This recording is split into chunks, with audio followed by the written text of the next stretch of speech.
two uninhabited Pacific islands. More than 5,000 miles from the UK. One will be inhabited by 14 British men. Go, go, go! While a separate island will be home to 14 British women.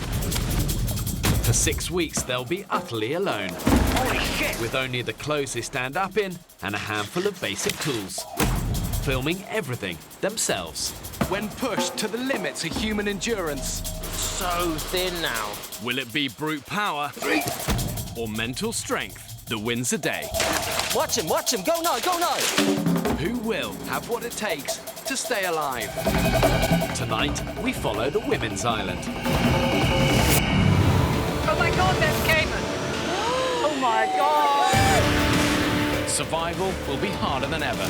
They'll have to make fire, hunt for food, and find water. Oh. Living on the island in the middle of tropical storm season. I'm still wet, worst night's sleep. Like, surely I'm gonna die soon. Hang on!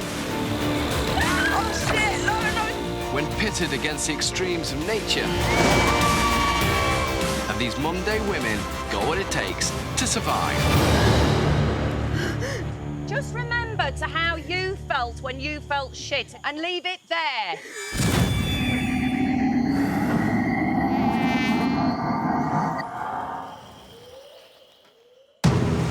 It's been 7 days since 14 British women were marooned on a remote Pacific island. What? A huge snake came towards me!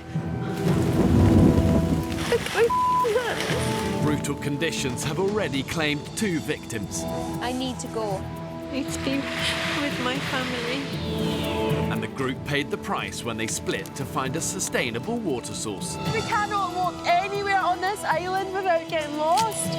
Radio in now. God. Medic now. Hello! Finally reunited after 3 days apart, I can't believe it. the women find themselves on the northern tip of the island. They have no water source, and many haven't had a drop to drink for 2 days. Yo, dudes. Hi. It's sunny. Sun is blaring, so hot. There is no outside input, and it is up to us to survive and thrive. That is a heck of a challenge. Oh my gosh. Despite the oppressive 30-degree heat, there's something to celebrate for one of the party. Happy birthday to you. Happy birthday to you.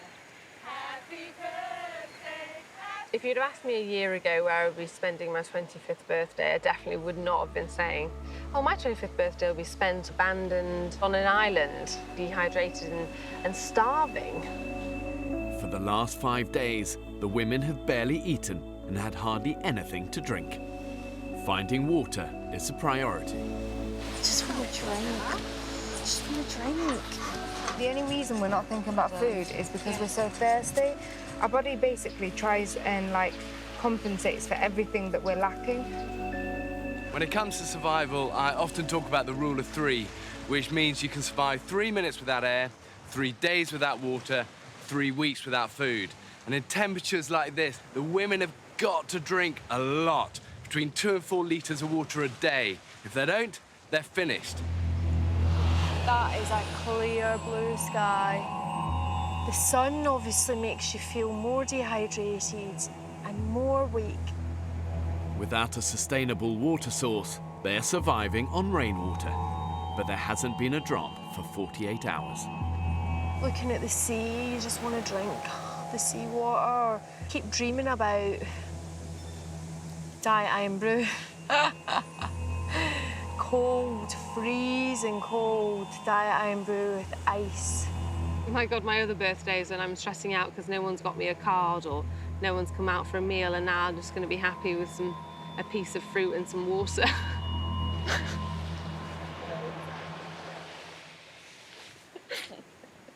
I think a bogey just came out of my nose. Eat it, eat it, eat it! Waste nothing! I've always loved adventure. In December 2013, I set off on transatlantic rowing race, 3,000 miles across to Antigua. The 30th of January, and we have just had a capsize. I have split my head open. I didn't want to give up. It'd been 96 days of pushing my body and pushing my mind further than I ever had before, but we still had to give up. So that's hard to come to terms with. I will not get off the island. I have to prove to myself that I can do it. Happy birthday, Lauren, superwoman. She's keeping us all sane. She's keeping us all sane. Celebrations are short-lived. The women have a life or death priority. Seeing the effect that dehydration has, I couldn't really have predicted that it could be so disabling.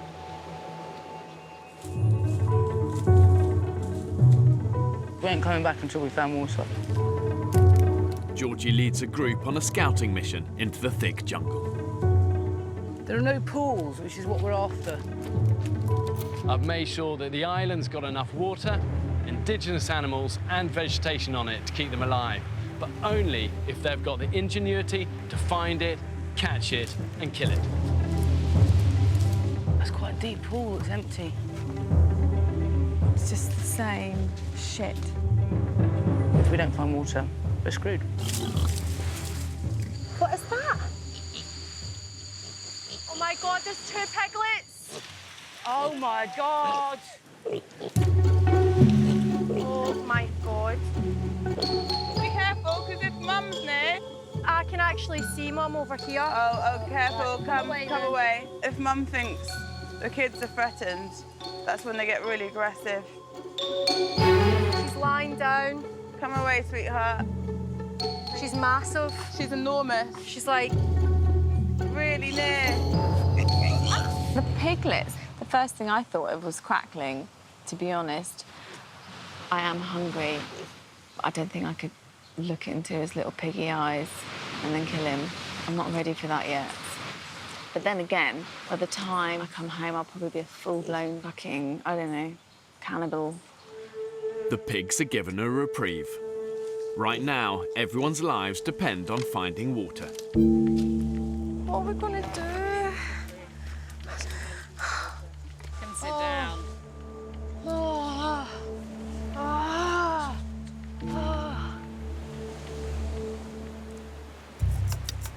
We're all buggered. No energy to move. Fran? You all right? You okay? What's wrong? Whenever I stand up, I just see all black. It's such crap feeling. That's dehydration, babe. The situation is now critical. We're going foraging. Water. In a do-or-die attempt to find water, Please be careful. Georgie and Fee strike out in the midday sun. I just think I just couldn't sit and wilt in that sun down there. The weather here is brutal. You know, you got 90% plus humidity. The heat here is oppressive. So finding that fresh water source is vital. The bottom line is you go 3 days without it, you're dead. So hot today. So hot.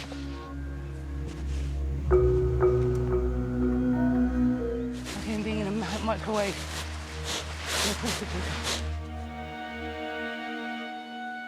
I think we should look on here and then go back. Hot eating. Really fast. Ooh. Hard work. It's water. Ah, this looks good. Jesus Christ! We did it! Oh, yeah, baby. I don't give a fuck where that came from. Do you? We're drinking it. Oh, amazing. So we hit the jackpot. Pick this out. Okay, it's not over, huh? You know what? If I die, I don't care. At least I don't die thirsty.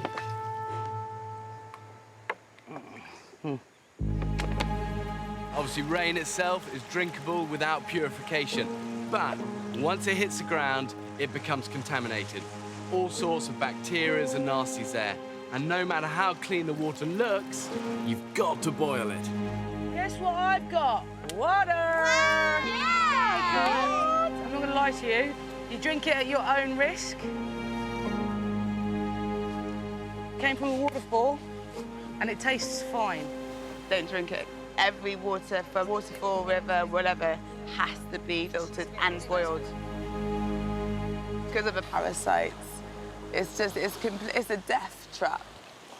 Complete. The whole island is a death trap. The thing is, then, we need to get this fire started, because if we don't get this fire started, we're back to zero again. We're back to no fucking water. They haven't been able to start a fire for 3 days. If they're to survive, this is their last chance.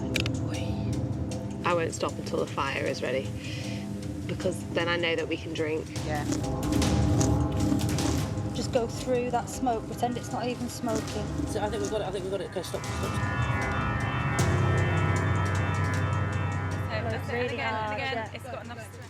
Yeah, It's there. well done, guys! We've got fire!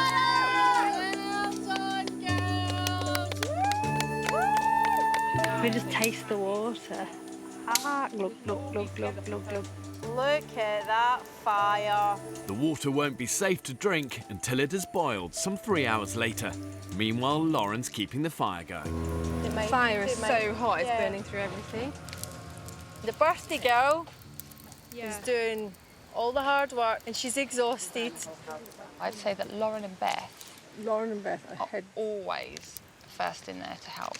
Also, they think of things. Oh, shit! Lauren, come this way. Go into the sea now. Fucking hell! Shit. She opened the lid and it just exploded in our face. Oh, fuck. Right in there, babe. Get her right immersed in the sea. Jesus. Oh, fuck. Oh, shit. Lauren, come this way. Go into the sea now. Go right into the sea, because it's cold. Day 7 on the island, and Lauren's been tending a jerry can of boiling water on the fire. She opened the lid and it just exploded in our face. Jesus. What's happened? So the pressure of the jerry cans exploded. How are you feeling? Okay. Stay there for now. Keep in the water. For the moment, Dr. Belinda can't tell how badly scalded Lauren is. What you say is to run whatever it is under cold water for... Exactly. We'll see the extent of it in a minute. Just everything seems to be going a bit tipsy, turning. I just hope everything goes well, especially since Lauren's like one of our strongest people. So if she goes down, I think it would be a big detriment to us. It's like doing your water on your engine. You've got to let it cool down before you open the top screw top. If her burns prove to be severe, Lauren may have to be evacuated. Poor Lauren, she's not having the best birthday ever, is she? Dehydrated and now scalded by boiling water. I'm just going to keep dampening you and letting it cool. Hopefully she will be back to full strength soon. Lauren's face isn't scalded, and Dr. Belinda believes she can treat the burns on her arm. Especially in the blistered area. That's the worst bit. It feels like someone is singeing my arm with a hot poker. I will not let people see that I'm feeling just as weak as them, because I actually feel like some people need strength in other people to keep them going, and I'm determined to be that person. Hello! I'm still standing. Keep going. Despite the jerry can exploding, just enough water remains for everyone to have a life-saving drink. Pick your own bottle, love, they're all the same. You just used it. No, I asked for whiskey and Coke. Oh, I've went for some aloe vera original drink. And aloe vera is disgusting. I tried it with a detox and it tastes like sperm.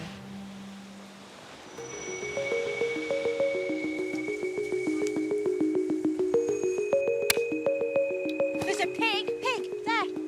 Oh, yeah. Now they have a water source, food should be the women's big priority. Piggies. Hello.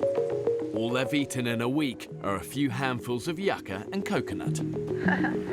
We've got two of the cutest little piglets here. Their little tails wag like dogs. They're so cute.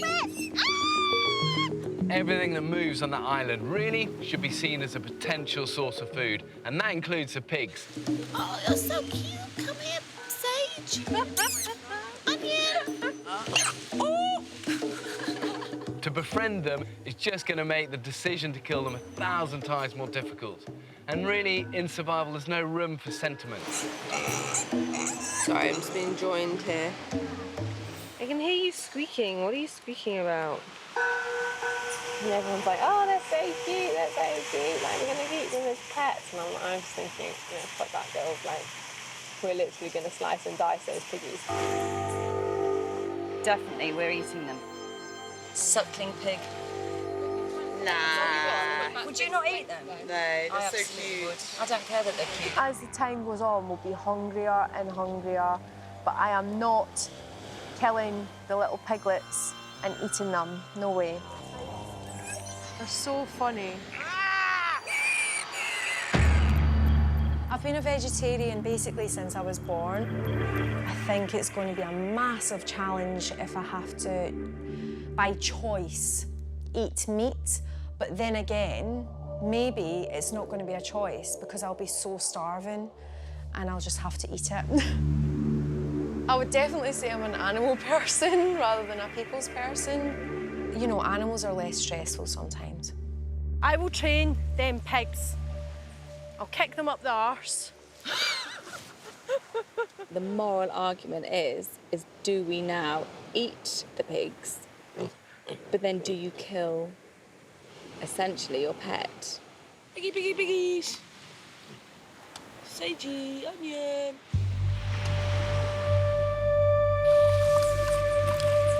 That's it, I think. And With water running low, careful, these rocks are uber fucking slippy.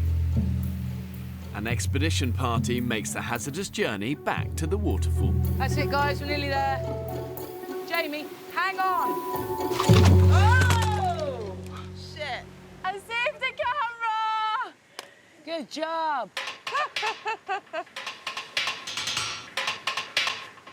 That's it there.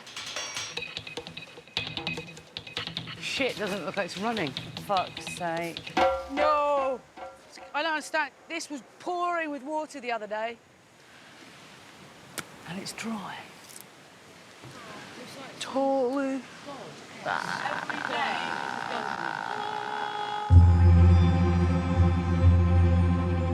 The water source may be dry, but fortunately in the tropics, the weather can change in an instant. Look at that.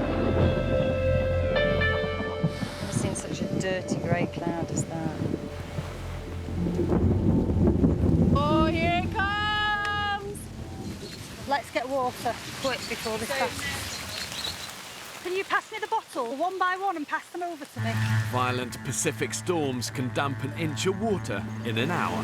The women need to take their chances when they can. Whoa, whoa, whoa, whoa, whoa, whoa! We need to try and protect the fire! The wood's getting saturated. They're using Georgie's poncho to save the fire, but half the group is tied up trying to collect rainwater. I fucking believe this. How disorganised can they be? Oh, hello, Piggy. Hey! Oh, they're getting shelter. Oh, it's cooking itself, really. Want to roast themselves? Let them roast themselves. Is that a tornado? Wow. You want to see what's out there, girls? It's like a big thing in the sky. Honestly, I've never seen anything like it. Fuck, if that touches down, we're in trouble. Oh, my God. At their worst, water tornadoes are capable of travelling up to 150 miles an hour. If this hits the island, it could destroy everything in its path.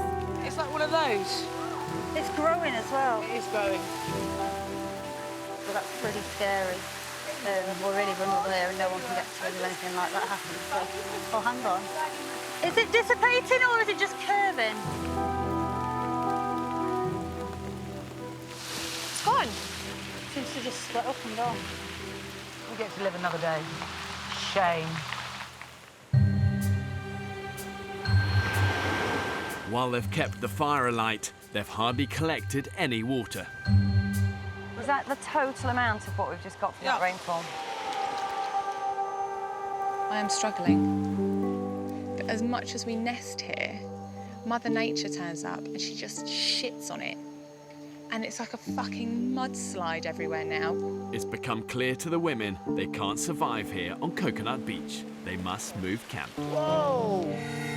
5 days ago, the women discovered a beach on the western side of the island with a sustainable water source nearby. They christened it Home Beach. Now Lauren wants to take everyone back there. You need to get to that home beach now. The beach, the water, it's just going to make people feel like they can actually do this. I'm pretty confident in where that beach is. We do have a serious problem with water. Hopefully Home Beach is going to sort all that out. There's a stream there. Yeah, and it's just the resources. We can start making us shelters. You guys haven't seen it yet either, have you? So I've got this image of this beach that flows for like miles, palm trees, hammocks, shelter, waterfall, fish jumping from the sea. Yeah, we saw that. We did see that. Oh, I'm so excited. What's the plan with the fire, guys? We're going to try and transport it. We haven't got anything metal, have we, yet? So we'll just have to light another one. So we're experts now. I'm excited. It's going to be ace. Who would like the first snail? Sage and onion remain off the menu. Tonight it's just foraged snails. Tastes quite salty, quite meaty, and then there's this sharp, like shit, basically. And a good meal always prompts a lively conversation. Is that it? Yeah. That's it. It's small. I had the South African with the tiny little penis. It was definitely a micro penis because it was smaller than my pinky. Like your little pinky. It was smaller. No, seriously, Bear. It's not even funny. I really feel for them because no girl could feel that inside them. No. Can you imagine? Grandma, how tight you So were. what's the point? One guy who I was dating, it just felt like a little twiggler. The good thing is that they're often really good at cunnilingus. And then you have to get special condoms because they're so small and it's just going to slip off otherwise. So, do you actually get special condoms for them? You can, yeah. 6:30 a.m, day 9.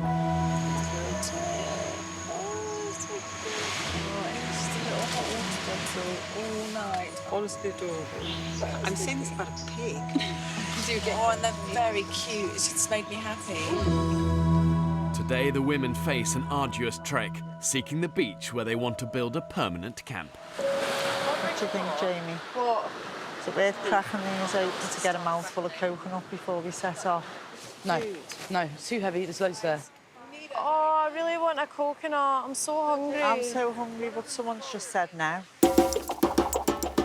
I want you to just take your backpack off. I'm going to give it to Jamie. It's a hard walk, and you will find it difficult. With very little water for the trek, Abby and Belinda are especially concerned about PhD student Fran. I know she's not well, but she doesn't want to say. really tricky, She doesn't isn't want to it? make a fuss and she doesn't want to leave the island. 5 days ago, she collapsed and received emergency medical treatment. I'm really worried about Fran. Every time she tries to do something, she's feeling lightheaded and dizzy. She's already passed out once due to low blood sugar, so clearly her body's not very good at adapting to this. Shall we make you the bow carrier? That's actually the most important thing. Yes. Ever. Yes. I feel like the weakest person in the group because everyone, even though they're really tired, they can keep going. As I've said before, I just feel like another mouth to feed. Oh, no! No! No! Harvela is reluctant to leave Sage and Onion behind. Oh, no, he's tangled on him. Okay, we'll just grab him. The wild animals, they just need to be left alone. I wanted to try. We can't take the pig. Guys, we're going to Home Beach. Bye, Sage. Bye, Onion. Bye dinner, bye lunch. Look at us. We look like survivors.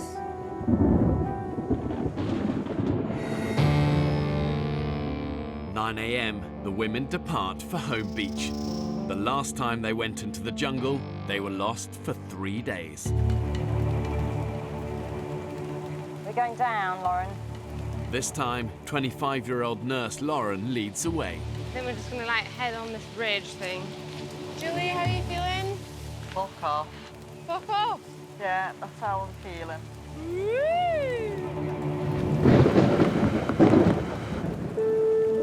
After just half an hour, Becky's in trouble. Hold up, guys. Just got a dry mouth. My water bottle allocation for the day is almost done. How's everyone doing?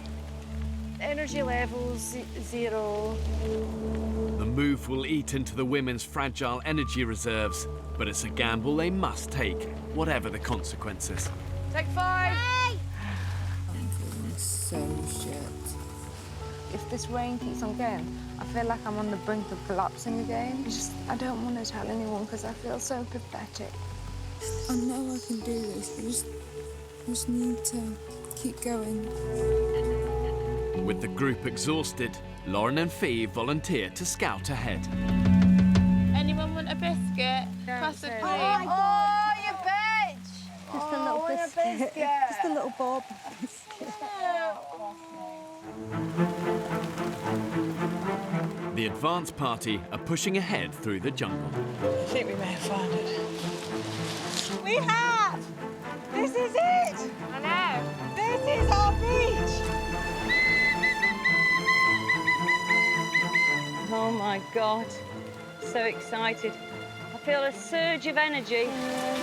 I can hear the sea.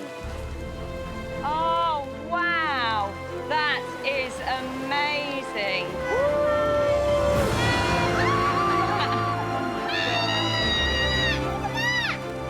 Even in the piss-soaked rain, this place looks ridiculous. I just think paradise compared to where we've been. The sea looks bluer, everything looks better, everything. Our pig! The pigs! Yay! They've traipsed all that way after us. I don't know whether I could eat them now. Oh. I'm glad they came. They love us. What the hell? Ketchup. Found a ketchup bottle, and I just think that's a sign. Opening ketchup.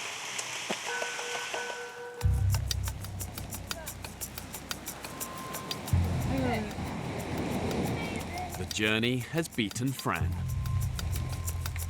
This beach is extra cold because it's kind of like open. I don't feel like I can do anything in this weather because I can't move. It's a little bit damp. Oh, thank you so much, Robin. Oh, I love you.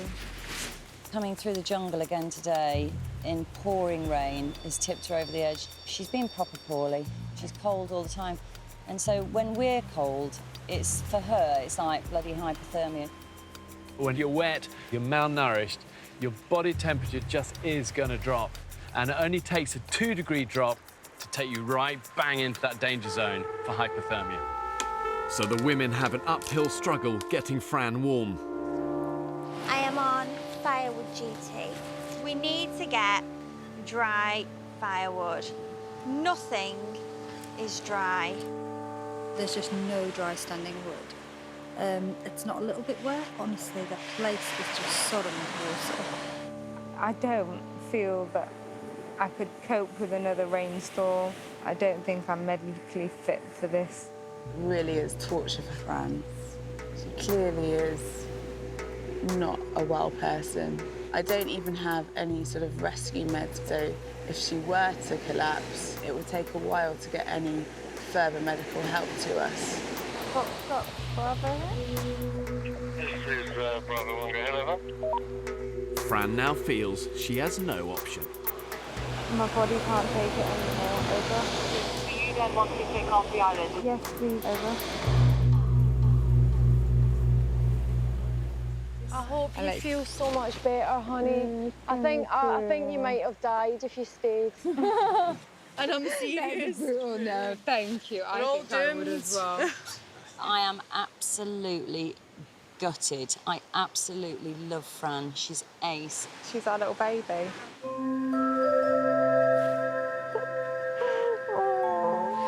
my first challenge ever that I myself did, and I'm really gutted that I couldn't complete it. It's kind of heartbreaking. I tried so hard.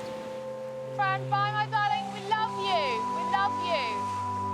Another one down. Now we need to go and anchor the others to trees and make sure none of the others are thinking of leaving. To lose another team member, it's so demoralising, and you can just feel the atmosphere in camp at the minute is just on tenterhooks, and everyone's thinking, I don't know how long I can keep going like this.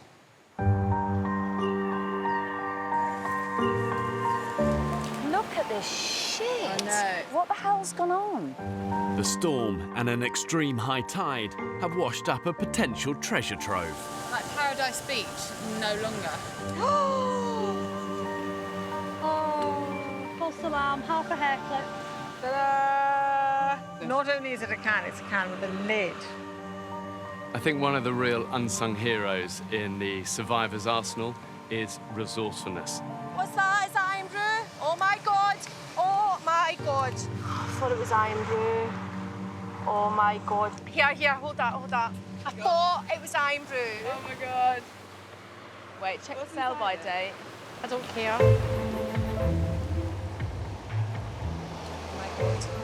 Oh my God. Oh my God. So powerfully sweet, so sugary, like syrup. And it was just heaven, absolute heaven. Literally just a drop on my tongue, and it felt like ecstasy, absolute ecstasy. The women hope the wood is now dry enough to somehow light a fire to purify the water from a nearby pond. This is filled up good. Yeah, Thank God for that. amazing. Thank God. Oh my God. Oh my God. You three are the fire starters. Woo! Hang on. Wait, hold on, we haven't lit a fire yet. This is like so early. Please don't go out, please don't go out. It's too fucking wet. Shit, what are we gonna do? Good work, Georgie. Nothing happens without fire. It's the inverted triangle. Fire. Everything comes off of fire. That's it. Without fire, we are. I don't have any survival skills, but I'm absolutely happy to step up to the plate if a crocodile needs killing or a snake needs its head chopping off. And I think the key to our survival on the island is teamwork. I was actually caught in the tsunami in Sri Lanka. We didn't eat or sleep for 4 days. So I have an understanding of what that mental pressure is. Am I just not putting enough pressure on it? I think I'm not putting enough pressure on it. Hard as she tries, Georgie can't get it to light. Even now the wood is drier. What's up, Jules? It's 2:30 now. No sign of a fire.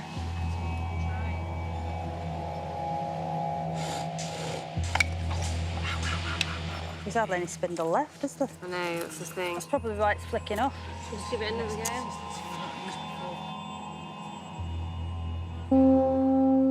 Nice and slow. That's it. Keep it like that. The battle for an ember continues through the night. We're all getting a little bit panicked. We're starving and thirsty. Like, surely I'm going to die soon. Fucking stupid place. The women have now been without water for more than 48 hours, and they are dangerously dehydrated. I feel really drained and really faint. Dead. Okay, to you, Lauren. Me? You. Me. Fucker! It wasn't right that time, that's for sure.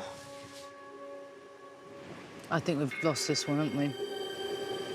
So this bow drill set, really all the parts need to be in perfect proportion for this to work. The problem is the women's drill is now too small because it's been so used.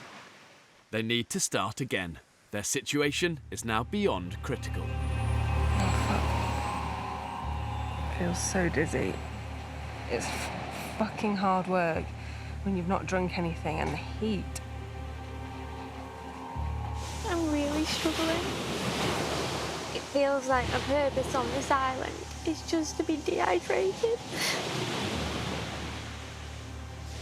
I'm so thirsty. Foxtrot to Bravo 1, over. I just wanted to let you know we need some supplies from you. Medical advice is that the castaways are now so critically dehydrated that within a few hours, their lives will genuinely be in danger. So really, I've got no choice but to intervene. And the women will be given a working bow drill set. Right, fire startings, bitches. Let's do this.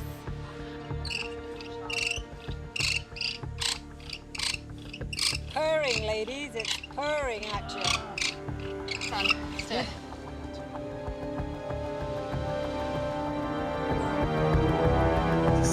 Oh, yeah. Guys, we've got fire!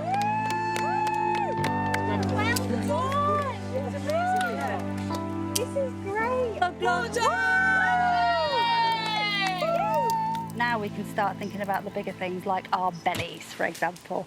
There's a little something down there which is sitting a bit dangerously close to the fire to me. This is amazing. It's cool and clear. And that view, I feel like we're in a luxury hotel, and then shortly our butler will come. What have you ordered for butler service? Oh, oysters. Oh no, not oysters. We can get them here. Oh, yeah. Please, order something you can't get here. What would be your first? Double cheeseburger, absolute whopper with everything on it. I want to find out what have you ordered from our butler? From our room service, I've started with some, it is seafood actually. Oh, really? Some deep-fried calamari. And then, for some weird reason, it's a bit like being pregnant, I want jelly and custard and ice cream. And I don't even like ice cream. But I'd like, jelly, custard and ice cream. And then a kids' buffet. Oh, kids buffet, I'm with you with that. Until I vomit.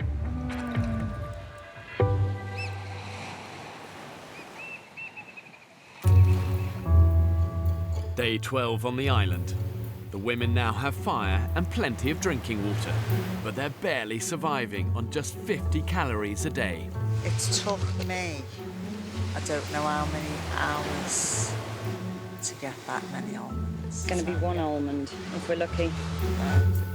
After almost 2 weeks without a meal, the group is at the point of starvation. If they don't eat soon, there's a genuine risk their organs will start to shut down.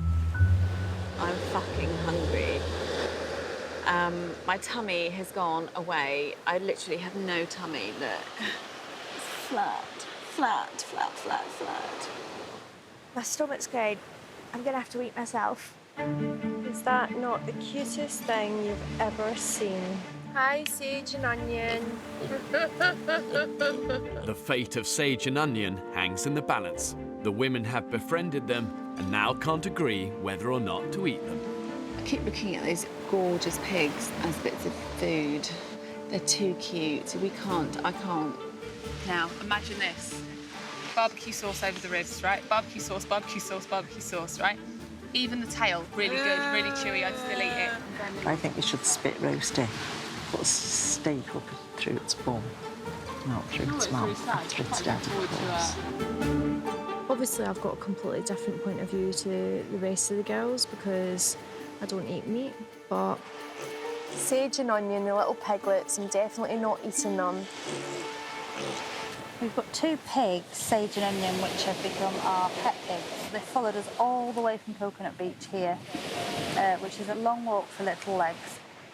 They were thriving at the other beach. What's lacking here that they could get at the other beach? They were digging up lots of roots at the other beach. It was really muddy, so the water collected in the mud, whereas in the sand, water doesn't really collect. We have to set a limit to how much we do that compromises our resources over the pigs. Over the past few days, people have been laid down with double vision retching and not being able to walk. Yeah. People are really suffering, and you need to eat to survive. Nobody wants to kill anything, but we need to eat. Understandably, a lot of people find the whole concept of killing animals, it's either cruel, it's upsetting, and yes, it's never pleasant to take a life, but in a survival situation, when it comes down to the wire, it's a simple choice, them or you. You're really upset. Everybody's really upset. Can we show of hands that we agree that we do something soon? So, Jamie, where's your mind thinking at the moment? I don't want anything to do with this. Well, who's going to kill it? Well, that's the next question. I'd have volunteered myself to do it. Just because I know that I'll do it fast. I'm going to get all dehydrated. Have a little drink of that. It's crying out more than you're taking it. Oh, sorry. You see, it was wrong to all get attached to them, wasn't it? I always say, once you've named something, you're screwed. Yeah. The reason I'm so upset is because it reminded me of my dog. And I really thought we were going to have some until we left the island. It makes everything real. It makes everything like, well... Pretty raw, isn't it? Yes! It's raw. I just want to make it the most, like, peaceful death. You know, like, if I was panicking, then it would feel that. If anyone seems a good whacker. Not annoyed at anybody, I just don't want to have any part of it. As long as I don't see it or hear it, it's just upsetting. Just gently hold him out, because I don't want him to struggle. I want him to be relaxed. But I tell you what, they've had a little better life than most pigs in captivity that are bred for pork. Pork we eat and the chops I buy and the sausages I buy, they've had no life at all. I don't know another pig that's gone to bed with a load of people. Ready? Should race? Absolutely. Yeah. 1, 2, 3.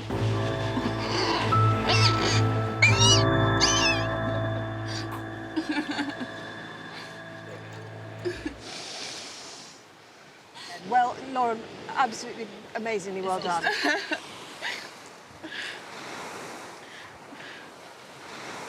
You did the job really, really well. Really well. It was quick, and it was painless.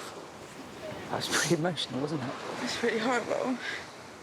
It's never easy to take a life, but having learned from this first kill, they actually dispatched the second animal swiftly, cleanly, no hesitation. Yeah, I'm glad it wasn't distressed. Should we get it back and get it on the barbecue? I've never, ever killed an animal before, especially as a girl as well, is that I don't think we're designed to want to kill anything, and that's what has been a huge learning curve for me. You know, it's reality. That's what it is. It's brutal reality that if you want to eat, then you are going to have to kill something. Gosh, Lauren, she's the first to volunteer for the pig. She's very matter-of-fact, very hard-working. Actually, if I could channel a little bit of Lauren, I'd be very happy, because she's very impressive. We needed something that was going to kickstart us into not viewing animals as pets, but rather as a way that is going to allow us to survive. You know, it's going to give us the energy that we need to get hunting, get finding water, to find wood, because that is all exhausting work. It's very sad, but if I'm perfectly honest, I'm really looking forward to the meat. Because I think we're all in dire need of a bit of a meal. Harvey, just to let you know, the pig's on the fire. I'm not being a hypocrite. I'll look later. I'm just not ready. Thank you. There's no way I'm going in there until it's all done with. I wouldn't go in there. I'm not eating a pig. This is a really decisive moment in the women's struggle for survival. Now, they have the mindset to progress as hunters and killers.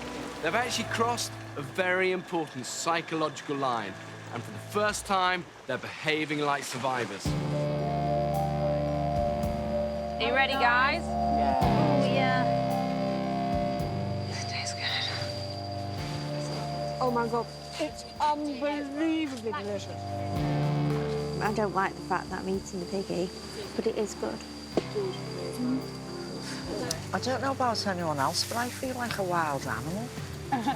like a cave woman. What do you think that tube is? It's a testicle. I quite like things like that. Do you know what I mean? It's quite savage. We needed that. I'm not gonna lie, it was gorgeous. I could have ate it all myself. It's all good. That's it for now. Over and out. Next time on the island. You lazy bunch of bone-idle bastards! We're not even halfway through, and tensions are beginning to fray. We're not all just grand to bash on bits of wood. To some would look like you didn't want to do a harder job. I would say fuck you to that person. Fucking calm down, eh? There is absolutely no food in this camp. This island is infested. Roundy boy! Yay!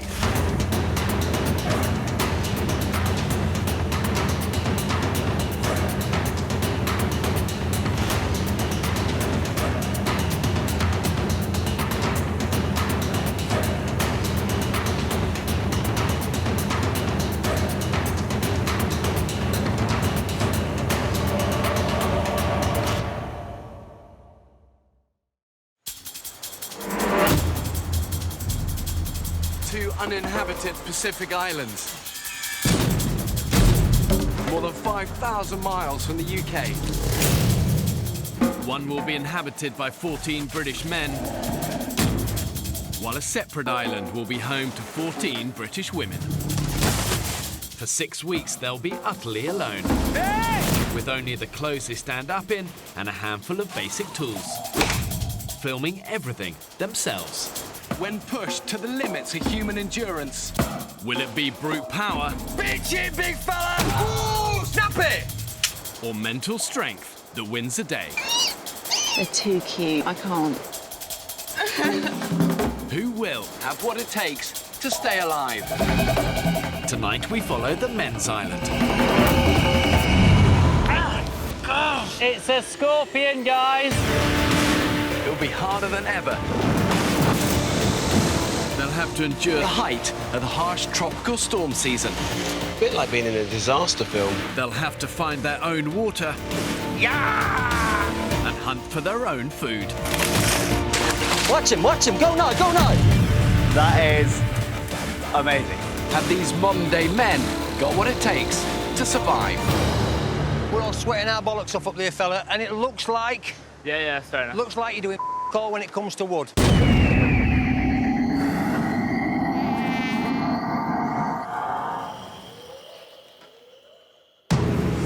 2 weeks ago, 14 British men were cast away on this remote Pacific island. Woo! That was the damnedest thing I ever did. But now 3 of the men have quit. Now the dead weight's off, let's get on with it. And the island has taken its toll on the 11 that remain. I've never been so terrified in my life. You finally see why? Having barely found anything substantial to eat, they're now on the brink of starvation. We ain't conquered jack shit. Nothing.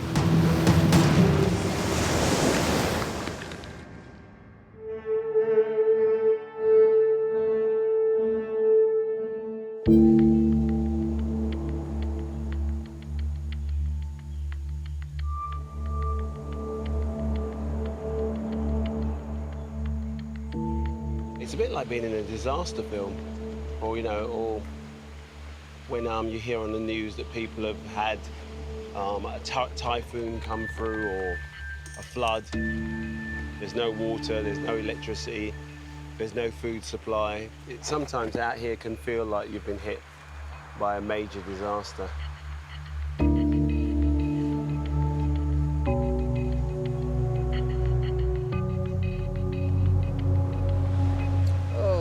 day in paradise. It's been 15 days since the men arrived on the island. And so far, they have survived on a meagre diet of a few hundred calories a day. So thin now, like ribs, all sorts of like bones appearing that I haven't seen since I was a bloody teenager. Oh, hang on. Oh, hang on. Lie down, mate, if you... Oh. It's the nearest I've got to fainting, or what I assume is fainting, having never fainted before, but my vision just went, like, pulsated, in and out, in and out, in and out, in and out. And then before I knew it, I was on my arse. Sort of semi-collapsed.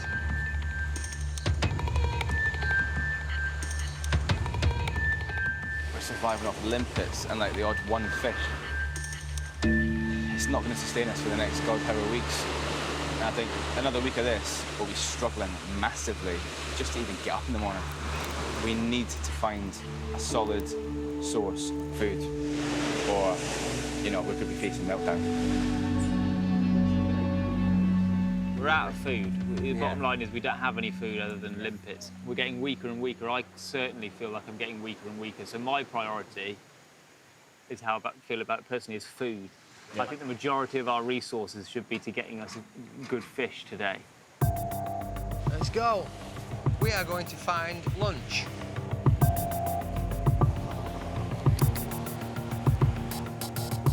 Come on, fishy, fishy, fishy. In a survival situation, you always face one huge dilemma, and that is if you want to eat, you gotta hunt. Hunting burns your energy, and there's no guarantee you're actually gonna catch anything at the end of it. Any glimmers yet, Vic? Oh, I can see fish. Can you? Bastard, you. Every time you go looking for food, you're gambling. You're gambling with your energy reserves. No, Piers, you seem a bit lacking in enthusiasm. Oh, I was dead on my feet. Absolutely dead on my feet. I feel just completely gone.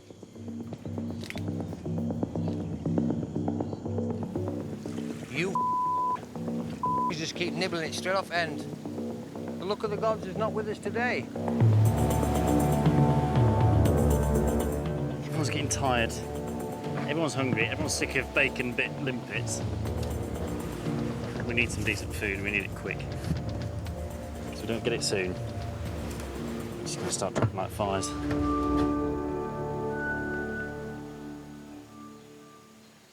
Despite the group's desperation, one man refuses to be beaten.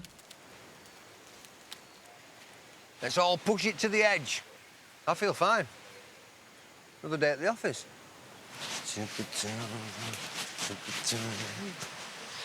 I feel really good, yeah. Vic wants to change tactics and take the hunt to an unexplored part of the island.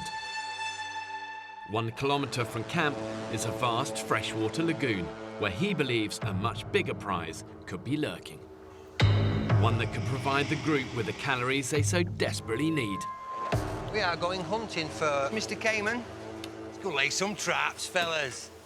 Let's go hunt some beast. As well as the search for food, the men's survival depends on them having a constant supply of drinking water.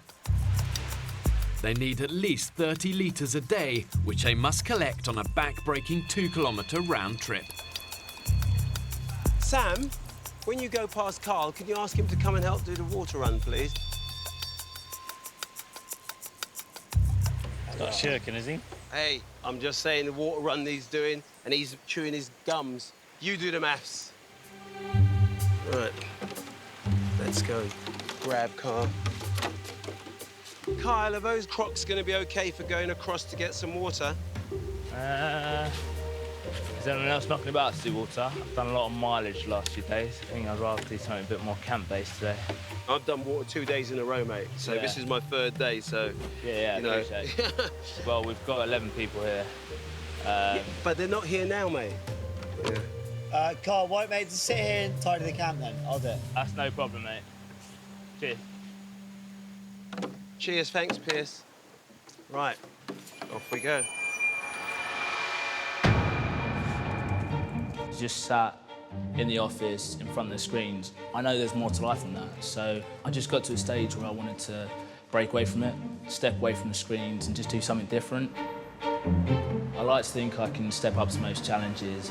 I like to see myself as someone who will see things through to the end. So if I was the person who was struggling in the group and was the useless one, that would be a big knock to my confidence, big knock.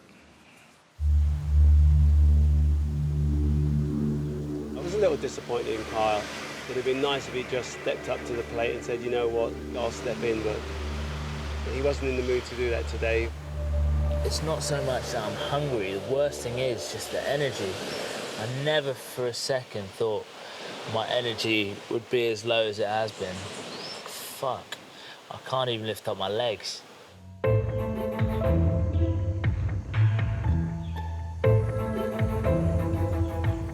Keep an eye out for Mr. Fucking Gator. See Cayman, I'll scream. Yes. How big did they say they get? Fuck's not gonna eat these. 6 foot the caiman and 6 meters the alligator. Oh, these are alligators? Yeah. Fuck it. I don't know where Vic gets his energy, but I need half of that energy. Because Vic has got energy all the way through the day. If I could take anything away from this island, I would like to be a little bit more like Vic Fellows. See, like that. That is actual shit. What the fuck is this, Jurassic Park? That's not shit. That's shit. That's not shit, fella. That's What is it? That's mud out of there. Do you know what it is? I'm sure there's a T-Rex here. Oh, fuck, that's great. What do you do? If you see something snapping at your feet, what are you going to do? You're going to just machete it? Worst case scenario, if we can't pin him, what have you, I'm fighting for my life. It's having it, isn't it? Yeah.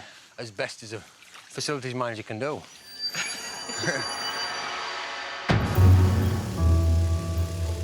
I'm 47. This could be my last crazy hurrah. And what better way to doing it than the ultimate challenge of surviving? I mean, it's the ultimate challenge. Can I provide for me? Yes, I am very excited. It's Boy Scout shit, innit? We're all over it. We get knives and spears and stuff, maybe even a bow and arrow to make. I mean, how good does it get? Excited is an understatement. Yes, sometimes I have to put a lid on it to not let it get like, boom, shit! It's that kind of excitement, yeah. So just keep quiet, guy, because if there is a croc, we'll see it. Where do caimans live? I don't know. I presume they lived in the water. I thought they lived up trees. Do caimans live in holes? I reckon caimans live in holes. Dear. Well, I'm making that up, but... It sounds good, though. If it gets up to my bollocks, I'm coming out. Crocodiles are ambush predators. They hunt their prey in shallow waters and are masters of the stealth attack. With razor-sharp teeth and a bite that's 3 times more powerful than a lion. Sam. That is a caiman. Look, he's up. Fuck, he's a biggie. That there is our baby. That is dinner, yeah. That is our dinner. Would it be worth swimming in? Not for me. I'm not swimming in that. Not a chance. That is insanity, yeah. Fucking bastard him. Look, he's moving. He's got a bit of a ripple behind him. Look at that size of that fucking head. He's getting inquisitive, he's that little boy, isn't he? Come to daddy. We now need to find where he comes in and goes out. OK. Wherever we are now is where they come out. Yep, dead right. That is where crocs come out of the water. Yep, that is perfect, isn't it? I'm gonna make a snare there, right towards the water. You ever caught anything in a snare before? Have I ever made a snare before? No. Oh, he's there, he's back. Where? Yeah, straight away. Straight away, see him? He fucking got closer as well, hasn't he? That shifty little bastard's got closer, hasn't he? He's not scared of us. You'll have to keep an eye on him while I'm setting the trap. That's why I keep looking past you. He keeps stopping and doesn't he? The bugger him. The men have had just 2 days survival training, where they learnt how to set basic traps. But the reality of catching a crocodile that can measure up to 13 feet is a different matter entirely. This is proper Boy Scout shit, this, isn't it? He's going to test it. I'll test it. Yeah? Oh, dinner is served. Eh? That's not bad, is it? That's all right, that, fellas. Oh. That's the one. Let's go. Let's bust a move. Back to base, yeah? Back to base. Late afternoon. 58-year-old Phil is returning from the water run with the help from Dr. Pierce. Watch your step. Yeah. It's a good thing we didn't carry on with the jerry can up and down these rocks. And home. While Kyle continues to rest on the beach. There's a feeling amongst camp that he's not contributing as much as he should be. It's just I feel like I've just been trying to deal with the fire and do the water. And Kyle's been kind of doing the feet manicuring bit. It's a little bit like anything in life, you know, you can have a rest, but do the work first. It's been almost 2 weeks since Kyle ensured the group's survival by starting a fire with his glasses. Now, when Kyle first got in here, he cracked the fire. It was absolutely brilliant. Since then, man's not got a day's graft in him. Not a freaking day's graft in him. I get the distinct impression, Vic, that you're getting a bit miffed. I'm just getting miffed for anybody that springs into my mind that's not sweating as hard as me. Pull your thumb out your ass, you lazy bastard.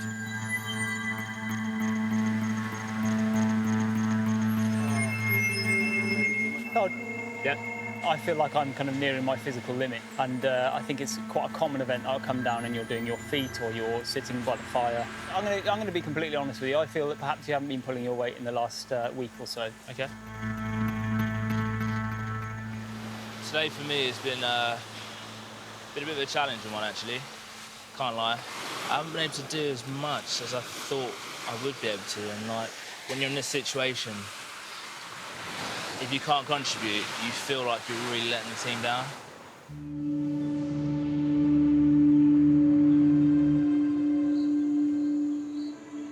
Despite the men's best efforts, it's yet another day with empty stomachs. Bloody hell. Boys, there's no meat on you. You need a bit of cake.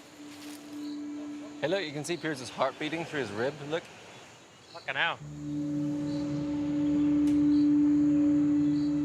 Being hungry, it really does affect your mental and your physical state. Every step is hard when you're hungry.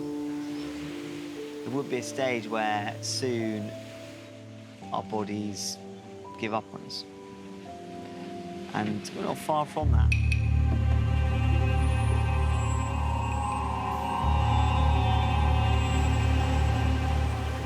You feeling well? Exhausted. After over 2 weeks of near starvation, the men's situation is becoming critical. We're going Tiger Lily. Desperate to catch a high-calorie prize, Vic and Dan have set multiple crocodile traps around the island's freshwater lagoon. Bingo. But so far, they haven't caught a thing. By the look of it, it's done sod all. Fuck. Shit. Nothing, I'm afraid. On such an extreme, low-calorie diet, you're susceptible to infection and your mental capacity is low. And if nothing changes, really, you're on borrowed time. Over 2 weeks with barely any food going in, the men's morning routines are anything but regular. I feel like it's got to that moment where I'm probably going to need to go for a shit soon. When it comes to options, we've got land or sea.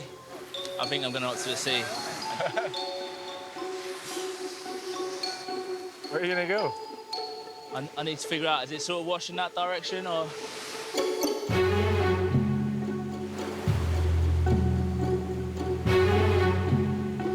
He's going for it. Carl's taking a dump in the sea. Good man. Yeah, the most beautiful spot in the world to take a dump in. Have you joined the poo crew? So I'm one for back at home, maybe a 4 to 5 shit a day, man. A day? A day? I'm pretty good. I'm very regular. And I haven't shat until 6:30 this morning, and now I feel enlightened.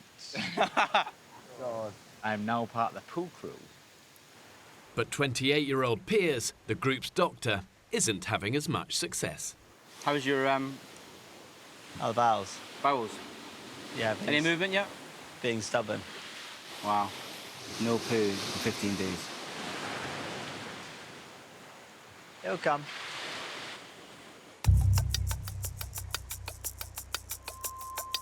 Hey, ready? Up, and 1, 2, 3. With no food to eat, the men still have to expend their energy on vital tasks, like keeping their fire going to boil and purify the water that they collect.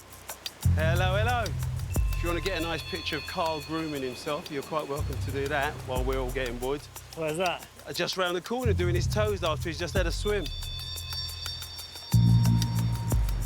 Today we were supposed to all contribute getting wood and then do individual tasks, and he has done nothing. I think my tolerance has kind of reached a bit of a limit. You know, if you do let it boil inside you, it does become a bit of a problem when it comes to a head, like it is now. I can't hold stuff in. I can't. But listen, when everybody, and it ain't just me, when lots of people bits and chaff and nobody seems to want to confront it, I think, come on, boys, we're teammates. Fuck it. Where is he? Up there, sat on his arse. He's taking piss. Come on, man. Fucking hell. Kyle! Kyle! How you doing? I'm busting my knackers, fella, doing wood, and you're doing your feet. I'm not doing my feet. I've come out of the water. Whatever. Yeah. It's not just me. It just seems I'm the only one with balls to come up and speak to you. No, that's fine. Every fucker's bitching and moaning that you're never doing wood with us. We're all sweating our bollocks off up there, fella, and it looks like... Yeah, that's fair enough. Looks like you're doing fuck all when it comes to wood. Admittedly, I'm not getting wood now, because I just come out of water because I went for a shit. We're fucking pulling tree upon tree upon tree, and it does look like you're always doing your feet. I won't lie to you, it does. That's good.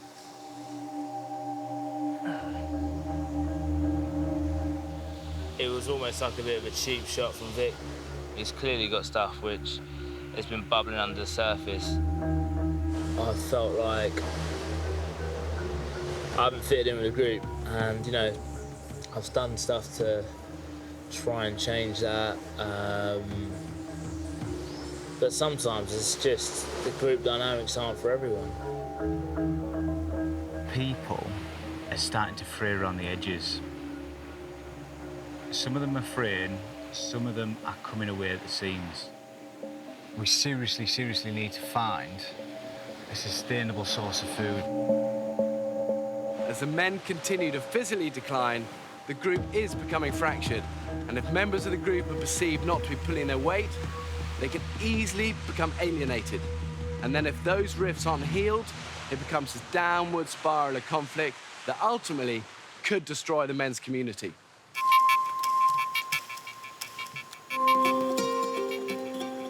Oh, hello.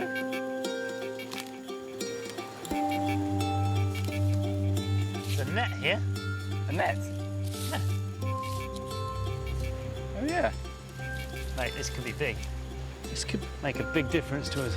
Game changer. Could be. Fellas! Look what I found! We've got ourselves a gill net! Woo! Fucking brilliant. It's pretty fucking big! Nice work, Get in there, baby! Nice one, stick of the Will. dough. Brilliant. Let's get ourselves some tea! If we get this net in the water, then we have our best hope yet of catching fish. For thousands of years, fishermen have been perfecting the art of setting their fishing nets. If you get it right, you unlock the ocean's larder. If you get it wrong, and all they'll be doing is wasting their precious time and precious energy, two resources that they can't afford to waste. Nets out. Exciting times. We're looking up. Yeah. Feel quite positive. I think it will catch fish. I think it might even catch fish by tonight.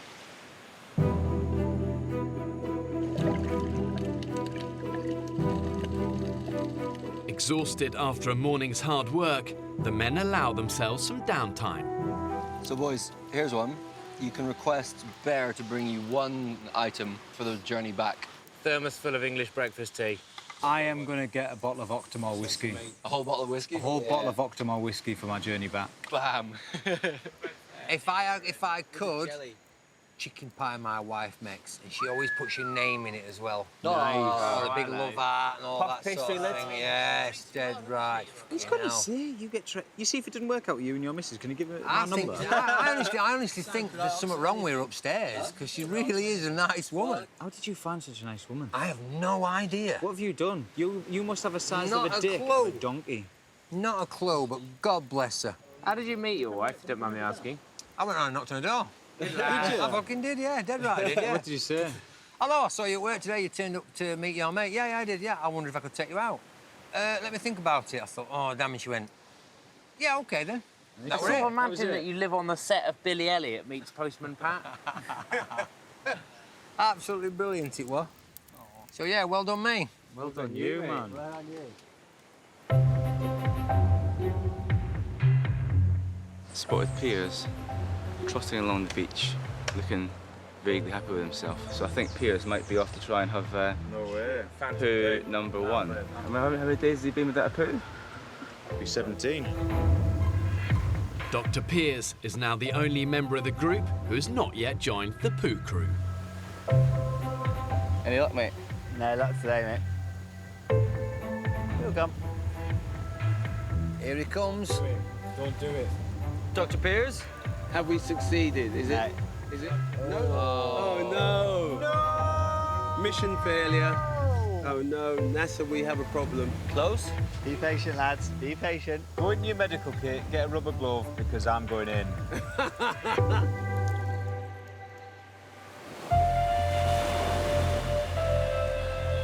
fun, boys. Cheers, We'll do our best. Mid-afternoon. After a couple of hours rest, the men get back to work. Come on, my son, bite. 2 weeks ago, they were dropped on the island with 8 fishing hooks. But now they're down to just 2. Shit.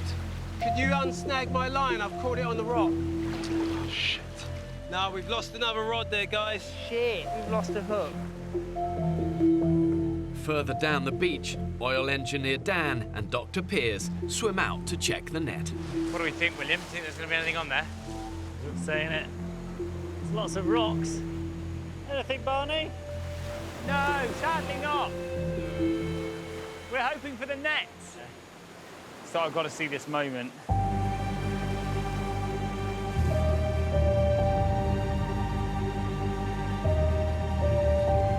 Doesn't look like a trawl. No, I'd go as far to say as it looks like the square root of F all. What's wrong?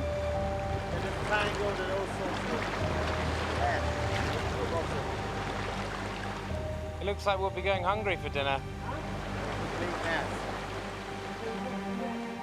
The nets are empty, is that right? Shit.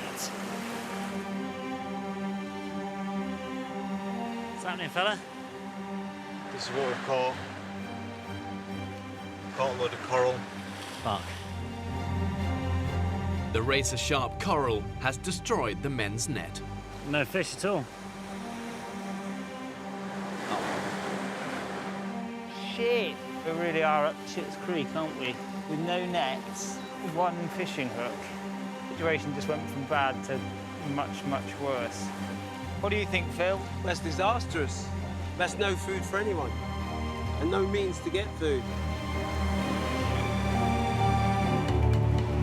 Shit, we've got one hook left. We're fucked. So we've got one hook to fish for a month. It's pretty depressing, yeah. More than one. No joy with nets. Fuck, are we going to be depleted or what? Disaster. We're down to our last fishing hook. So the onset of starvation looks upon us.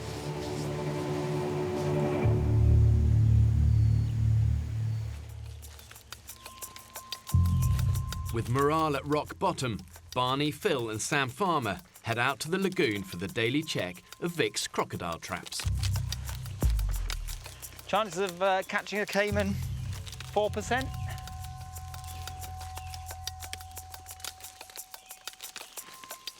The caiman's definitely been here. How do you know that? Because the trap is destroyed. Gosh, look at that. It's almost certainly been triggered by a caiman. The bait's gone, the trigger's occurred, and it looks like there's been a bit of a struggle, and the rope is firmly in the water. Well, that is incredibly encouraging in one sense. Very. Is there any chance that the caiman could still be on the end? There is a chance. OK. Fuck, he is. Is he? Shit. I think he's under here, isn't he? Is that his way. back? No way. Is this his back here? Come here. We need to be a bit careful about this. I can see scales on the back of that rope. I can see there are crocodile or caiman-like scales just underneath the water.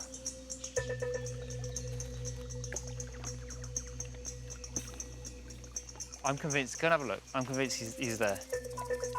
Just be careful, be very careful. There's no doubt about it, the caiman's there. Yeah. There is a caiman in the water right next to us now. We need to be careful because as soon as we drag him out there, he's going to be angry. I cannot quite believe it. No, I can't either. I cannot believe it. My heart. Oh, Mine too. Is your heart beating? Mine too, because he's obviously alive, right? So the crocodile is the largest, it's the meatiest animal they're going to find on the island. But when they're cornered or they're scared, that's when they're most likely to attack. And if you're in the wrong place at the wrong time, you're in trouble. The minute we disturb this, all hell will break loose. The three of us could take him on. I think it's sensible to go and get many more hands. Why don't you two stay here? I'll run back to camp. Yeah. Deliver the news. Yeah. And we're going to pull him out of that trap. He's going to fight like buggery. Absolutely. Go on, Barney. Excellent, yes.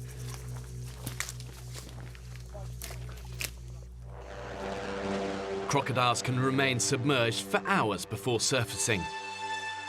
And as the lagoon is their ideal habitat, it's certain to be populated by more than just one.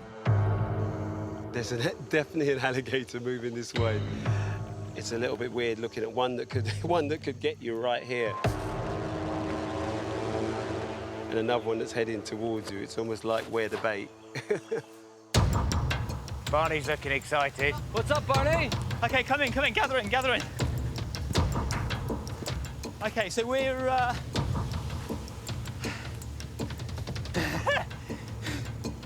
He's running. I'd say we're 95% sure we've got a caiman in our second trap. Fuck off. Let's rock and roll, boys. Let's rock and roll. I think we nailed it. Woo! Let's go. Woo! Let's go. Oh, this is exciting. This is exciting. Bingo, big fella. It's either that or a scaly log.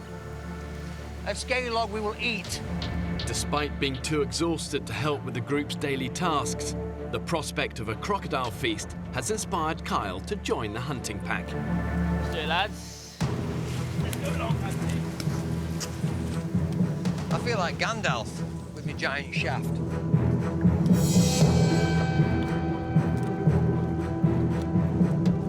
How you feeling, Barney? It's very difficult because I'm so excited. This is all what we want, but when it comes to actually pulling the animal out and having to kill it, I don't know how I feel at all. But at the moment, absolutely buzzing. Yeah, definitely feel like a tribe on a hunt. Yeah, it does, doesn't it? Everyone's come out prepared. Oh, this is the most excitement I've felt since I've bloody been here. How are you feeling, Vic? I'm feeling excited, but we've got a job to do. We dispatch it in a humane manner as we can. But woo! That's how I'm feeling.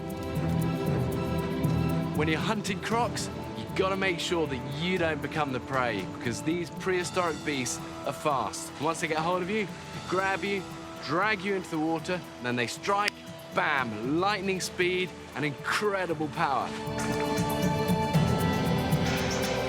What's weird is I can see it and it's got his eye open. Looking at you. This thing is going to go absolutely mental. Yeah. Absolutely mental when it comes out. such a blessing. It's a dangerous animal, but we need the food. We need the food. This way, guys. Barney? I've got the cavalry. Bring on the cavalry. Where is it? It literally is just where you can see that blue rope by the log. The blue rope is wrapped around the caiman. Oh! He's big, boys. He's big. Okay, he's moving. We need to get a loop over that mouth. I think one of these branches has him pinned. He's making bubbles. I think he's going to do something. Here we go. There we go. Look at that beauty. He needs to breathe, doesn't he? He's hissing at us. Okay, he's trying to go back. Here we go, boys. Right, where's that rope with the hook? Here, look. Okay, boys, we need 2 people on that rope. We need to pull him ashore. Is his mouth open? His mouth is slightly open. Okay, Vic. Nice and calmly, boys. Come on, Vic. Whoa, come on, baby. Come on, Vic. Right, nobody move because his mouth's open. Yeah, you get him. You get him. You fucking get him. Let him slow. It's round his neck. That's it. We got it. Come on, big boy. Come on, boys. Come on. Right, I'll distract him. Hey, Mr. Croc. Hey, look at me. Look at me. Look at me. Ooh. Okay, Vic, go now. It's probably gonna roll soon. Over the teeth. Oh, the branch won't let me. One more. Mate, you've almost got it. Watch him. Go now. You're in. Here we go, puppy dog. Yes. Ah, you little watch fucker. him. Right, Sam, I'm very conscious if you stood in the water, mate. There is another one in that lake. Yeah, get out of there. Yeah, get on the bank, Sam.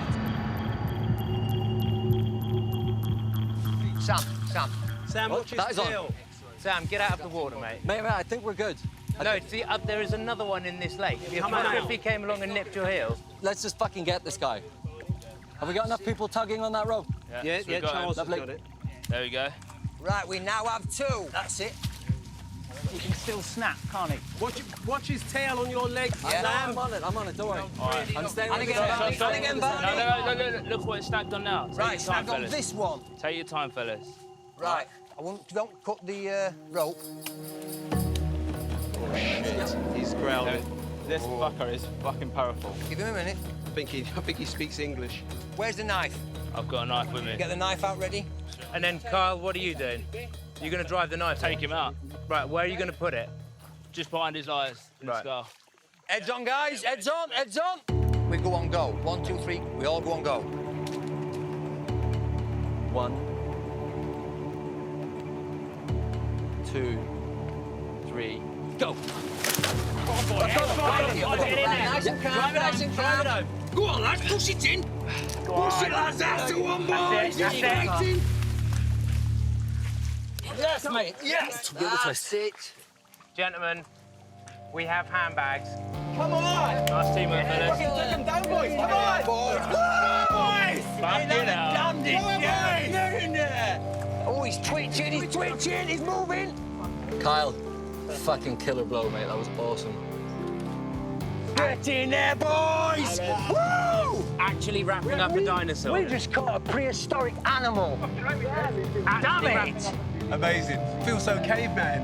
Doesn't it feel so caveman? If Pierce doesn't shit after eating a load of this, he's got a serious problem. I just.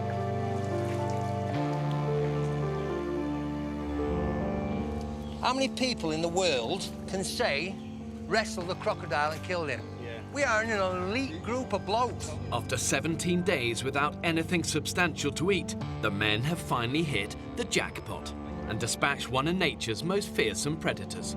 Seeing this, it does make you have respect for crocodiles. This is a big one, really big one, so I just wanted to get it done in a clean way without making a mess of it. To pull it off and grab a crocodile like this is amazing. Should we rock and roll then, boys? Yeah. 1, 2, 3, up! Kyle. Yeah. What would you be doing in your normal life right now? Back home, it'd be a bit more mundane than this. I definitely wouldn't have a croc on my shoulders. Seriously, look how much meat there is on that bad boy. Fucking awesome. Yeah. Not only have the men proved at the top of the island's food chain, but after surviving on roughly 400 or 500 calories a day, suddenly they've landed themselves a feast of just epic proportions. Just think of that fucking delicious dinner we're gonna have later, boys. News of the big catch soon spreads around the island. Come on, fellas! Oh my God! Holy shit! Oh my God! No fucking way. You are absolutely shitting me. That is absolutely enormous. That's amazing, isn't it? That is amazing. Yes. Well done, lads. Fucking hell. And roll. Get in there, boys.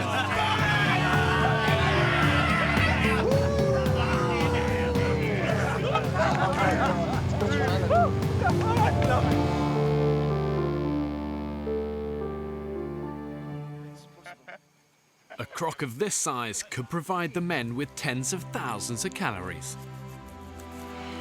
What do you think of that, big boy? That's beautiful. Listen, respect to him. Out of the water, trap, dispatch within 15, 20 minutes. Yeah. That's brilliant. I'm pleased about that. We were very respectful of her. Oh my God, I think I can see a plate of meat coming along. Oh, hello. Look at this, boys, as if you didn't need any more motivation.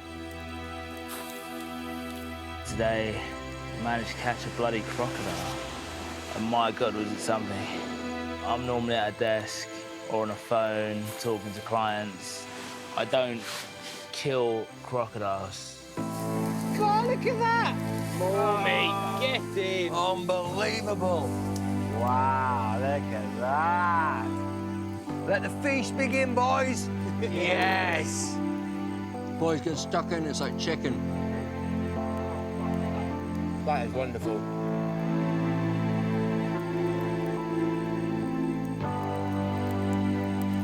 Just had my first taste of crocodile. To me, it just tasted absolutely divine.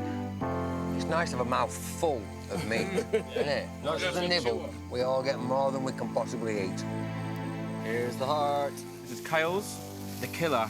Kyle, salute you, sir. Based on the fact that I killed the croc, I was given the privilege of eating its heart. It felt like a good feeling, almost like the prize for doing a good job. Go on, Kyle. You feel like you're inheriting its strength? Like a boss. Yeah. Oh, fuck, that was nice. God, that was nice. Oh, that second piece I took was beautiful. Oh, God, I feel like I should have to Sunday dinner at home. Absolutely lovely. What a lovely, lovely feeling that is. I feel sorry for Piers because he needs to open his bowels, otherwise it's going to be painful. Oh, he's going to open them after this. So I was absolutely dead on my feet earlier. Completely and utterly gone. And suddenly the morale boost the team needed that so badly to kick the spirits up. I think this counts as, just for today, if nothing else, more than surviving.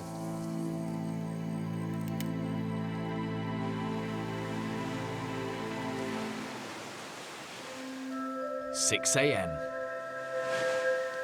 Dr. Piers is feeling the benefit of last night's feast. Here you've got some big news for me. Yeah, I am the last member of the Poo Club.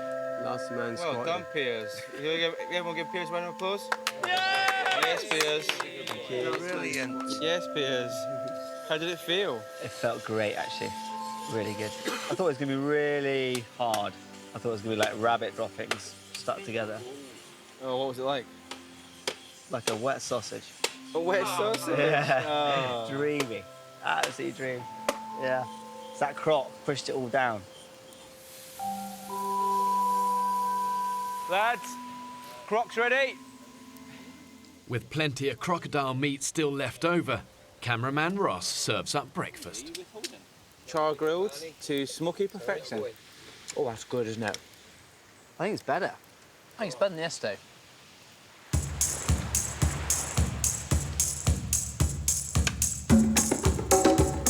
With With their bellies full, the men set about their daily chores. Look at that. We have done wood in the same time it took Kyle to get dressed. Tell me that ain't the greatest thing. Right. Team effort, boys.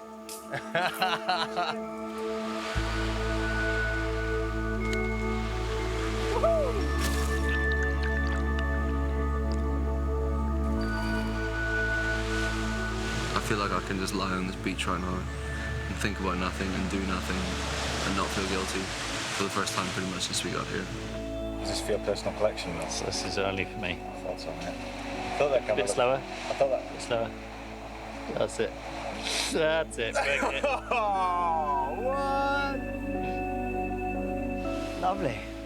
Enjoy the idyllic tropical sunshine. I think life isn't too bad after all.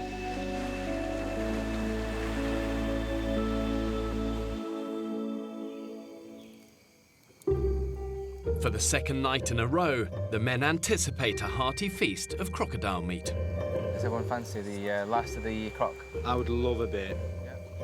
As well as giving the group vital calories, the sudden intake of rich food appears to have solved another of the men's problems.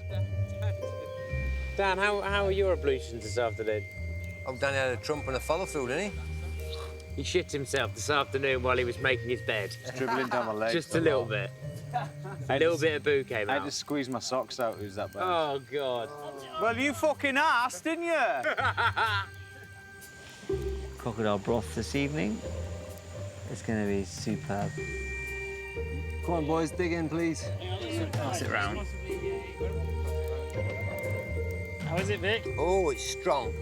I think strong is a good word. There is some distinct smell of poo about this. It smells a bit like dog shit, doesn't it? It does smell a bit suspicious, doesn't it? Yeah. Shit. Oh, crikey. Phil, what's the verdict? I've had 2 mouthfuls, and that's 2 mouthfuls too many. I can feel the squirts coming on.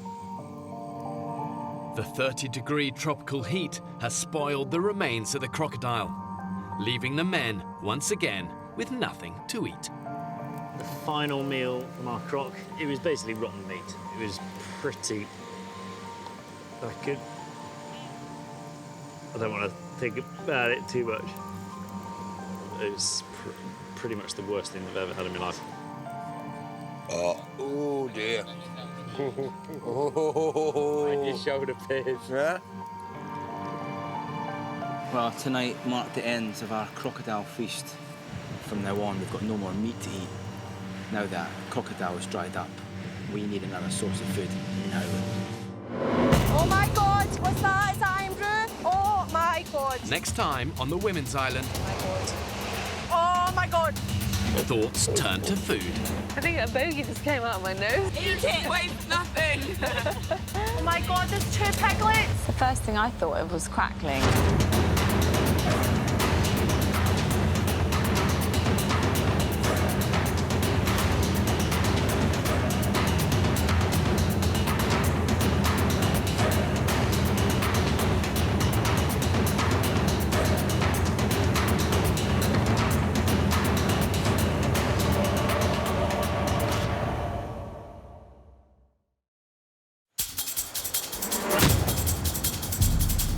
Two uninhabited Pacific islands. More than 5,000 miles from the UK. One will be inhabited by 14 British men, while a separate island will be home to 14 British women. When pushed to the limits of human endurance, will it be brute power or mental strength that wins the day? Who will have what it takes to stay alive? Tonight, we follow the men.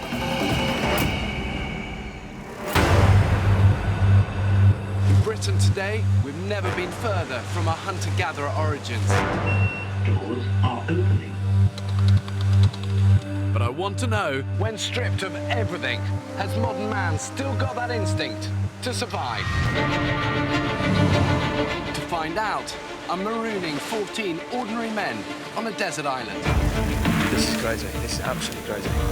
This could be the worst decision we've ever made. This time, it'll be harder than ever. They'll have to endure 6 weeks in the height of the harsh tropical storm season. Bring it on, Mother Nature, I say. If this is the worst you can do. They will be utterly alone, filming everything themselves. We have two choices. One, we go down the 40-foot ravine. Holy shit! Or we keep going through this arsehole of a jungle. They'll have to find their own water and hunt for their own food. We just caught a prehistoric animal. You lazy bunch of bone idle bastards! Have these modern-day men got what it takes to survive?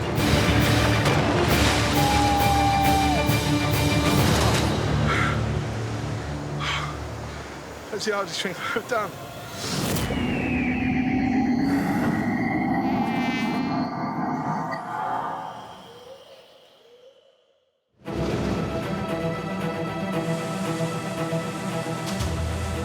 I personally don't think men are as strong now as they were, I wouldn't even say 50 years ago, even 5 years ago, because we have it too easy. The interesting question to ask, actually, is if we lost everything, what would happen to us? Yeah, it'd be nice to think I've come off the island feeling a little bit more macho, a little bit more alpha male, a little bit more popular with the ladies. I'm about to abandon these men on a remote Pacific island to see if they can survive. They will be utterly alone. My eldest lad's 19, he's at university. He only needs me for money and a lift. And the youngest one's too cool to hang around with Dad. My dream is for them guys to go, that's my dad, that. That's fantastic. My dad did that. I don't think I've done anything that's put myself at risk, really. But I'm scared he's sticking a graphic designer on an island with no other skills whatsoever. Anything could happen. These 14 ordinary men do not know each other, and they have no experience of living in the wild. At the moment, I don't enjoy day-to-day life. I've got a stressful job, I've got a newborn baby at home. I want to go on the island to get away from the day-to-day bullshit. I think everyone in life does take certain things for granted. Electricity when you turn on the light, having a warm shower, having breakfast. When it's not there and you wake up in the morning and go, where's the next meal coming from? It's a man test, isn't it? OK, guys, we're getting closer. You are very remote here. The next stop that way is New Zealand. What I want to find out is, has all of this cushioning that civilization has experienced over the last 50 years made us totally lose touch with that survival instinct that I believe is deep within us all? OK, guys, I need you to be my eyes for any rocks. There are loads of rocks here.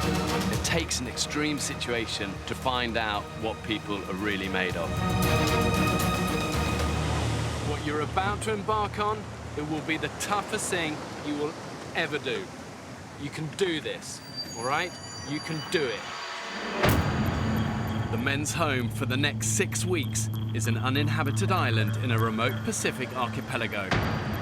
The 11 kilometers of coastline is dominated by treacherous cliffs and rocky headlands. Vicious swells and powerful ocean currents means there's no easy way onto the island. I'm going to try and get you guys as close as I can, all right? But you will end up swimming. If any of you guys are weak swimmers, it is a good time to say. I've never swum this distance before, not even in a swimming pool, but I will get there. I will get there. Age won't stop me doing this. It's not often in one's life someone actually challenges your morals, challenges you physically, and this does. That's why I want to do it. Who can't swim confidently? Confident with unconfident, yeah? Let's go. The men must make the 75-meter swim to the island fully clothed. Help each other, help those who are weaker. Let's go, let's go.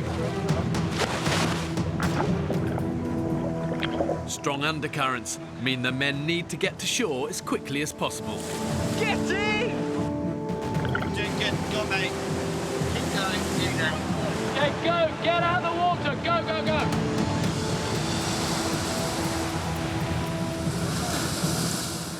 Woo! That was the damnedest thing I ever did. Glad you were there. Oh, I couldn't have got much further. If that's only a taster of what we got to come, then bring it on, Mother Nature. Hey, what are you doing? Well, the advice is to save your own piss. which is a bit unnerving. With only 2 days survival training, initiative will be key. Essentially, it's water, isn't it? Is that your piss? That's my piss, mate. You've got to save everything around here. Yeah, That's what I've been told anyway. Save your piss. Drink our own piss? I hope not. So they look a bit like a party of drowned rats at the moment. Kind of let the chaos begin. But what I do know is when I return in 6 weeks' time, the 14 men, if there's still 14 men there, which to be honest, I doubt, the men that do remain will be changed. It's time for me and the crew to leave.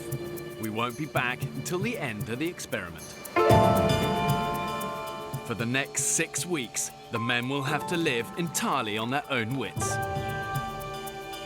To make sure these men at least have a fighting chance of survival, I've ensured the island's got enough water, indigenous animals and vegetation on it to keep them alive. It's teeming with wildlife. But what they've got to have is the ingenuity to find it, catch it and kill it. What's your name, mate? Paul. I'm Ross. Paul. Hello, Ross. All right. From here on in, everything you see will be filmed by the men themselves. Why don't we get everybody together and then we're just all trying, we'll work out something that we're going to do, and then we're all going to be heading that way, I'm assuming anyway, because it looks a little bit safer than this. It'll be dark soon. Come on, lads, let's make use of some of this energy while we've got it. All of the men will film, but 4 of the group are trained and experienced camera operators. I'm Ross. Sam. How you doing, buddy? Who'll be living under exactly the same conditions as everyone else. Oh, I'm like a fucking mule horse, aren't I? The brains of a donkey. Obviously, because we are having to film everything ourselves, we've got to cart all of like the camera gear, batteries and everything with us. Let's get on with it. Fuck's sake, this is survival, not Good Morning Britain. As well as the camera equipment, they'll have a medical kit, 2 jerry cans containing a day's supply of water, basic fishing equipment and a handful of tools. Guys, how many knives do we have? Let's count them in. 3 knives, 3 machetes. Fine. 3 knives, that's easy.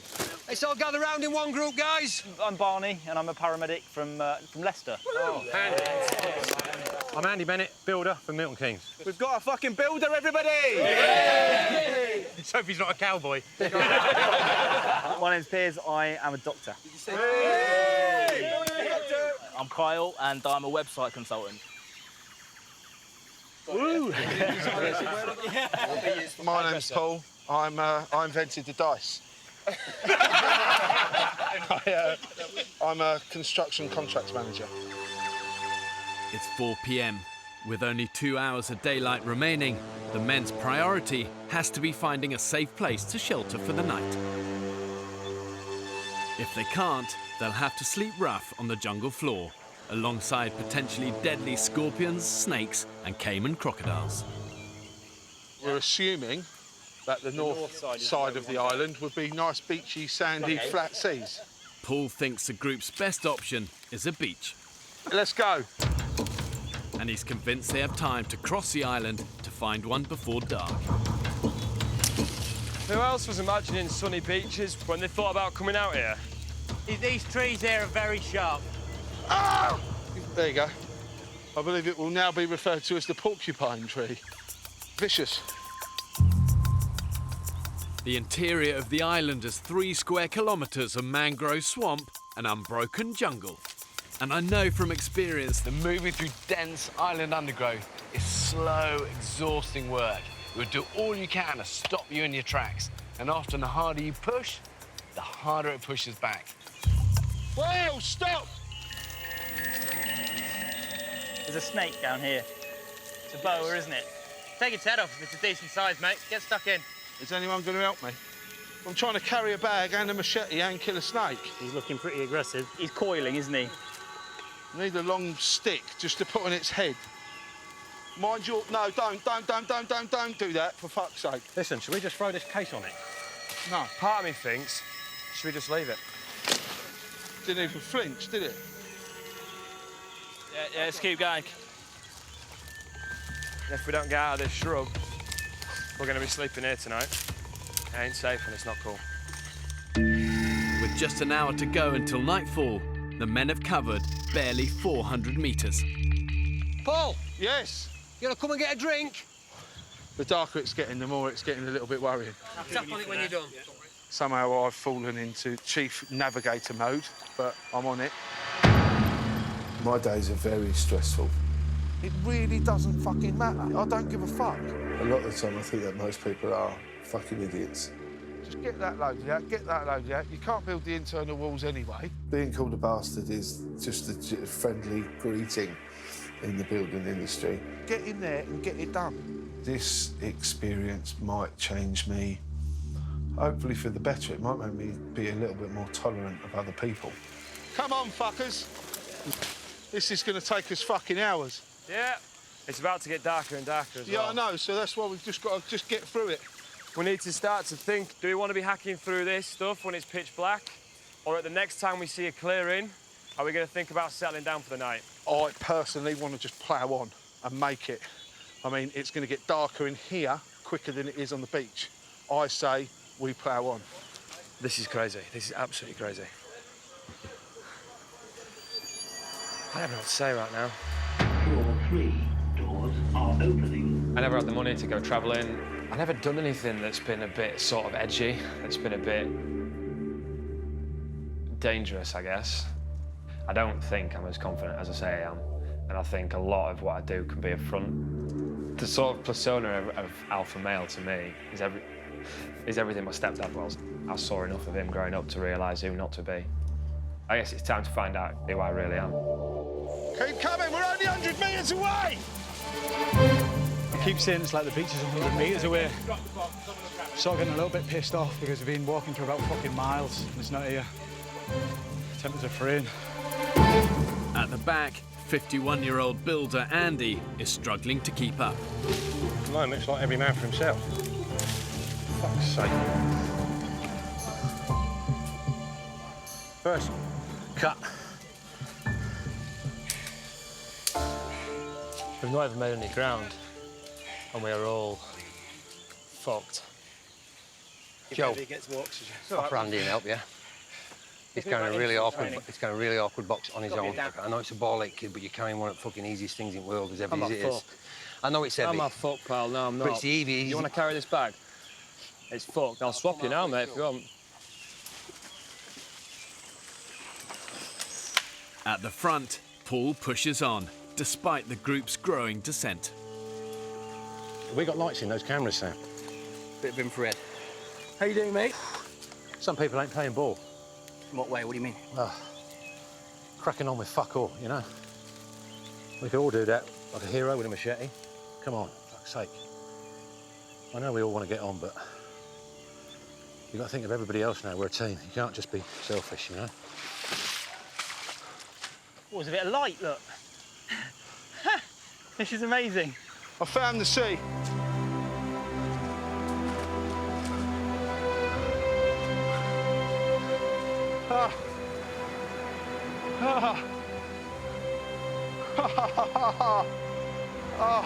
Yeah, to go beach!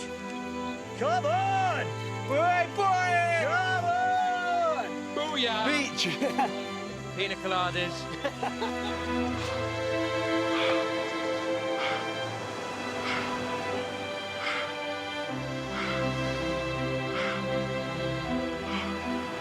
That's the hardest thing I've done.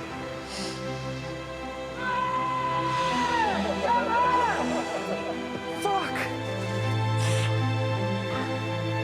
See, I never thought I'd be so happy to see the beach in my entire life. Well done, mate. Well done.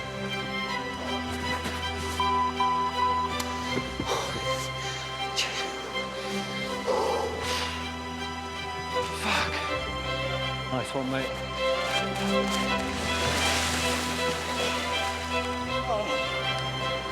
Never doubted myself. Never underestimate your own abilities. The sun's just beginning to set, so we're just in time, and everyone is on such a high right now. That's a whale! That's a whale! Wow. Wow, wow, wow, wow, wow. I'm stood here watching the sunset, and there's whales swimming past us. Pretty cool. Don't get that often, do you?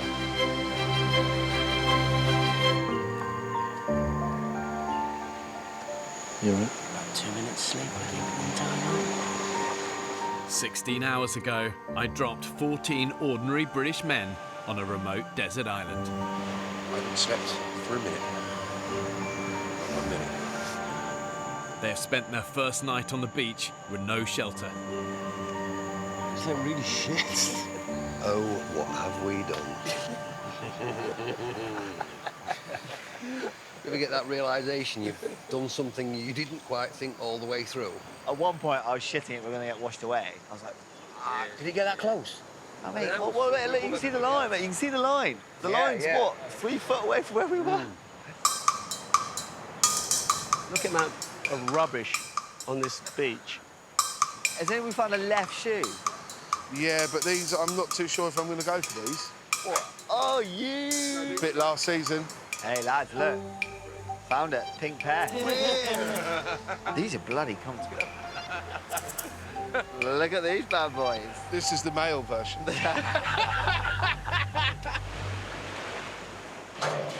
The men came onto the island with just a day's supply of drinking water. Mouthfuls. But after yesterday's arduous trek in 34-degree heat, it's all but gone. Tropical storm season, really, there shouldn't be any shortage of water on the island. And obviously, rain itself is drinkable without purification. But once it hits the ground, it becomes contaminated. All sorts of bacteria and nasties there. From experience, I can tell you, animals aren't fussy about where they crap. Oh, my God. The amount of crap that's in there. It's fucking horrible. Without boiling, this rancid water would almost certainly give the men stomach cramps and diarrhea. It's not salty, but... No, I'll tell you what, I've had hangover shits that smell better than that. Guys, can we... Like why a don't northern we all Stephen kind of gather in and have some sort of conflab about what we're going to do today? Yeah, I think that might be a very good idea, Piers. Go on, guys, gather round. Right, plan of action, lads. Yeah. We 100% need to try and make a fire now. If we don't make a fire and something to boil new water, we're going to be in bad shape by tomorrow morning. Food is becoming a priority very quickly for a lot of people. We're going to have to get something substantial to eat fairly soon. Right, meeting adjourned. Shall we dance, sir? Matey? Let's go. The men decide to split up. Having eaten nothing since they arrived, the majority of the group head off to look for food, while engineer Dan and builder Andy take on the fire lighting. It's quite a lot of pressure to get this fire going. You're down? I'm up, yeah. Right. To me. Awesome. That is not an ideal start, is it? That did one stroke. Oh, lads. I shot my load. Round about here, there's about 6, maybe 10 snails and shit, yeah? Along the coast, 47-year-old Vic has decided to put Joe, the group's youngest member, to work. We should definitely have put some fucking shoes on. That might have been a wise idea, fella. Oh! Just anything. Limpets, crabs, give 'em a crack. Snails, you spot them, fella, and I'll club them. Do these snails bite? I feel sure something with legs is going to come out of there, innit? And nip me. Don't put your finger where you won't put your dick, because it might get bit. And this, ladies and gentlemen, is how the nearest we get to Michelin star. Will we put it on a bed of anything?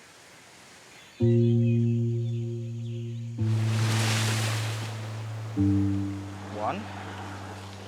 A morning's hard graft provides nothing more than a handful of limpets.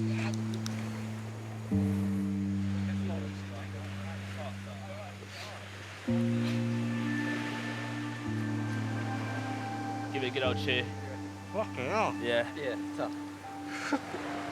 Limpets are horrendous. You don't buy them in supermarkets, do you? So they're not known for being very nice. I don't think they're very nice at all. For now, the men will have to go hungry. Stop. Who said there's no smoke without fire? Lying bastards. Fire's pissed me off a little bit. I just don't know what we're doing wrong. Lighting a fire has become an urgent priority. It's 34 degrees in the shade, and the men have had little to drink in the past 12 hours. We've got no water. None at all? None. I had a piss 20 minutes ago, and it was like pissing lion's golden syrup. I had to push it out.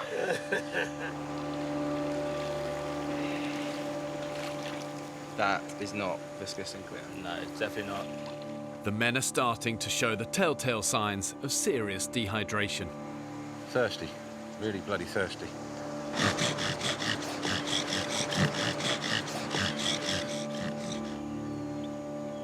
Gone out, hasn't he? Fuck all. The vultures are circling already. Look at the size of that. Jesus. That's prehistoric. How about your glasses? Do you reckon we could... Can I try your glasses? Try it, mate. Yeah.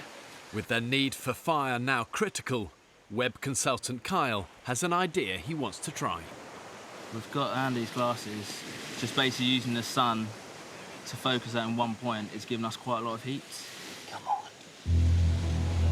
on. Don't think that's going to work, the old glasses.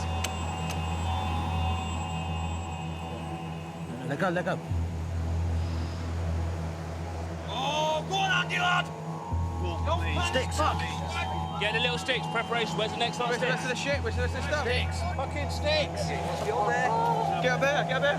And again, this way, right side, fellas. No, right side. Right, put it up, mate. Breathe it. Go on, Andy. Go on, Blow hard. Blow hard, he'll go. Come on. Andy, big blows. That's it. Come on, it's nearly there. Keep going. Keep going. You got it. You got it. You got it. You got it. You got it.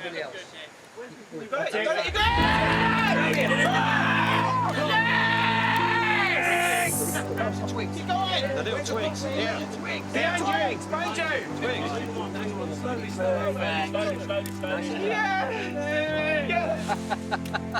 Bingo. Well done, you two. It was Kyle that started it. Good. Of course it was. He showed me the way and I followed through. That's it, we've done well. We got there. Absolutely brilliant and well done. What a dark horse, excuse the pun. We all take it back about the IT guy. Fucking yes! Well done, Kyle. After 8 hours of trying, the men finally have a fire on which to boil the stagnant water. I'm going to drink and drink and drink until my piss runs clear. And your verdict is? I mean, it's almost not normal water. There's a bit of sort of pond in there. That is top notch. It doesn't taste like piss, does it? It's like motorway tea. As long as the fire stays lit, the men will have a source of safe drinking water. Chuffed to that. Chuffed to that. What an achievement there. But keeping it alight during tropical storm season will be a huge challenge. Shit, look at that rain.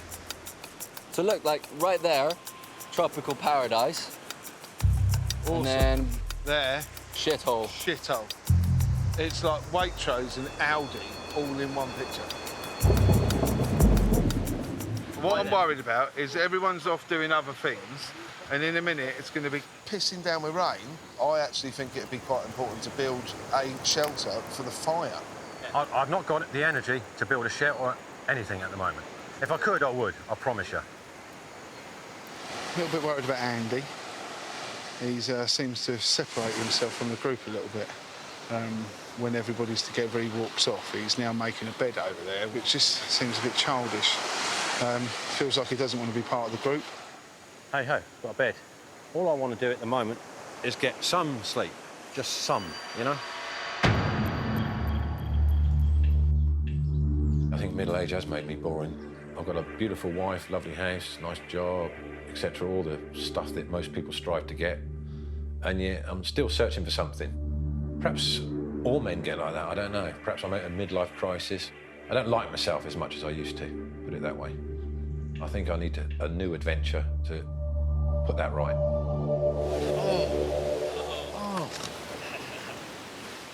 Oh.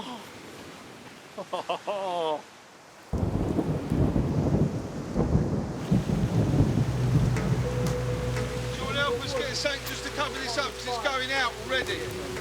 An hour before sunset, The heavens have opened, as expected. We've got a fire going. Yeah, but we've got to which is brilliant. However, it is now pissing down with rain. We've got no cover over it whatsoever. We've got nowhere to sleep whatsoever. So I would say our priority is shelter. Honestly, in the politest way possible, we need to cover up this fucking fire because it's going to go out. without the fire, the men will have no means of purifying water to drink. Who was doing the leaves? Is anybody getting the leaves to cover this? That is going out in about half an hour. Clusterfuck, or foobar, I don't know what the correct military term is. So now we've got 1 million people trying to do 1 million things. Hopefully we'll have 1 million answers. Drives you fucking mad.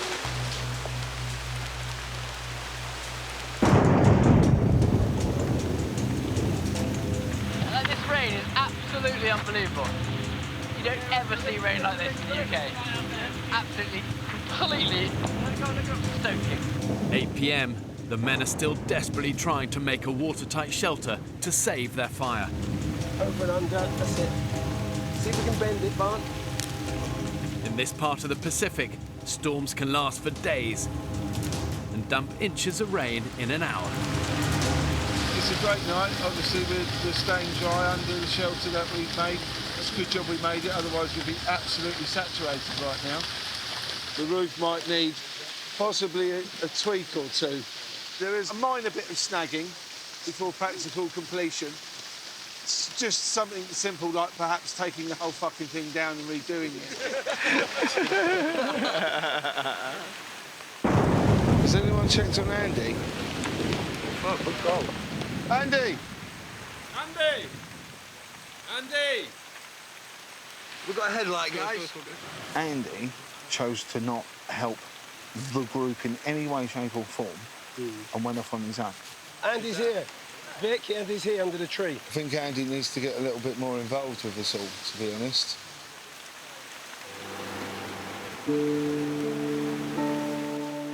It absolutely pissed down last night. Everyone was awake and everyone was just so wet through.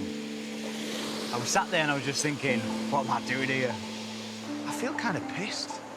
Yeah. It's weird. I feel like I've had a couple of pints. Can't move my legs. I've sat up, I just can't move. Is the bed paralysed you? Yeah. That's great. Completely numb from cock down. 6 a.m. Last night, a violent tropical storm battered the island.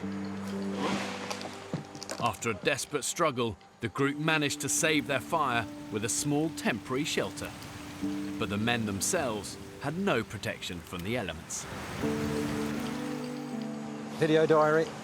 I don't know what day it is. I don't know if it's day 2, day 3. Still no sleep after getting on the island. I think I've had about, honestly, swear to God, an hour's sleep. I can't do it. I've got to think about myself now, you know? Yeah. I've been up all fucking night. I'm a mess because of it. Sleep really is critical to survival because it affects our physical and our mental health. When you get enough of it, it helps your body to recover, to heal. You process thoughts, process memories. But when you don't get enough of it, that's when you become careless. It affects your decision-making abilities, and it can even lead to depression. Young fella. What's up? No, I'm struggling a bit, I think. At the moment. With? The mentality of it all. You know what I mean? I think you got to get yourself in like in the zone, as it were. And I'm struggling to find the zone at the moment. I'm really worried about Joe. He's just kind of wandering around, sitting down, head in his hands. Kind of looks like he's feeling sorry for himself, really. And he's obviously missing home. What's her name? Charlotte. Maximum 3. You miss her, mate, don't you? So we made it in 2. Yeah. Best thing that happened to me, huh? How long have you been together? 5 years. For the first time ever since I met her that I've gone 24 hours without speaking to her, so... In fact, you might. Come on, dude, hug it out. You'll be fine, mate. You'll be absolutely fine. I promise you. You'll be fine. Honestly.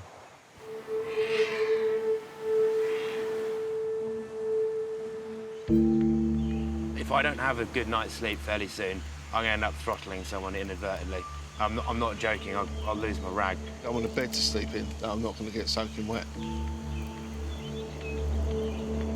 The group are relying on their 2 builders, Andy and Paul, to construct a new watertight shelter. But both have a very different idea about where to put it. We need to pick a location to build this shelter on. Correct. We have 2 potential locations. Andy, is your place on the beach? Yeah. it's a thicket and brush easily. Yeah. Look, we've got a pit there for a fire pit. This is absolutely perfect camp. Job's good. Is this is not Andy's, is it? You're more exposed to the tides, you're more exposed to the weather, and we're going to get beaten to smithereens by sandflies. It's not an option. No way. Andy's camp, it looks like it'll flood at the tidal surge. There's plastic bottles everywhere. I think we'll get bitten to shit. Pointless. Give me my opinion, mate. Fucking nobody listened to fucking me. I would love to have come down here for Andy's sake and gone, this is fucking brilliant, mate. Yeah. But the trouble is, we walked in here and I kept my mouth shut, but within 30 seconds, everyone went, are you fucking joking? I'm a builder. People get me in to fix anything. Customers phone me up to put their IKEA bedroom stuff together. It's like, well, fuck you then. With Andy's site rejected, Paul shows the men his preferred location. Because it's elevated, this is not really going to get that wet. It's got a fairly good canopy. We can all sleep here on the dry. Correct. You've got a nice little breeze coming through as well. Yeah, I like this place. Right, what do you want me to do, Paul? Well, what we need now, cross members. I've bitched about Paul being a volcanic rhinoceros, but you know what? He's single-minded, but he makes clear decisions and sticks by them. And he's been right more than he's been wrong so far. Ah! We're fucking saved. We'll be all right now. We knew there was power on the island. How you find it? I'm a bit shocked at how difficult. How difficult it's been. We're all here doing the same shit. Yeah. We're all not sure whether we should see it, bush. Determined to boost Joe's morale and keep his mind off home, father of three Vic has asked him to join in with the shelter build. It's a challenge. A fucking challenge. You'll adapt to all this quicker than any of us will. Far quicker. It's a case of making sure everybody guides everybody else in the right direction. I do firmly believe we will become an excellent team to the point of becoming almost like a tribe. Let me just say, building camp at the top of a steep hill in the middle of rainy season is the stupidest idea ever had. A chain is only as strong as its weakest link. And I'm obviously the weakest link. Joe, you're not the weakest link, you're just missing home. It's a natural thing to feel. Yeah. I think some people do think I'm the weakest link, mate. I don't Do you think that? I don't think No, but I think you do. Do you think so? Yeah. Crikey, what's made you think that? Day one when I met you, you've been shouting orders at me from Have day I? dot. No. But we're carrying stuff in and out of a jungle, and I've got a really heavy rucksack on my back, and you're saying, Joe, I think it's a good idea if you do this. Joe, I think it's a good idea if you do that. Right, you've not been shouting orders at anyone else, but I think you feel that I'm the youngest, therefore, naturally, you've got some authority over me. And that's been grinding on me a little bit. Joe intimated that I'd been giving him a hard time, which I truly have only tried to be positive with everybody. I was devastated. You're being aggressive. Tell you what. You're being passive-aggressive, and that's not fair. All right? He just told me I'm being passive-aggressive when we're having a laugh.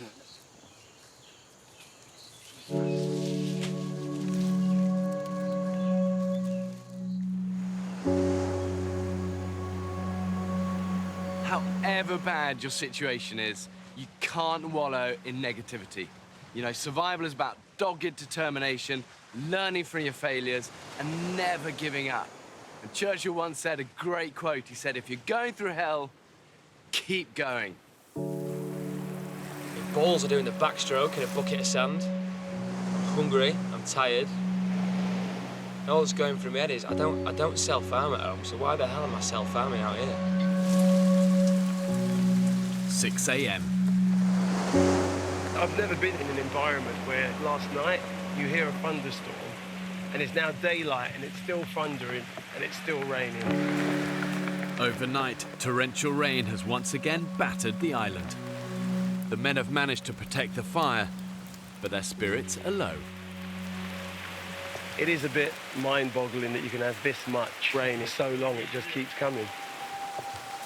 Yesterday, the men started work on a new shelter.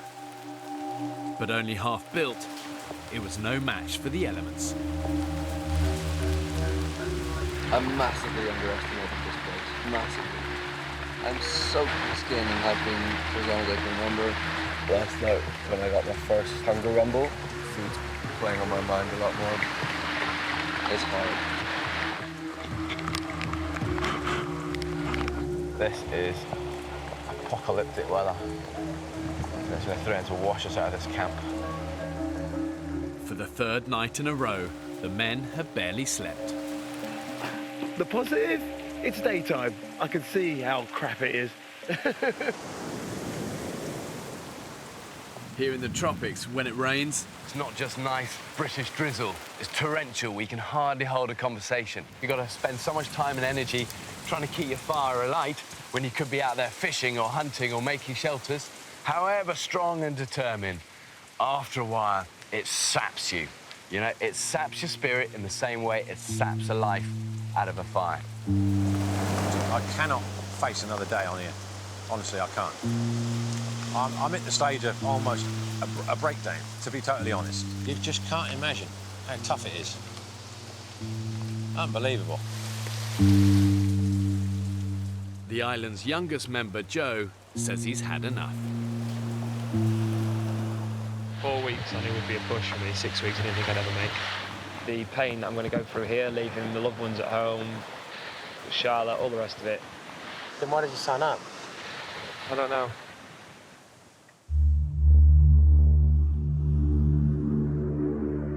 At 10 a.m, the storm finally passes. Determined to leave as soon as possible, graphic designer Joe uses the emergency satellite radio to request an evacuation boat. I just really strongly believe that as a person, physically, mentally, and all the rest of it, I'm not going to make the rest of the time on the island. And I've not made any rash decisions because I'm aware that you can make decisions in the heat of a moment, and I haven't. I just really fancy a margarita pizza. Joe wants to go home. Can't believe it. He's not been here 4 days. We've not even started. And he wants to go home. Joe has agreed to stay on the island for another 24 hours before making a final decision about whether he wants to leave. You want it up there, mark it, and then we'll cut it. Is it long enough? No. You can go halfway then. In the jungle, work continues on the shelter. Can you get that any higher? The group have persuaded Andy to help out, hoping the prospect of a dry night will encourage him to stay. Yeah, one there. Yeah. And then one down here. Right, so not there then? Eh? So not there then? I didn't say to put it there. The whole reason I said I don't want to tie a sled knot in this piece because we need to get the piece of wood in there first. Paul is a project manager in a construction company and Andy is a builder. Them two personalities just clash because one wants to tell the other one what to do and then this one wants to tell this one what to do. All we need to do is tie this on here, please. That's all we need to do. Yeah, but where's the bit of wood? Because I'm not tying a fucking knot if there ain't a bit of wood in it. Look, that ain't going nowhere. That's the shape I want. Andy really has a massive problem with me. Everybody's been tiptoeing around him for the past 4 days. He's just being a fucking prick. But what can you do? Something's going to explode at some point. Since yesterday, Andy has been hinting that he too might request evacuation from the island. Why are you threatening to go home, Andy? All sorts of reasons, mate. Come on, spit us out. No, I don't need to. Why are you so aggressive? I'm asking you a civil question. Yeah, you've asked me it 3 times. The Tell first us time what- then the second time, now you're asking a No, fourth they were time. different And then questions. you're calling me aggressive because I don't Yeah. want to answer a question that you've asked 4 times. I haven't asked it 4 times. You have. I said, why do you want to go home? You went, because I do. I went, well, give us a reason. You went, I'm not going to give you a reason. Exactly. I said, So tell then us you one. asked again, There and must then be you asked a again, reason. and then you asked I again. didn't ask again, Andy. You did. What is the fucking matter with you? Nothing the matter with me, son. At all. Do we wedge that there and then prop it up? Whatever Andy wants to do. I've had enough. Hang on. They need your expertise. I said, stop asking me. And he carried on asking me. Fucking unbelievable. With the camp's 2 builders walking off the job, construction of the shelter grinds to a halt. There's no doubt there's a lot of strong, pretty macho personalities on the men's island. And yeah, they're all trying to find their place in that pecking order. But the danger when you get these high-pressure situations like this is that the alpha males start to compete. instead of cooperate. And then the danger is it blows a whole group apart. I'm used to being in control, I'm used to being organised, everything running efficiently. It's what I do. That ignorant twat wants to do it his way, and he hasn't got a fucking clue. It makes your head, it's like it wants to implode. Seriously, my will is a punch to the throat. He's down, gone, finished. It's over with. I walk away. Happy days. I can't do that here. Bang, done. Fat cunt. You know what I mean?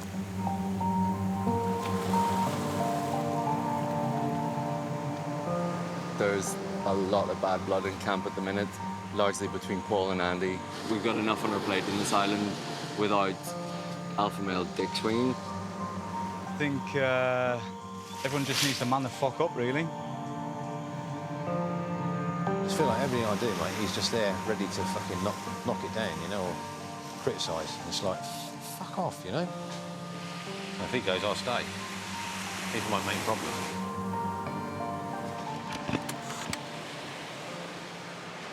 So, I overheard a conversation with Andy. His exact words were, if Paul leaves, that'd be good, because then I will stay.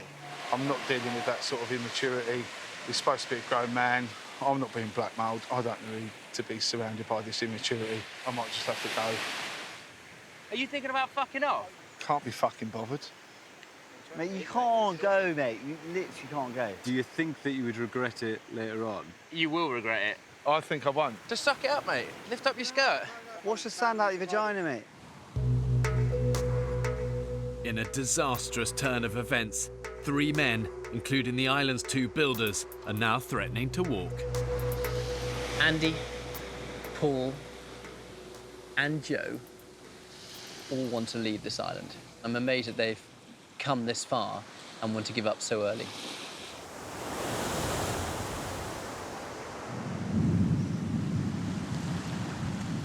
As yet another storm hits the island, the men call a crisis meeting.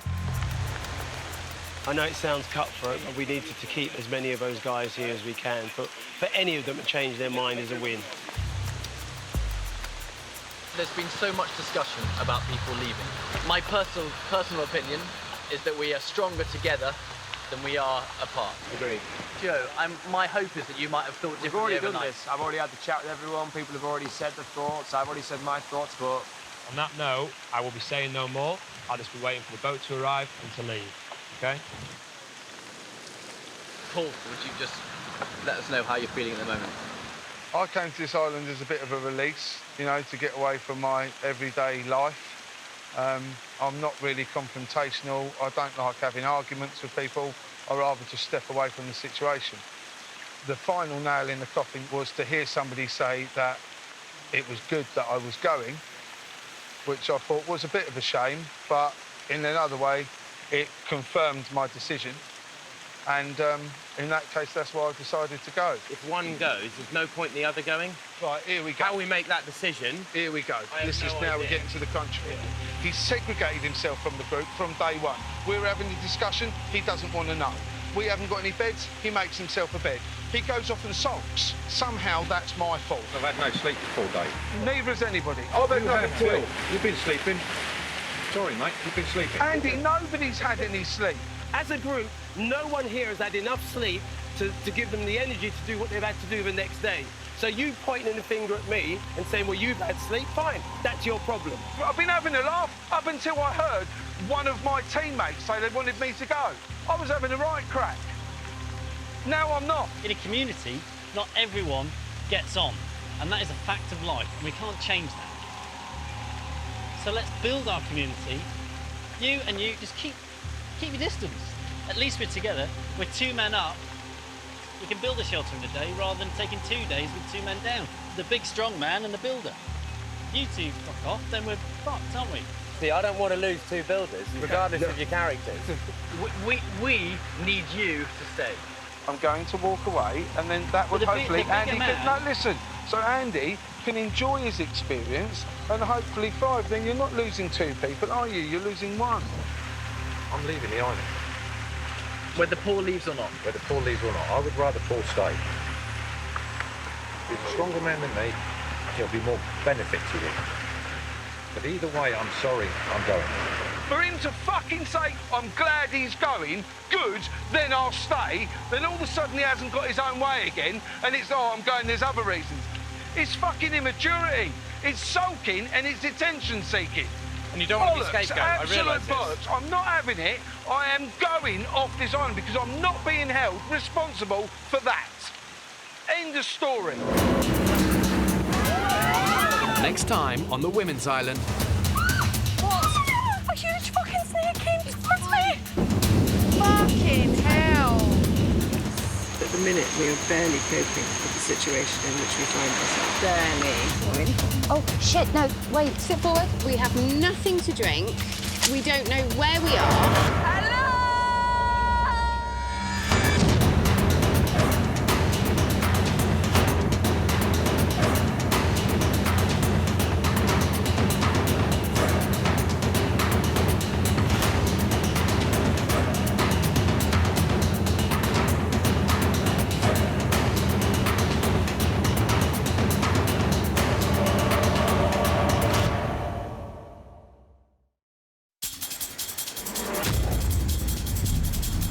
Two uninhabited Pacific islands.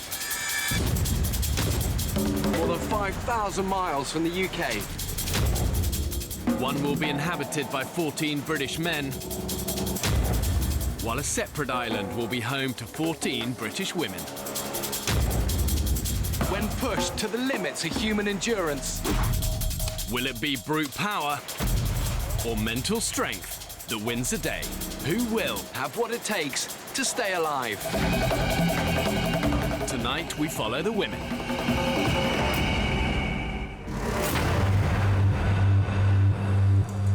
In 21st century Britain, old-fashioned ideas about men and women have disappeared. And traditional gender roles have become blurred. Women are often expected to do it all, combining childcare with excelling at work. Don't let that happen again. I don't know who's doing it. It's really, really embarrassing and unprofessional. But if stripped of all of the advantages of modern life, and multitasking 21st century women better cut out for survival than men. To find out, I'm abandoning 14 ordinary women to fend for themselves on a remote desert island. A huge snake came towards me! It came right at me! They will be utterly alone, I need to be with my family. filming everything themselves. Right, you're filming me, filming you! That is the biggest shocker I've ever seen. They'll have to hunt for food, You're all right, you are. Oh! for water, Yeah, it's collecting water now. and for shelter. Oh, for f***'s sake. The women will be taken to the very edge of existence, living on the island for 6 weeks in the middle of tropical storm season. It's like a tornado. That is terrifying. We need a radio-in medic now. It's not a programme, it's ridiculous. Wow. Just remember to how you felt when you felt shit, OK? And leave it there. when pitted against the extremes of nature, have these modern-day women got what it takes to survive? Guys, that is a big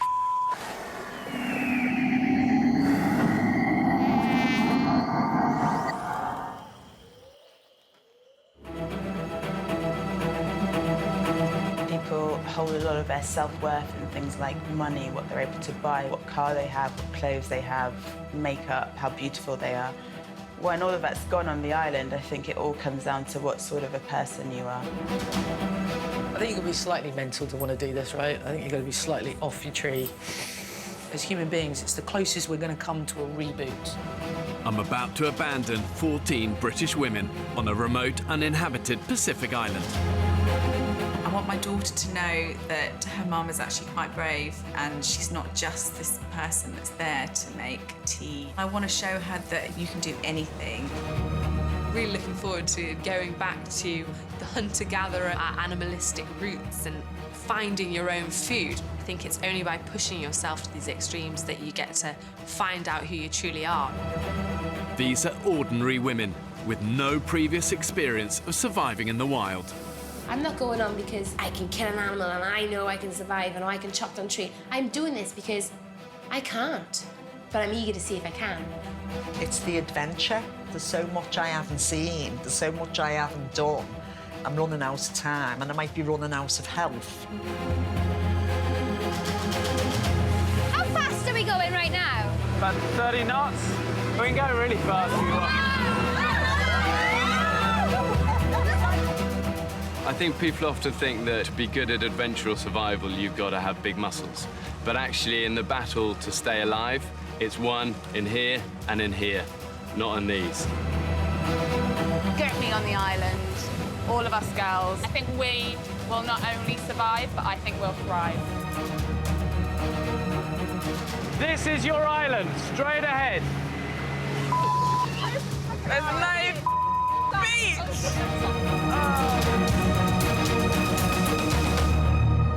There are a lot of currents around this, okay? So I'm going to try and find these little areas of slack water to get you in. Unpredictable riptides and hidden rocks make these waters treacherous. This is the closest I can get the boat to the shoreline. I'm not going to sugarcoat this for you guys. It is going to be hard. It's going to be hard physically. It's going to be hard emotionally. And the thing to remember is positivity, positivity, positivity. It's not the white beaches and the sun that we were daydreaming of. I was okay until I got to this point, and now I'm really panicking. How deep is that? You know, it is going to be out of your depth. There are rocks in there. Just be smart. To get to the island, the women have no choice but to swim to the shore in the clothes they're wearing. It's the thought of being all night, no dry clothes and no fire, because we have to make mistakes. Don't think about it. Just one by one. It's gonna take We'll just cuddle each other tonight. Yeah. Everyone's allowed the odd wind. Once we get you in the water, you'll be done with it. Yeah? Can't Then get it's anywhere, all, then it's all in front of you. It's all uphill from here. You'll be great. You'll be great. It's all uphill from here. Yeah. You're good to go.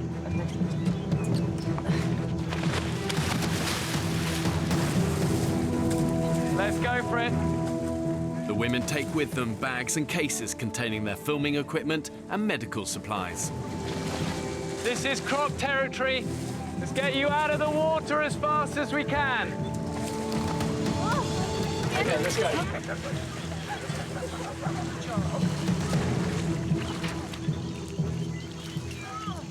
From this moment on, they'll be completely alone. Who are you? George. George, excellent. I'm Becky. Becky, hi Becky. Happy.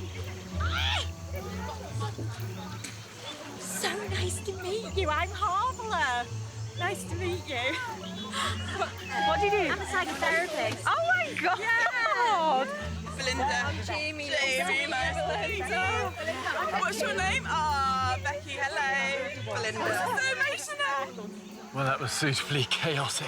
You know, it's 4 o'clock. It's going to get dark here in a couple of hours. And already, you know, there've been 15 minutes chat on the beach. They need to work hard, get moving. But, you know, it's nothing I can do. These are things they're going to find out. It's time for me and the crew to leave. We won't be back till the end of the experiment. Oh, I'm peeing. I'm peeing. I'm peeing. I'm peeing. Oh, I still need to pee. I don't know if I want to pee through my trousers. The women's home for the next 6 weeks is this remote, uninhabited Pacific island. To make sure they have a fighting chance of survival, I've ensured there is enough water, indigenous animals and vegetation to keep them alive. But only if they have the ingenuity to find it, catch it and kill it. I've dropped the group in the most inhospitable part of the island. There's unforgiving jungle and deadly creatures all around. Now just 2 hours before sunset, the group need to move away as quickly as they can. Are you still weeing, Jade? I'm weeing.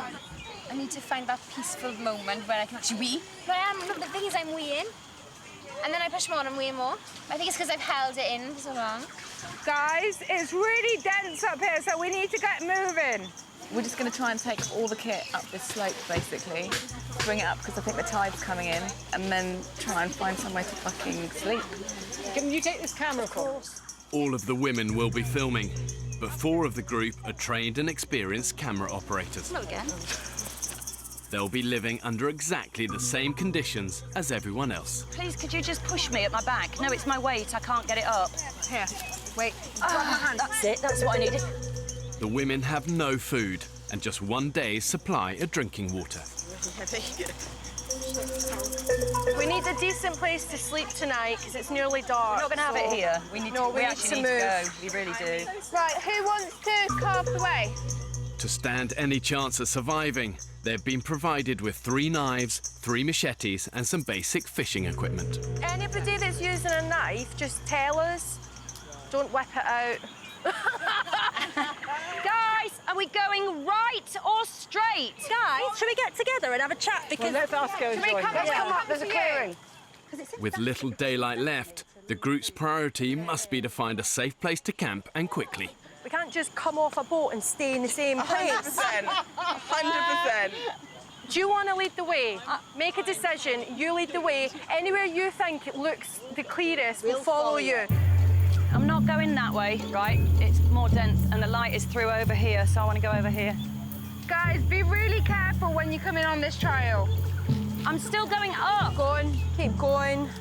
Need to get the fuck out. What? Oh. Right, stay still. We've got dinner. Oh my God. What is it? Snake. It's right near me. A huge fucking snake came towards me. I think what you need to do... Fucking hell. Right, it's going up the tree, girls. Shall I just chop its head off? It came right at me. What? What's head? And it came straight towards me. I nearly stood on it. That's why I ran away. Oh, fuck. I'm gonna fucking die on this island. You're not gonna die. You are not going to die. It came right towards me like that. Just breathe slowly and walk up to me How now. am I gonna sleep in this island? Come on. What's her name? Jamie. Jamie, come to me. Oh my God. Just come to me. Right, I'll come to you. Oh. To be honest, I'm frightened of everything. Bogs and snakes and crocodiles and sharks. But I really, really want to overcome the fear. Materialistic things really shouldn't matter, but unfortunately they do matter a lot to me. I can't imagine what it's going to be like going back to complete and utter basics. It might change me into a new woman completely. I have no idea. Oh, I was on the island for 2 minutes and a snake attacked me. Fuck me. I don't want a snake coming towards me. Take a deep breath, please. Okay, Just okay. in. Just stand still and breathe in. Right, and breathe out. It's not going to get you. It looks like it's bloody It's bloody not. Stop fucking looking for it. So basically, the whole place is crawling with snakes. Go on, move on. Keep moving. I want to get out of here. When you're pushing through dense jungle into the unknown, everything is a potential threat. You've got caiman crocodiles, you've got snakes, you've got wild pigs, all of which are most likely to attack when they're surprised. You let your guard down, the wild is going to bite you on the backside hard. I feel like everything's crawling. It's not. You've got to try and just take your mind away and just pretend you're walking through some lovely area of a botanical garden. Oh shit, they're yucca. Oh, where? Right in front of us. Look. Oh. We got a yucca. Guys, we need to get our priorities straight. It's an early win. They've identified a valuable source of carbohydrate. We're getting too excited about yucca. I'm actually quite concerned about sleeping, not yucca. This is nuts. I didn't know places like this existed. Oh, my hair.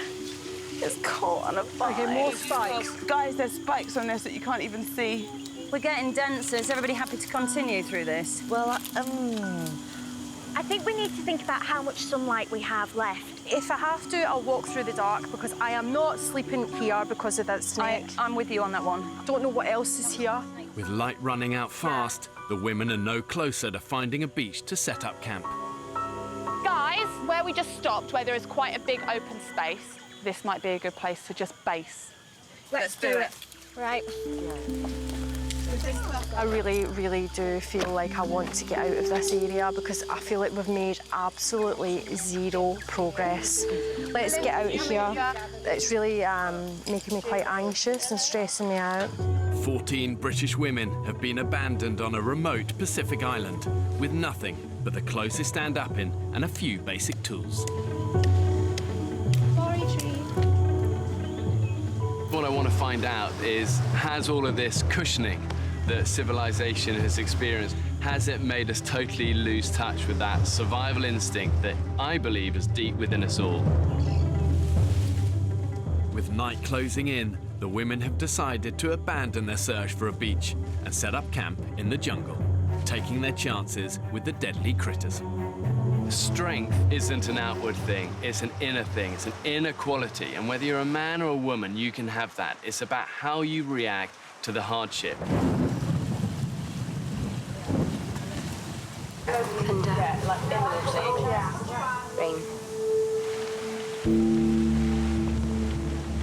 Rain, rain, go away, come again when we get off this island. Just got changed and now it's raining, so I've only got my normal pants. If the women are to survive, they'll need to live through 6 weeks of the tropical storm season. At its worst, the torrential rain can dump up to an inch of water in an hour. My current knickers and trousers are wet through, so I feel like I've wet myself a bit. I'm wearing a shitty nappy. I have dry socks though, which are in my bra, keeping even drier. Yeah, that's a good idea.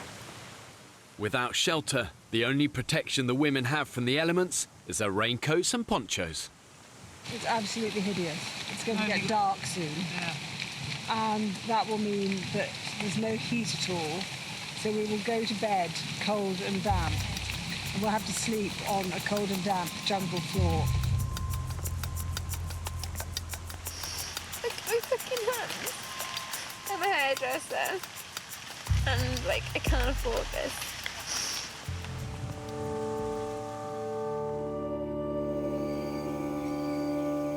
Do you want to see the water coming out of my socks on film? Don't worry. 7 p.m. and the women are determined to get a fire started. If you can find another tree with some of that, great, but that'll burn very, very quickly. It's cold and it's horrible. I'm trying to actually not even think about it. That's what I'm trying to do at the moment, just focus on what's going on and not focus about the dark. Because if we don't get a fire and we sit down, awful. After just 2 days survival training, Becky, Georgina and their team have made a bow and drill. And we move this really slow and low, Becky. I like it long and I like it slow. Spinning one piece of wood against another should create enough friction to produce a burning ember. I mean, honestly, who'd be a bloody caveman?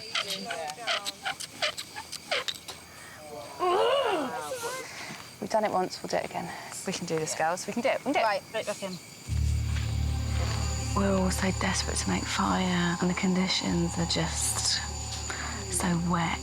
I just have a feeling we're going to stay up all night and try and make fire. Is there any smoke coming from there at all? How long do you think the girls have been at it now? 3 hours, maybe more than 3 hours. These women I'm with are amazing. I've gone from absolutely terrified to sheer thrill and enjoyment. Oh, there's tons of smoke. It's like a friggin' wigwam. Keep going. Don't think I can hold it much longer. Bloody good ember. We're going for it. Maybe it's going too far on that. Yes. You're very nearly there. Here we go! Oh my God! Wow! Again, just pull really hard. Oh my God!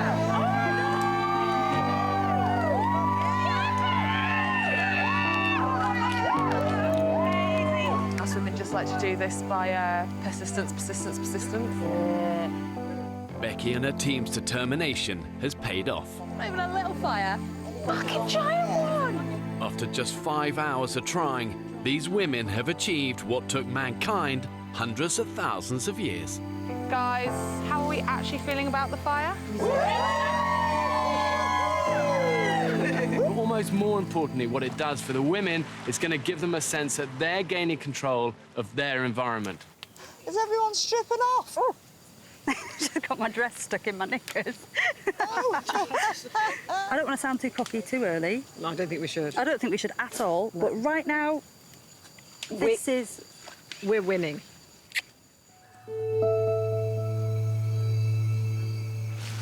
Oh! Jesus, Jesus, Jesus. Fuck me! What the fuck is that? Please tell me that's not a spider. It's that big crab over there. Can you see it, Jules? Oh my God, there's no way I can sleep here. Fucking hell!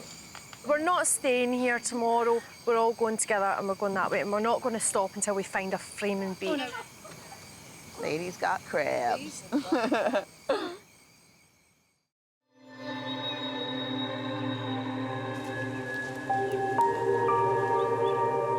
The women have had a restless first night on the damp jungle floor. I tried to have some sleep, but the noises in the night and the crabs that were creeping up on us, I just couldn't. I just sat up all the time with the torch, the head torch like that. I did. I woke everybody up with my farts. You did about 5 or 6 big loud ones. Yeah, well, no, they weren't loud. Oh, no. You just decided to sleep where I farted. This is that yucca, and it's a bit like a potato.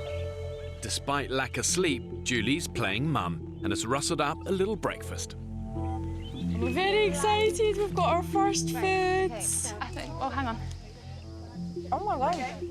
Not as nice as normal food. When we're actually starving, it'll be absolutely amazing. The group may have found food. Add to the collection. Oh, it's swollen. It was really But during the night, it's the women themselves that are featured on the island menu. Look at my back. I've got like a full face of spots. I can't even like wipe my eyes because my hands are dirty. Look at my nails. Basically, I can't be dealing with this. One side of me is like, I want to do this, I love nature, I am one with nature. And the other side of me is just like, look at my fucking face. You're kidding me. You know, what the fuck, like? You always look gorgeous when you're young, you do. Don't they? Exactly. You know. We're all young. Your boobs are better than mine. Well, mine are false. The urgent priority for the group is to find a safe place to camp, away from the jungle creatures and near a sustainable water source. There's only going to be, what, about 20 litres of water, and that's not lasting us 14 people for very long. As nice as this camp is, we want to... I am trying to be nice. Go and find the beach. Yeah. So one group's going to go look, and one group's going to stay here. Who's in the go group? Me. Can I come? Yeah. Have you got your whistles? Yes, we're whistling. Hold on a minute. You think that you can walk right round this island? We in the don't water? know anything. It's trial and error, isn't it? I think this decision has been made a little too quickly, and I just think we need to plan. Why don't we just stay here for another few hours thinking about it? Or we could go. Are you not coming now? Yeah, I am. Off your butt, then. We're off. I've done the children, I've been mum, I've done my business. I'm at this age now where I need to do something for me. When I was younger, I did want to do certain things, but I never had actually either the balls or the friends to do it with me, and I didn't have enough balls to do it on my own. And now, I want to see if I can cope. So do you see if we go to the end of that bit there and see what's around the corner?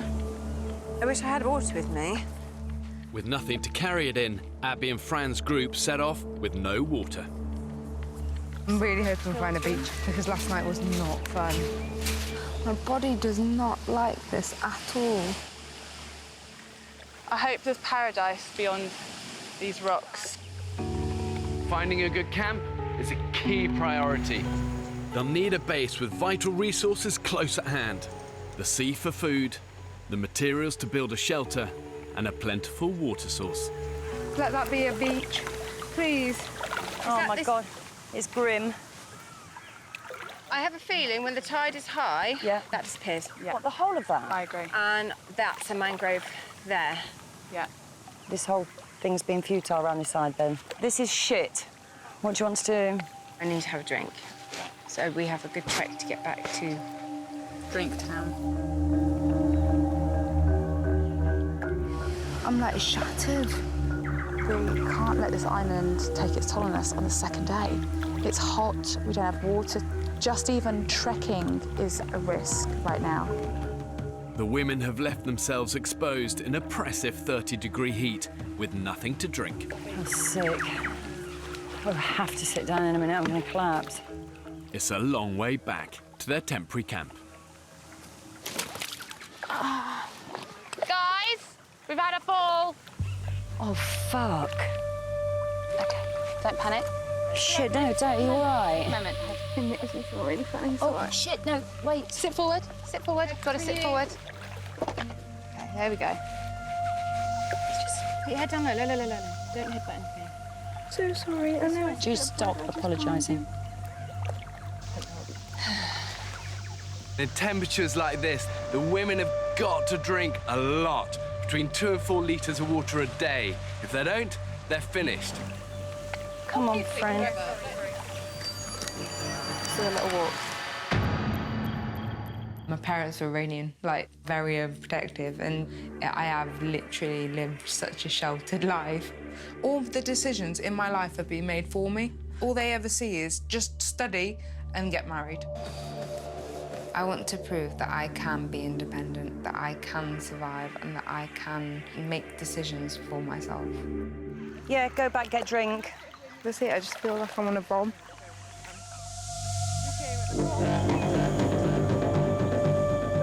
I actually just thought we'd find some idyllic beach within 24 hours, but actually the reality is we're actually only something like, oh God, a few hundred metres away from where we jumped out the stupid boat. So right now I feel a bit of a failure. I can't believe we can't get out of here. The whole notion of surviving on a tropical island may sound idyllic, but the reality behind the picture postcard fantasy is brutal. And it may look like paradise, but trying to survive on an island like that really can be hell on earth. I've been trying to keep these tears in all along. Stop it, Jade. Just try and stop. Just try and stop, because it'll make you feel worse by crying.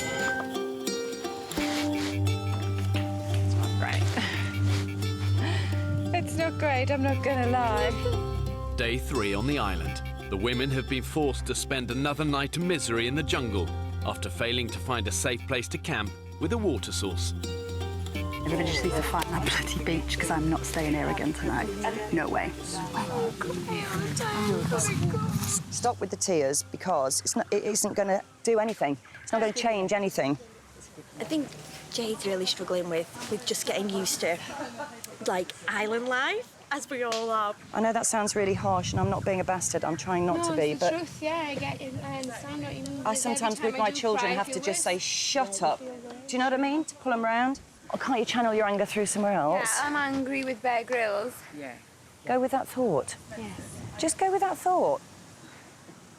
Yeah, I'm really angry with Bear Grylls.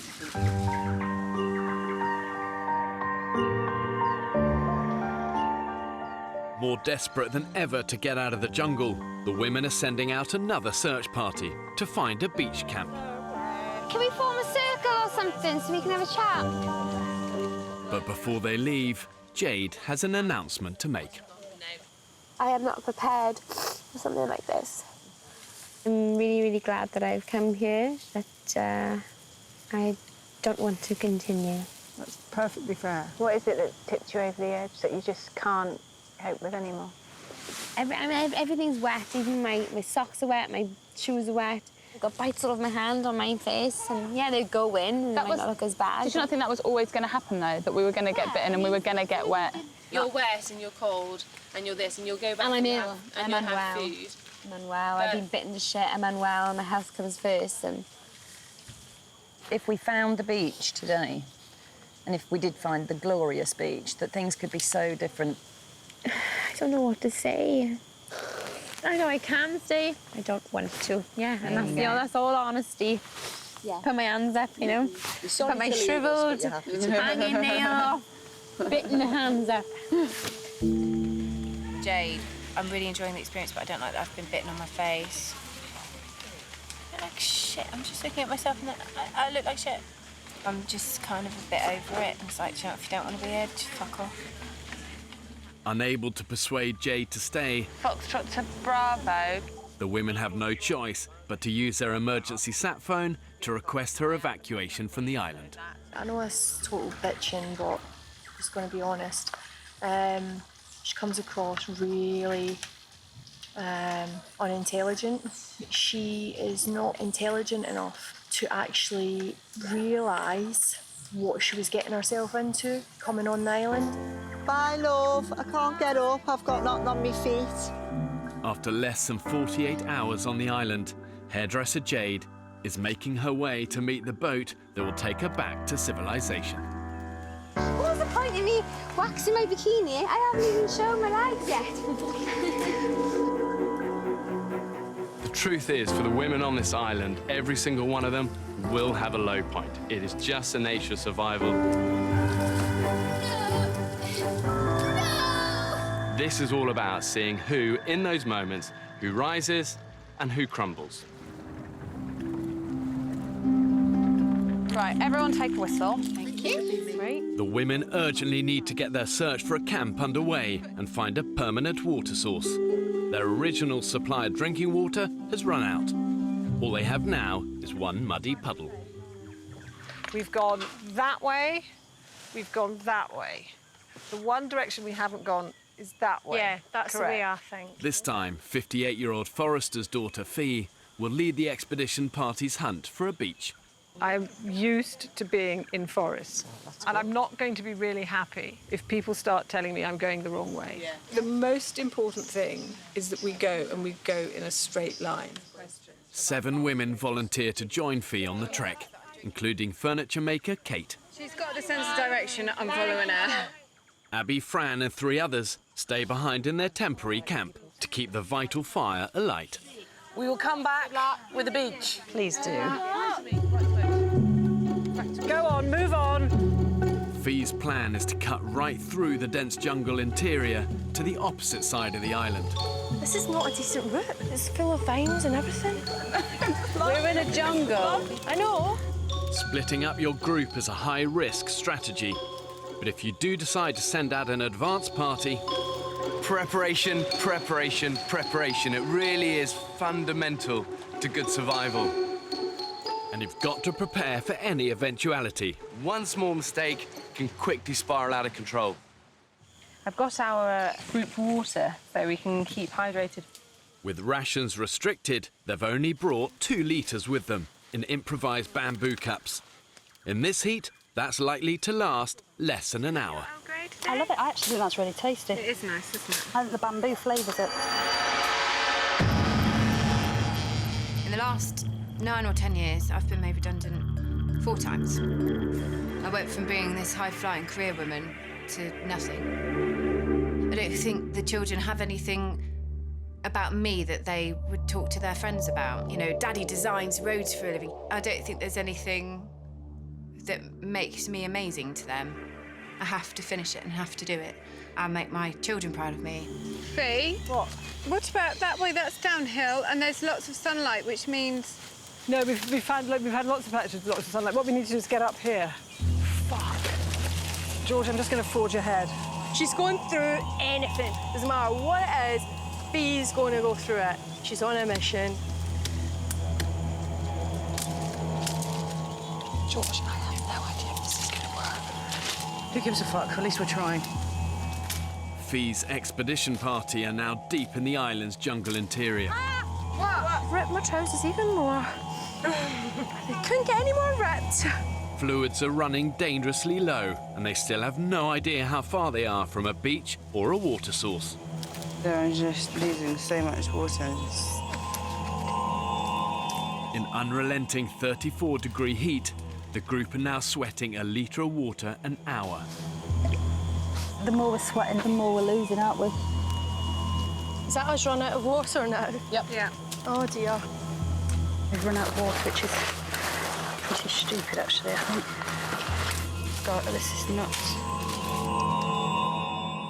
Lost and adrift in the jungle interior, the women have no idea when they'll find their next drink.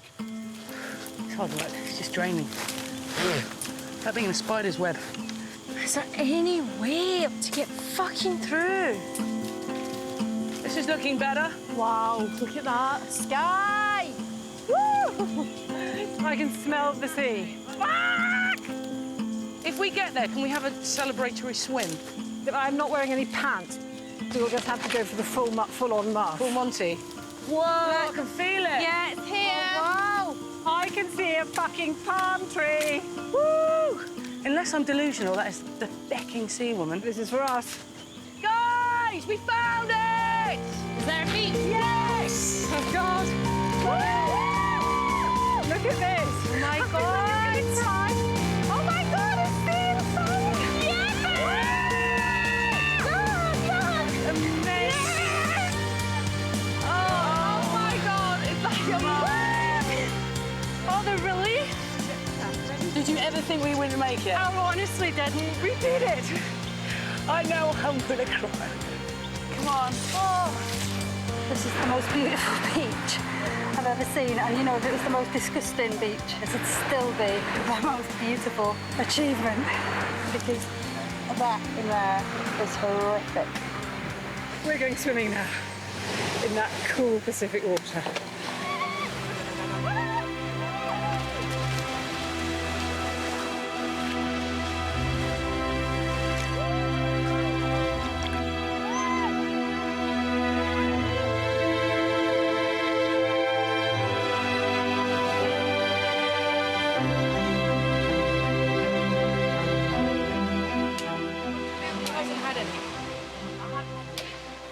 With the discovery of the beach comes a lifeline for the women. Honestly, I feel so dry and dehydrated. Based on my math, was feeling like Gandhi's flip-flop. No energy. Oh. We can clean our teeth and we can comb our hair. And I found some flip-flops. The expedition party have discovered a beach, but they're yet to find a permanent water source. It looks like it might rain, so we might actually be showered on all night tonight. Shit. Going down dark, we have no water, we have no fire, the sand flies everywhere. So, you know, there is potential for it to be amazing, but right now I'm just thinking, oh my God, how are we going to get through the night? With night drawing in, the women have no choice but to sleep here and return to collect the others in the morning. I can actually smell myself. Yeah. I completely hum. Yeah. My armpits. The worst thing is our feet. With no shelter, the group will have to take their chances with the elements. And the frustrating thing for me is we all bloody knew to go be prepared. Oh my God. 3 a.m. and the heavens have opened. Shivering, freezing cold. I don't like this. The women's expedition party discovered a beach to base their camp, but haven't yet found the key to their survival, a sustainable water source. We're huddled under about, well, all of the palm fronds that we found for our bed. They're soaked through, stranded and dehydrated. What the good thing is about getting this wet is that we can wring out our shirts and suck them, and I'm really not joking. At the minute, we are barely coping with the situation in which we find ourselves. Barely. Are we? Hardly. Hardly, actually. Barely. Because we didn't prepare properly. No. That is the bottom line. And now we're sitting in the fucking rain again. Incredible. In the height of storm season, the weather can literally change in the blink of an eye. You know, 1 minute you're going to have scorching sunshine, the next thunder, lightning, torrential rain. And in these sort of extreme conditions, even the thickest jungle canopy is going to give you precious little protection.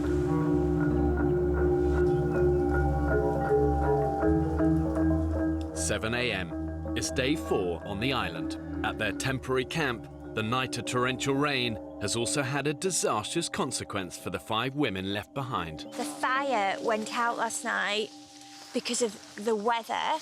All the kind of wood and everything we need was wet. So when we put it on the fire, it just made the fire die. It's just gone out. The situation is critical. Without fire, the group have lost their only means of purifying the water from the muddy puddle. They're now down to capturing rainwater in Beth's poncho. This is what we're resorting to now. Roof water. On the other side of the island, the expedition party is also having to rely on an alternative source of hydration. I think all these coconuts are making my bowels move a little bit. So I'm gonna have to go and look for somewhere to try and do a poo. I may as well just do this. Because I've got no fucking trousers. The women set off along the beach, scouring the area for a sustainable water source. We saw all those riverbeds, and I reckon this is where one of them obviously comes out, because we've got this massive drainage point of all this fresh water. Hang on. Are my eyes deceiving me, or is that a huge water source? It's slightly muddy, but it's not salty. We found water! We just need to find a container now to boil it in and fire. The discovery of the water source means the women can use this beach as their permanent base. Right, let's get going. But before they make a camp, they face a daunting trek through the jungle to collect the others. Have we got any water again now? No, we've got nothing. Have we not got any coconut water? Nothing. We've got nothing. So we're going on this trek knowing that we're going to get absolutely fucked and dehydrated. Now, honestly, I have no idea if this is right, but we've made a plan, so we've got to stick to it.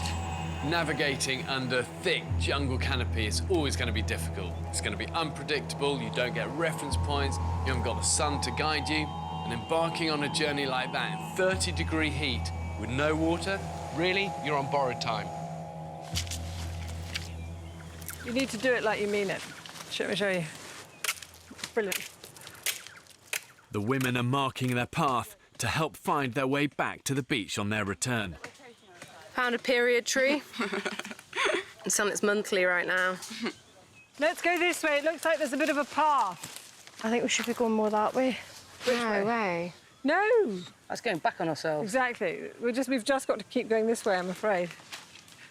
This is actually the opposite direction. We're going back towards the beach. What the fuck is this?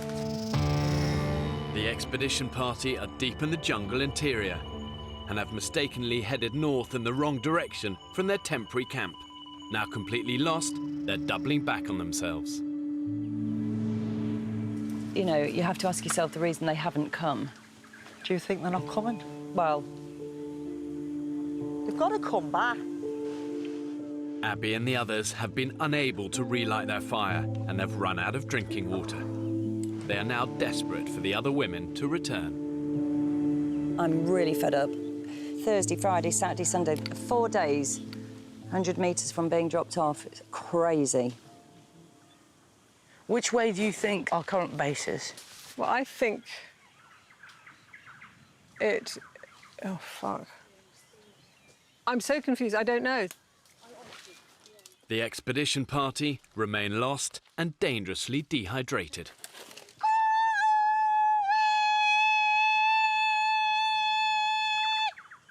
What just happened there? I was just calling so that hopefully the base camp will be able to hear the hello and make a sound back.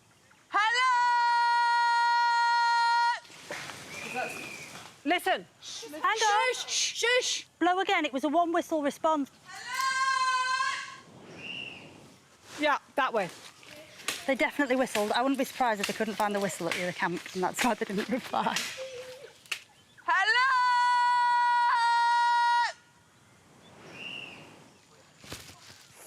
That's a bird. It's a minor bird. So it's this fucking birds. I think it's birds, yeah. Fucking birds. We got a bit prematurely excited. Right, where the fuck do we go now? Moving through jungle, you get wall after wall of dense undergrowth. And what happens when everything looks the same, it's so easy to lose your bearings. And then you get that rising sense of panic. So that big tree there, it's got all my slash marks in it from the way we came. I think you're getting really confused with the directions because if you go up that hill, that is where we just came from. Except we came up from a beach there. We did not come from there, Fee, because I've been marking trees all along that route there. I tell you, no, there's a much clearer way of saying it. The ocean... All I will say, Fee, at the moment is that your way of saying it is that I'm right and everybody else is wrong. You're the one who's confident to say, I've got a great sense of direction, but you're not taking anything from anybody else. There's another slash mark here. Oh, no. We have nothing to drink. We don't know where we are. Let's do my din. Can't remember the time I felt this thirsty. How critical do you think our situation is now? I'm absolutely crapping my pants now. All I hear about is water. That is all I hear about, water. It's more than 24 hours since the expedition party left their temporary camp and are now further away than ever. Back at base, the situation is critical too. Well, they're not coming for us today, are they? Happy fucking Mondays. The women left behind are struggling to find dry wood to relight the fire, and without this, they can't purify the remaining water in the puddle. And they've barely eaten for 4 days. You think we should start a fire? Yes. Do you want to start clearing all that shite off the fire, Fran? I can't, my heart's beating like that. Well, so's everybody's, Fran. We're all in the same boat. What for now? Let's not be bitchy, please. People can manage and people can't, and we'll have our ups and downs, but let's not bitch. I'm sorry. No, come and sit here. Don't talk. Just come and sit here. Come and sit on the comfy chair. And sit there.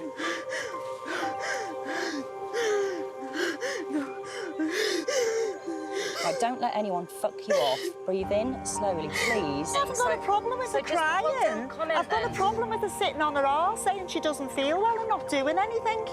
All our hearts are beating fast. Julie, you just order me about all the time. Because you do not. I do. Oh my No, that's not true. That's absolutely not true. I on the first day. I've been trying. We're in day 4 now. She needs a fucking rest. And that's it. Thank you. Just remember to how you felt when you felt shit, OK? Yeah, and leave it there. Tension in the camp are really high. Oh my gosh. It's just so hard. And I'm not going to leave this, so I've got this for I don't know how many days. Next time on the island. I think that's genuinely shitty, walking away and letting the rest of us die in a big way. We need to find food. That's the big issue in the camp. Woo! Yeah! Get it! This island either wants to decompose you from the outside in. We nearly got killed, actually. Or eat you alive. Everything around us is trying to kill us. Ah! Yeah, it's a scorpion. I'm dropping like flies. We're not even started yet.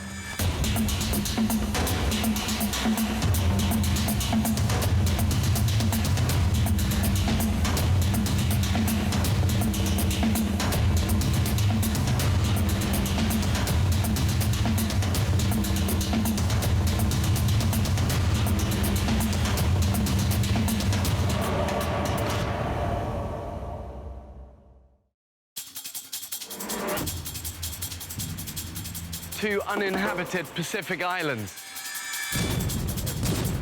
More than 5,000 miles from the UK. One will be inhabited by 14 British men, while a separate island will be home to 14 British women. For 6 weeks, they'll be utterly alone, with only the clothes they stand up in and a handful of basic tools, filming everything themselves. When pushed to the limits of human endurance. Will it be brute power or mental strength that wins the day? That's the hardest thing I've done. Who will have what it takes to stay alive? Tonight, we follow the women's island. Snake! This time, it'll be harder than ever. They'll have to hunt for food. You're all right, you are. Find water and build shelter. living on the island in the middle of tropical storm season. It's like a tornado. That is terrifying. We need a radio-in medic now. When pitted against the extremes of nature, have these modern-day women got what it takes to survive? Guys, that is a big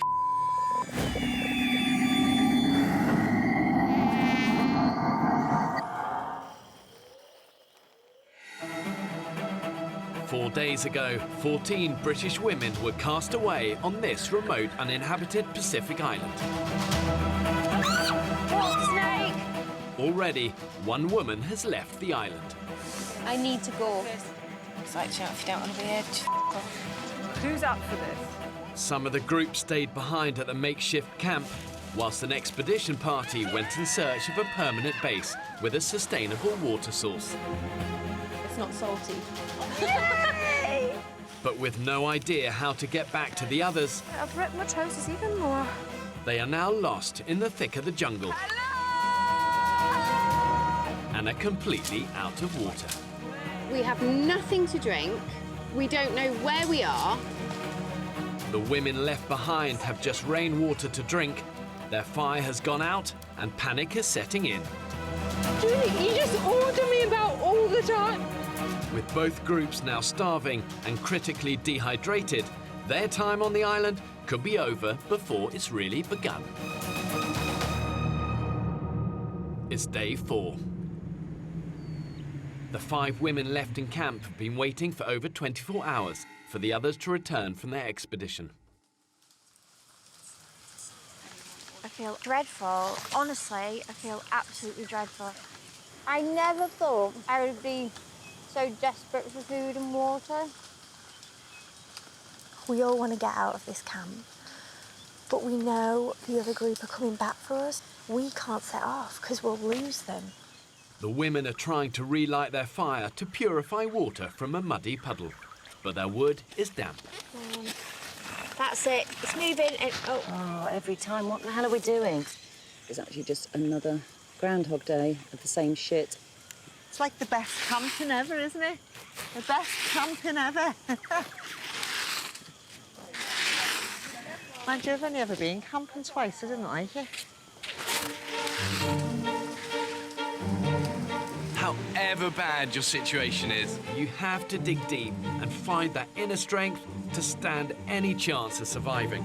You know, simple principles that really make a big difference. And one of those is positivity, positivity, positivity. I might as well, honestly, I might as well have gone and sat in my horse's field for 5 days and not eaten, but just sat in the muddiest part of the horse's field. But the difference is I might have had a horse for company. I don't actually mind, because I love extremes of weather. I like roaring wind and lightning and torrential rain and... Oh, lovely. I'm pleased for you. Seriously, I'm really chuffed for you. I've always wanted an adventure. And I think, God, I haven't done that much for myself over the last 55 years. Should have done more. Should have seen more. I get really wound up over the most stupid things. Like, you know, when you buy expensive toilet roll and then you tear it and it doesn't tear along the perforations. That really winds me up. I try to stop myself talking a lot, but I do like to think that other people can get a word in edgeways, you know what I mean? This is day 4 now without any food, so we're really going to feel it today. Earlier, the women found some yucca, a type of potato. Mother of 2 Julie has decided to peel it, despite not having a fire to cook it on. Oh, now, do you know what? I've just wasted that now, but we could have boiled it in soup. That's what Beth was saying. I would please leave you. Just... If she goes on about those potatoes anymore, I'm going to stab her.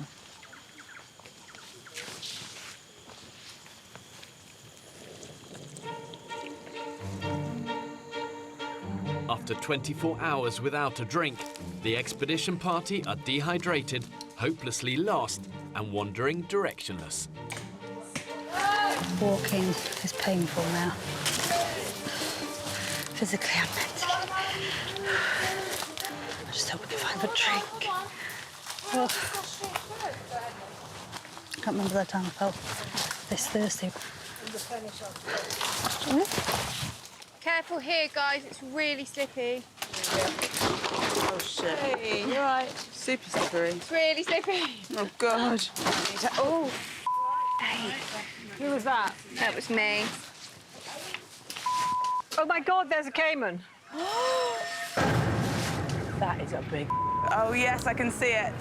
Straight ahead. Shit. Oh, my God, that's Yeah, it's enormous. It's watching us, though. We actually... I just can't... I literally must have walked past his nose by that much. Didn't spot him. Do we throw things at its hook? No.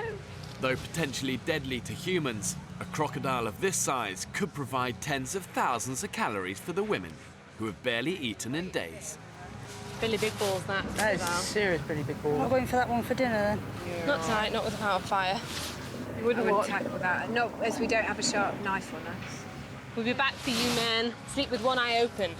With hunger and dehydration sapping their energy, and with hunting equipment left at camp, the women decide to walk away from this potentially life-saving feast. Right, let's get out of here. Yeah, it's nothing easy on this. Hey, it's all right, it's all right. It's all right. That's it. Well done. As we know, caiman can take off a leg, an arm, drag you into the water, drown you, eat you. Not great, really. So we all want to be out of here as fast as possible. And as an exit operation, we're doing quite well. Oh, Dawn, you did it! Yeah. Too late, baby. It's too late. For these women to succeed, they've got to have faith. They've got to persevere and reunite, because there's power in numbers. My mantra is leave no man behind. It's that sort of attitude that's going to make the critical difference for them. I've got a beach on my left. Let's get on there. Let's get an orientation. The women have been trekking through the jungle for 2 hours, but instead of finding camp, they've stumbled upon another beach on the north of the island. This is so hard. No one knows what the right decision is. So thirsty. I've never been so dehydrated in all my life. I'm thinking about drinking seawater. I know you can't, but I'm not there. The women scavenge the area and strike lucky. We found coconut! Oh my God! It's just enough to keep them going. Come on, let's go, let's go. Let's do it. As they head back into the jungle to try and find the others once more.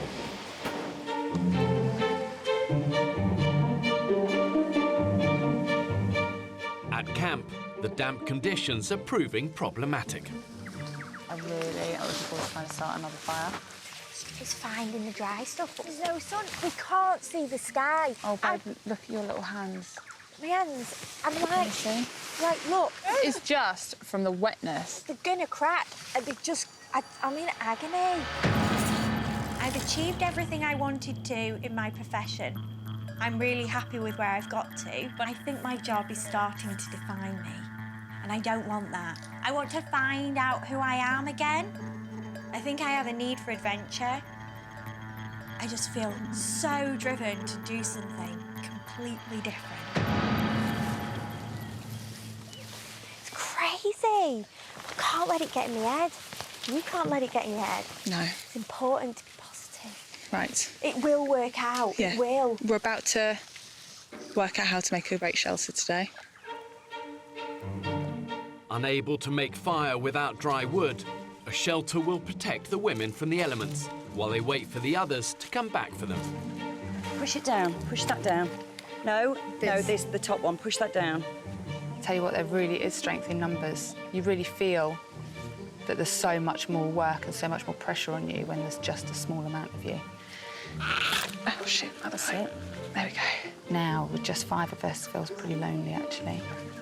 Half an hour later, and the shape of a shelter is almost complete. It looks pretty good. Oh, for fuck's sake.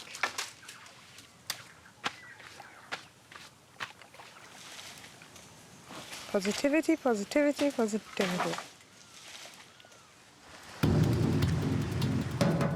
The expedition party left what they've nicknamed Coconut Beach nearly 2 hours ago, and they are trekking into the thick of the jungle trying to find camp. No, we're going back on ourselves. We need to go that way. There's the other coast, Fee. With the afternoon temperature rising to over 30 degrees, I'm so thirsty. their need for water is more critical than ever. My biggest motivation is to get to the others. Convinced they're close to camp, Georgie and Lauren go ahead to recce their surroundings. We're just looking.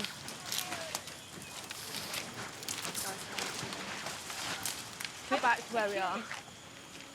No fucking way. Can't be. We are.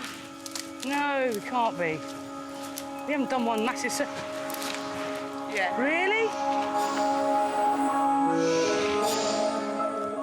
The expedition party have spent all day in the searing heat, only to find they've walked in one big circle, back to Coconut Beach. Guys, do you want to come down?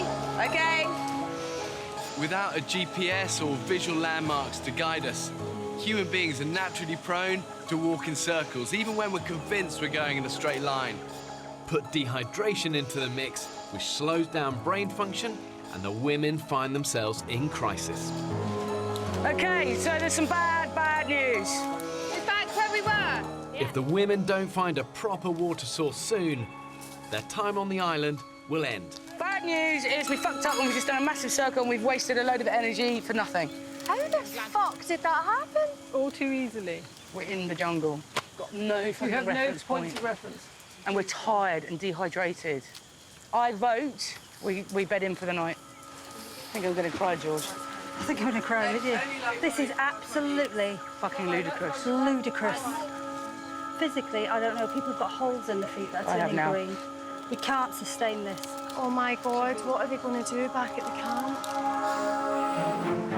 4 days ago, I abandoned a group of ordinary British women on a remote, uninhabited Pacific island. After separating over 24 hours ago, the expedition party are desperately trying to get back to camp. But disorientated by the jungle, they remain in the north of the island. The women left waiting at camp have no fire to purify water and are also worryingly dehydrated. We're drinking water from a roof like wild animals. Mum of two, Julie, has been down at the rocks washing the women's muddy underwear. There's only 5 of us here at the moment. The other group have got lost. We've no idea where they are. A couple of our group are just moaning all the time. I mean, for God's sake, it's supposed to be survival. It's not supposed to be a holiday. You know what I mean? We knew it was going to be tough. Facing a second night isolated from the others, Fuck. the claustrophobic jungle environment is testing the women's mental strength. But it's very difficult to stay positive. I don't feel we've got anything to look forward to. I just feel like we've been dumped. Can I say something positive? No, fuck off. I don't feel too bad, you know. And I just think it can only get better. To be fair, Julie, you really haven't gone on any expeditions to get anything. You kind of conserved the energy by staying in camp the most of the time. You are good at talking the talk. Let's do this, let's do that. But actually, actively doing it is a different story. Maybe that's why you're feeling so good. I appreciate everybody is really fucking pissed off.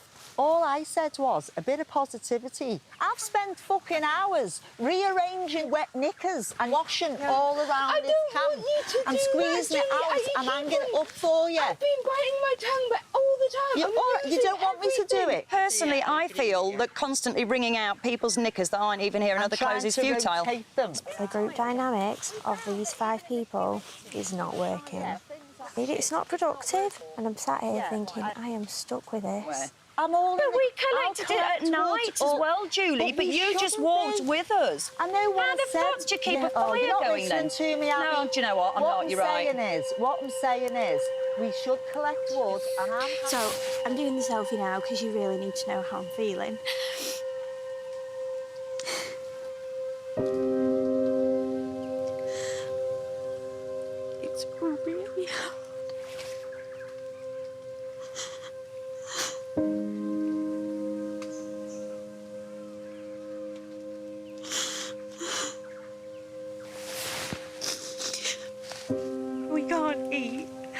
because we have no fire.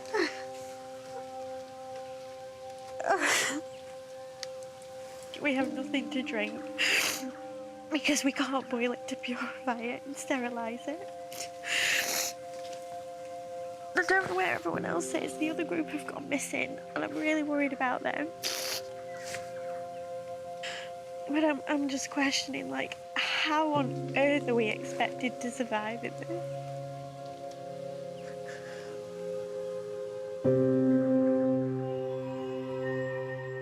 On Coconut Beach in the north of the island, the expedition party remain out of water and have decided to stay the night. I think that needs to go higher. Yeah. They're building a makeshift shelter. We've basically spent 2 days walking for 4.5 hours. That's 9 hours in total we've spent walking around this bloody island trying to get back to where we started. Everybody's very dehydrated. We've not had actual water for 2 days. It's just, it's ridiculous. It's absolutely ridiculous. And then the other side would go like that. Yeah, brilliant. After spotting a storm on the horizon, the women scavenged a beach for containers to collect rainwater, their only hope of rehydrating.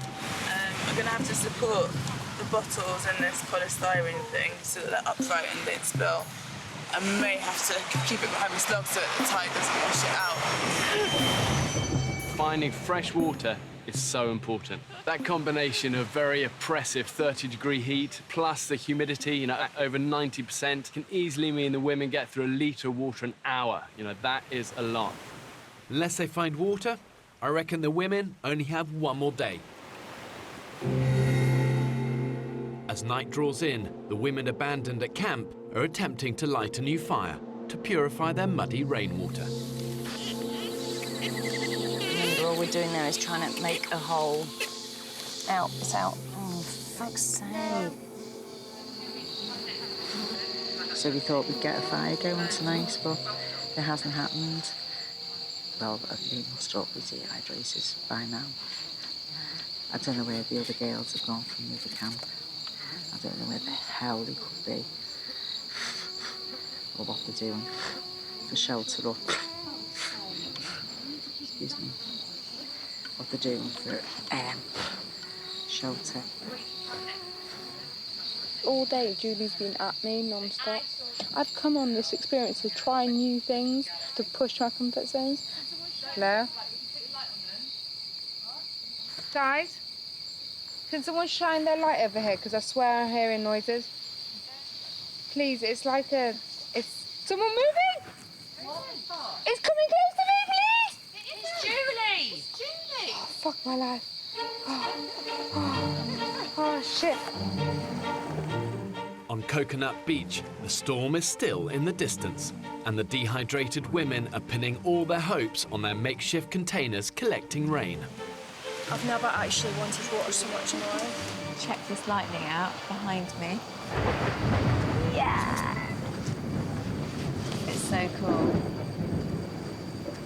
Sometimes you can actually see the line of lightning. I feel like a weather girl. And here we have a big fuck-off shiny storm.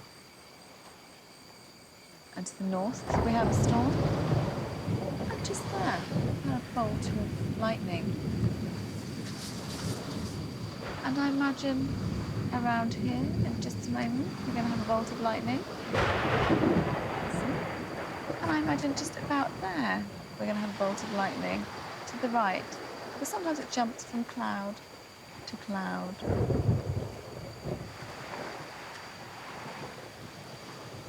In a moment, we're going to have a strong northeasterly bolt of lightning right there. Hang on, we're having a few technical difficulties. Thank you, Bob. 11 p.m. With the storm still a way off, the women bed down for a long night under their makeshift shelter. We're gonna spoon on the side. All lights off. Nighty-night. Bloody hell, have you farted in my face again? Sorry, I did.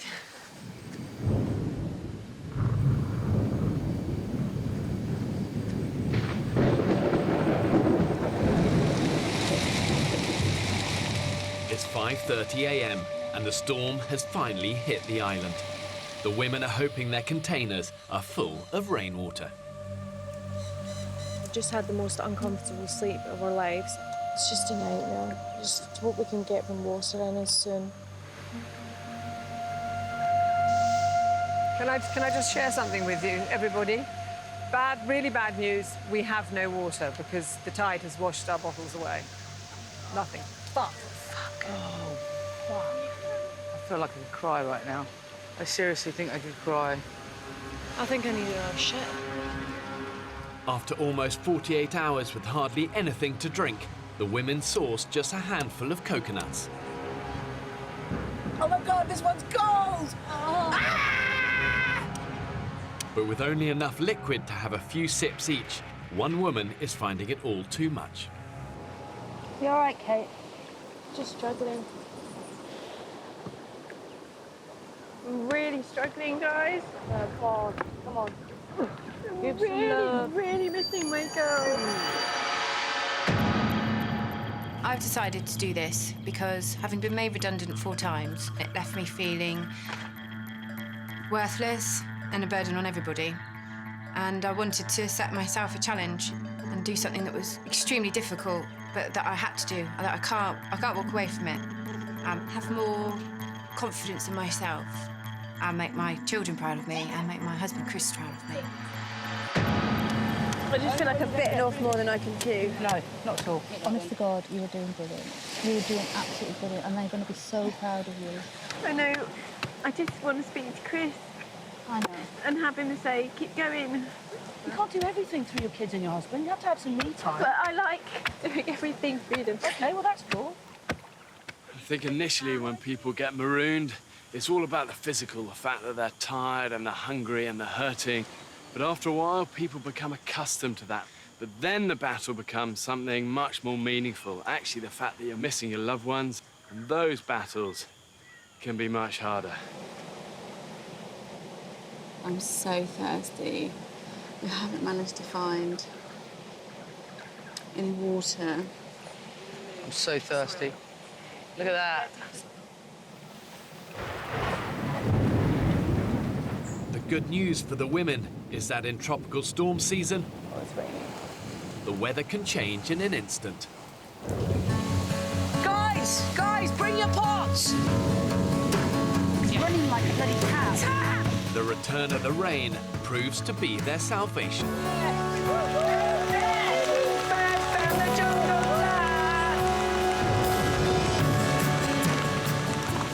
Salivating. Wow. Cheers!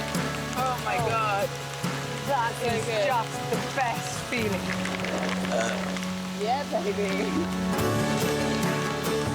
From the most miserable situation to the most joyous situation. Yeah, see? We go up, we go down, we go up, we go down. We were right through the floor down, and now we're elated. Rehydrated. Time to go! And with bottles full of water, And we came down this one. the expedition party set off, confident they'll finally rescue the others. OK, so we're on the right track.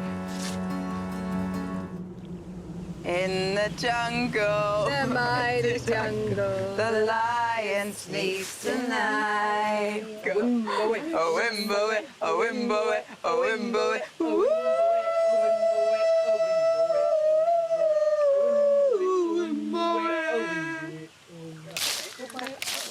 It's the women's 5th day on the island.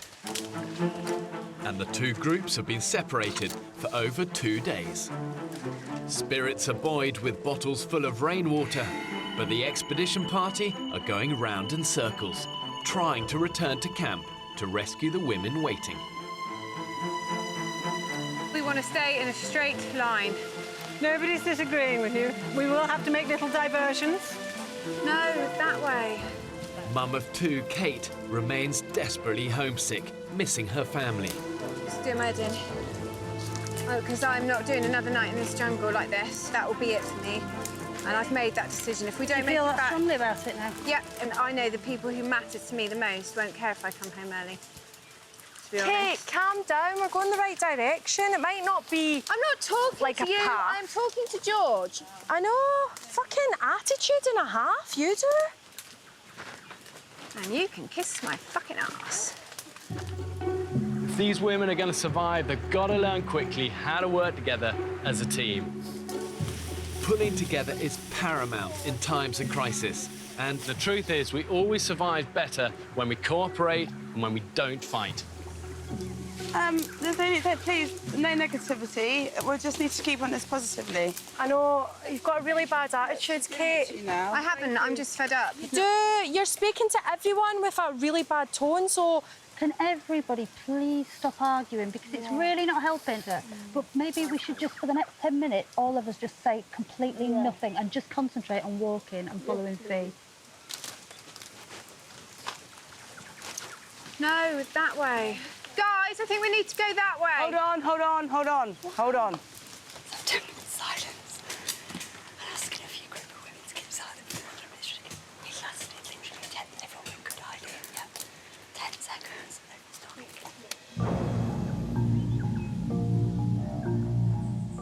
At camp, the group have spent over 2 days with no food, drinking just small amounts of rainwater, waiting for the expedition party to return. And damp conditions have brought out the jungle critters. Like right now, all my arse is proper itchy. It's only got a few bites, but above it, at my face, my hands. She has. We've just looked at her arse. Oh yeah, we have just looked at a bum. The rain last night was ridiculous. Like, I was so ill that I just need to sleep. Like, my throat, I can't swallow. I don't want to do this. I want to show everyone I can do this, but it's really hard. Whenever I have a problem, my parents always sort me out. Right now, my dad pays for everything that I want. My boyfriend looks after me, especially on nights out. They see me as their baby that they still need to protect. I don't do anything by myself, and I want to be more independent. I want to do something for myself and just be able to be like, yes, I did that. The worst part is I'm starting to think that my parents are right. I shouldn't have done this. Back in the jungle, Forrester's daughter Fee has taken over leadership of the trek back to camp. But it's only taken half an hour for the mood to disintegrate. We really strongly think we need to go right here. I've got to say, I do agree. Oh, brilliant. We have been travelling in this direction. No, we haven't. We've been travelling in that direction. No. Yeah. No. Why is it you're so adamant you're right all Just the time? hold on. I'm not adamant I'm right Yes, all the you time. are, Listen, because listen, you're listen. dismissing everybody else. Listen, I understand. Fee will not listen. I live in the woods, so I always circumnavigate woods. Well done.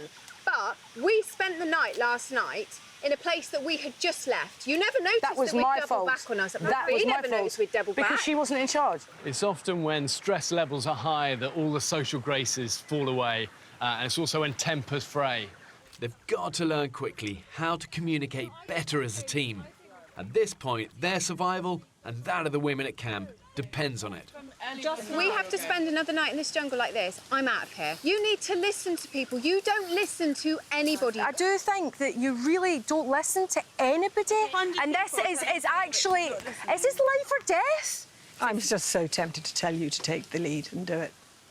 Yeah, because then if I leave, it's my own fault because I'd have got us lost.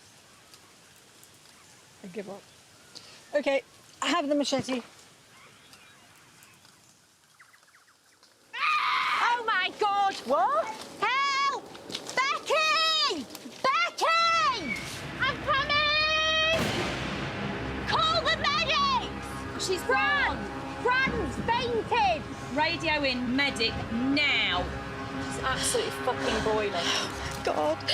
With Belinda, the only doctor amongst the 13 women lost with the expedition party, the group at camp must radio for a safety response team to intervene. Dr. Bravo, do you copy? Can you send your message over? Fran, passed out. They are on standby on a nearby island in case of emergency. She's boiling. I need to get some air to her.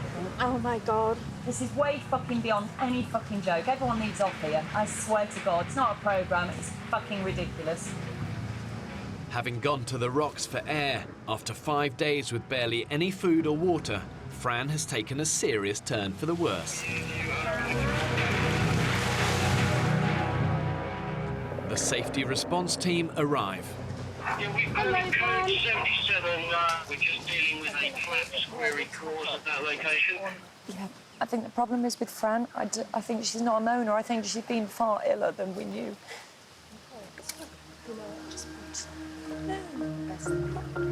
We're going to put her on a stretcher, we're going to take her on our boat, and then we're going to do proper assessment and see what needs to happen from there. With the group at camp a member down and the expedition party lost with dwindling water supplies, the women's existence on the island hangs in the balance. Oh,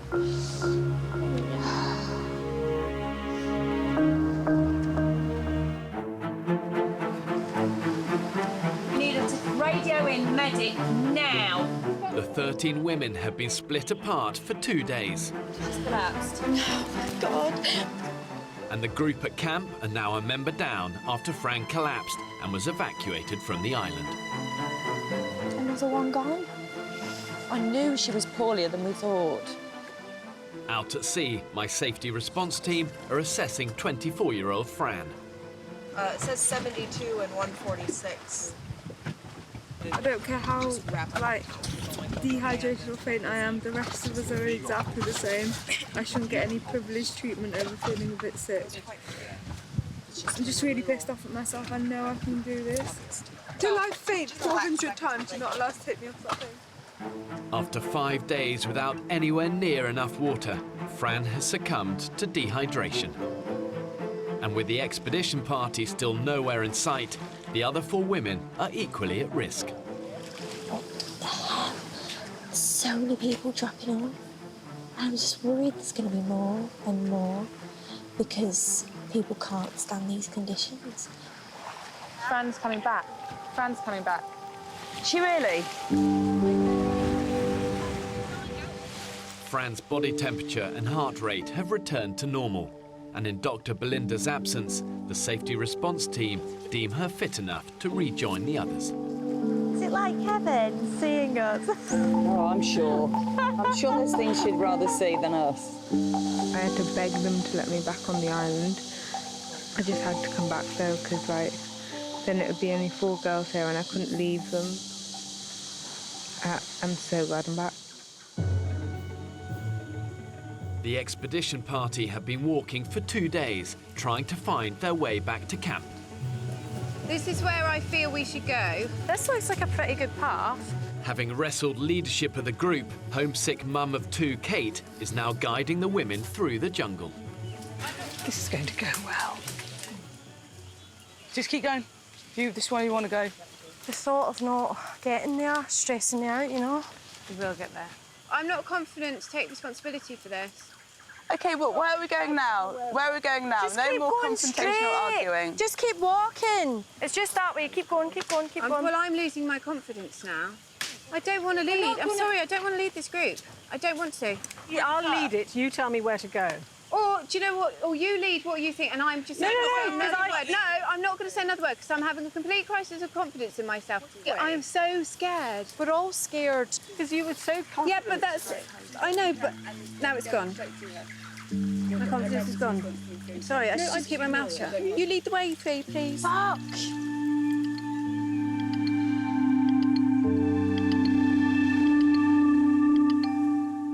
After over 2 days of waiting and now dangerously dehydrated, the women at camp are finally taking their fate into their own hands. They haven't found us, so we've got no alternative but to find them, because we've stayed and we waited. I don't even know, 2 days, 3 days to be rescued. If we don't find them, I think we're going to make a raft and go to another island. I just never, ever want to see this spot, ever, in my life again. Until now, staying put has actually been the surest way of allowing the others to try and find them. But after days with no fire, dwindling water supplies, no food, The women now need to weigh up the dangers of striking out into the unknown against the risk of waiting it out with no more resources. Now we have to just go and blow our whistles madly to see if anyone's hearing us, and that's what we're going to do. That's the plan. Blow, blow, blow. Everybody in this group is good at blowing, yeah? Yeah, I think we're all seasoned blowers here. Yeah, girls? Yeah. Unaware of the expedition party's whereabouts, the 5 women are searching the coastline. Our journey to find the other team begins now. Whoa! Are you all right, sweetheart? Yeah, sorry. Cracking on. Good on ya. Oh, it's so cold. Oh my gosh, my knickers are getting wet. Oh my God, at least our fannies will feel fresher. Yeah. Having left Coconut Beach 3 hours ago, the expedition party are completely lost and their water supply is fast disappearing. After homesick mum of 2 Kate quit as leader, Georgie recognises where they are. Oh my God, I made these marks. I knew I recognised this place. The women are convinced they are finally about to find camp. Do you remember you, me and Abby did a recce? This is where we came to. I know, that's what I was just saying. They're just down there. I'm ecstatic just because I got the hell out of Shit Creek. Fuck, that's so fucking deep. That's up to my tits, so that's swimming for Fran. It feels desperate because we feel so close right now, but yeah, we haven't had a response on the signal.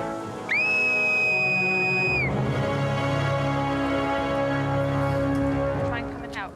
Along the coast, the group from camp have entered the mangrove swamps. Oh, really? Oh, okay, okay. Can't do that. I've got you. You can totally do this. 1, 2, 3. There we go. With the sweltering midday sun beating down on the dehydrated women, 55-year-old cashier Julie is struggling. Oh, fuck. It's all right, hold me. Back one's in now. Left and right, left and right. That's it. OK, so feet... I need to leave my boots. No, you're going to need to take those with you. You're going to need them. So we can do it. We'll just take our time. We're in no rush. We'll just take our time. Oh, bring it out. Oh, great. Yeah, thanks.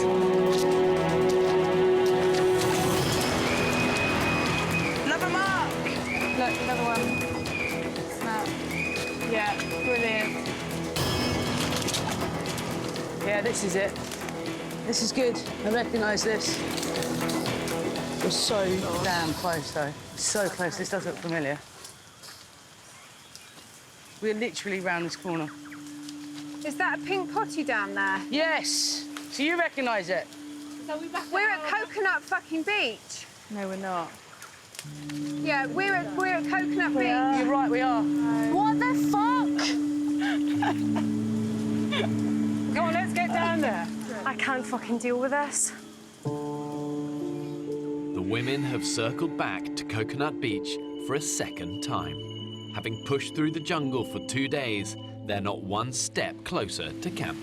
How the fuck is that possible?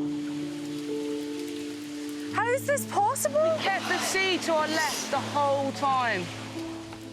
After conquering the mangroves, the group from camp continue north. Guys, it's a beach! Woo! I can't believe we're here. Becky, this is what I've been dreaming of. After 5 days being trapped in the jungle, they remain determined to find the expedition party. I thought we were so fucking close, like 3 minutes away. And it's only round the corner, but we can't fucking navigate. We cannot navigate through that. I'm stressed because I thought we were so close. And then I can't walk and I'm just fucked and we're all fucked.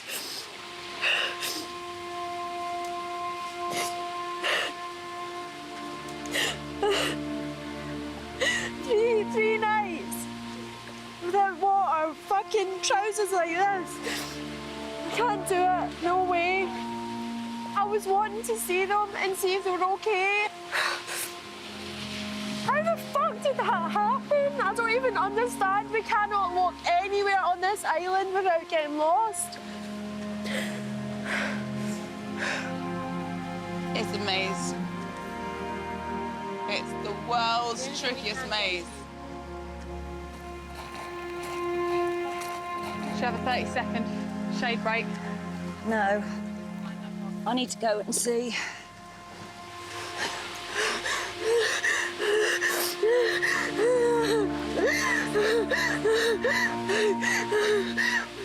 Another beach, but not as nice as the one we're on. Hang on, is that a load of clothes hanging in that tree? Hello?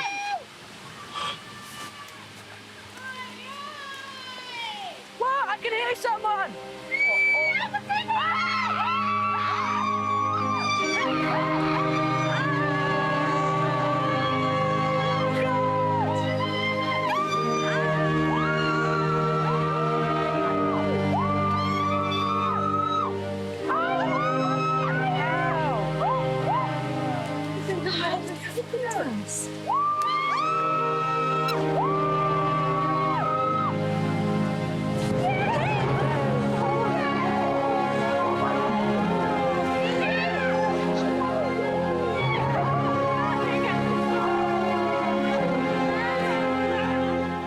However bad your situation is, you can't wallow in negativity.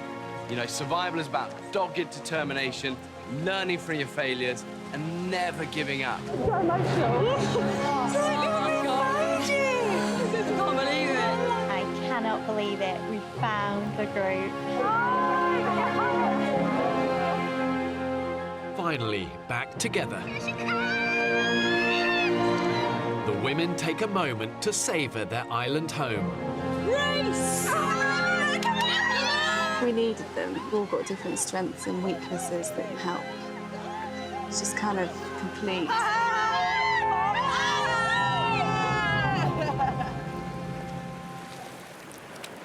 Keep going. Keep going. By evening, with the reunited group, 13 women strong, Come on. Ooh. it's all hands on deck to light a new fire. It's nice and slow. But after being lost for 2 days, island survival has taken its toll on mum of two, Kate. It's just the whole end. The blunt end. If I'm really honest with you, I can't see it getting any better. I feel really tired. I'm very, very emotional. It's true, I've been part of this group. But they're not the people I need to be with. I need to be with my family. And I just need to be at home. The general feeling is, take me home, please.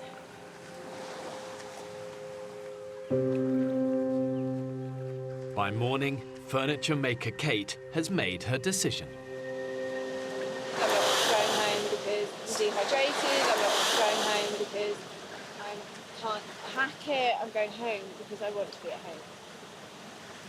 You contribute so much, you really do. But it's been difficult for me because I've been missing people so much. That won't get any easier. That'll get worse. Oh my God, it's horrible seeing another one go. I thought she'd hang on in there. We need everybody, and she had good knowledge of bloody building and stuff. Mum was fucking pissed off. I just think it's weak of her to do that. She's giving up too easily. We need each other to boost each other up. But it's the old thing, isn't it? Kids, mums and kids. It's the old pull. Men can do it, but a lot of women can't. After barely a week on the island, a second member of the team has quit. And with power in numbers, the women's ability to survive is diminishing. I'm a bit pissed off. I think it's a great shame because it was a fantastic experiment to see how 14 women could cope in this situation. And 2 of them have gone already, and I don't think that shows us all in particularly good light.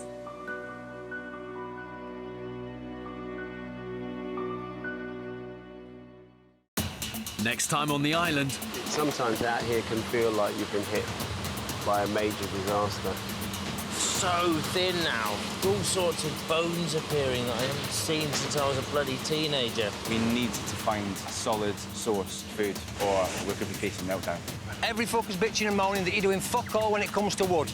I'd say we're 95% sure we've got a caiman in our second trap. Fuck.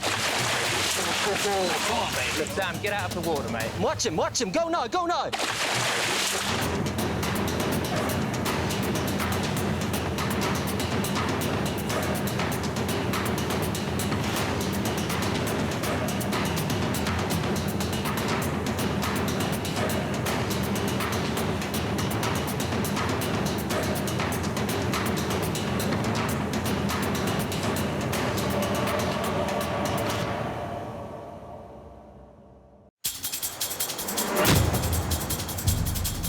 2 uninhabited Pacific islands.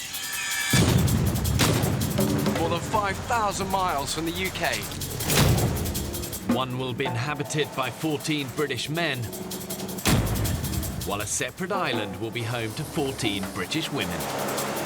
For 6 weeks, they'll be utterly alone. Holy shit! With only the clothes they stand up in and a handful of basic tools. Filming everything themselves.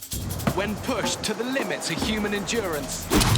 Will it be brute power or mental strength that wins the day? We just caught a prehistoric animal. Who will have what it takes to stay alive? Tonight we follow the men's island. This is crazy. This is absolutely crazy. This could be the worst decision we've ever made. This time, it'll be harder than ever. They'll have to endure the height of the harsh tropical storm season. Bring it on, Mother Nature, I say. If this is the worst you can do. They'll have to find their own water and hunt for their own food. You lazy bunch of bone-idle bastards! Have these modern-day men got what it takes to survive?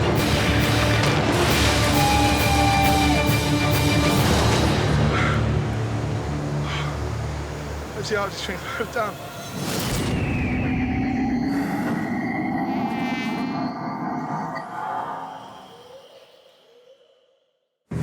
Four days ago, I dropped 14 ordinary British men on a remote Pacific island. Yes! They've eaten next to nothing. Limpets are horrendous. And after 3 days of brutal tropical storms, the group began to fracture. What is the matter with you? Nothing the matter with me, son. Leaving 3 people threatening to walk off the island. I cannot face another day on here. I'm not going to make the rest of the time on the island. I've been having a laugh up until I heard one of my teammates say they wanted me to go. It's just been a prick.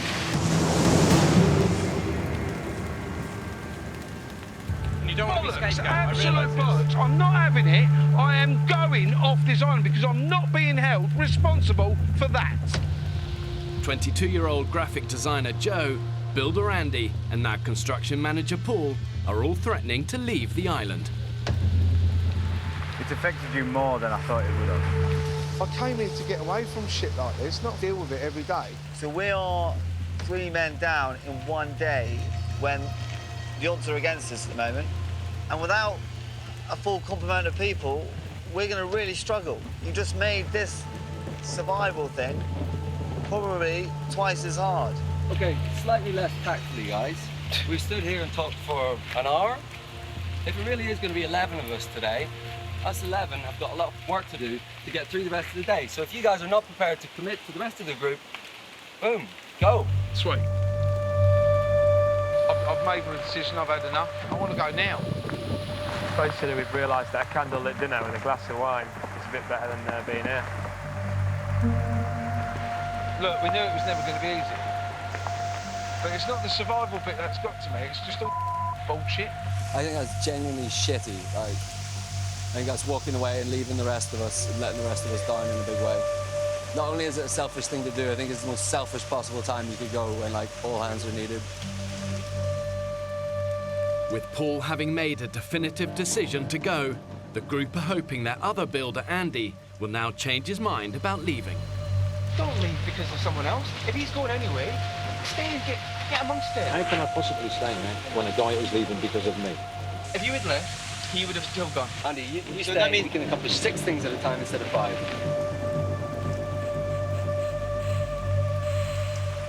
I'll stay. I'll stay. Awesome. Well done, Andy. I'll stay. Yeah! Good boy, Andy. Good boy, Andy. That's really, I'm really pleased about that. It's less worry. And it's a heartache to see the others go, but you know what? We're stronger. We're stronger with 12 and 11. As the weather breaks, Paul uses the emergency satellite phone to request his evacuation, along with Joe. This is Paul. I would like to come off of the island. It's either me or one of the others go, and I don't want me to be used as a scapegoat. So I believe I am stronger than that person and wouldn't regret this decision. It's going to make everything so much harder. We've not been here for 5 minutes, really, and we're losing 2 members of the team. I'm an happy man. I want to be a happy man with a tub of Pringles and a Mars bar. You can only encourage them so much before you end up spending a third of your day encouraging somebody not to leave, when that could be better spent time getting the things we need. Water, fire, shelter, food. Having lost valuable time, the priority for the 12 remaining men is to finish a shelter before another storm hits. We are running on empty, but we are being stubborn and persistent. Fortunately, Andy decided to change his mind about leaving. At this point, there's still so much to do. We need all hands on deck, so losing 3 people would have been a massive blow. Right, Piers, I'm off. You off, mate? Well done, mate. See you again, eh? Yeah. See you being blighty. When looking to go? I'd turn round and shake your hand, mate, but we're No, it's fine. Yeah, we're sort of structurally integral at the moment. see you later. I don't want to spoil fun, gents, but is there any possibility you could step out of the area while we just start running these struts across? Continue your conversation, just sort of 10 feet over there.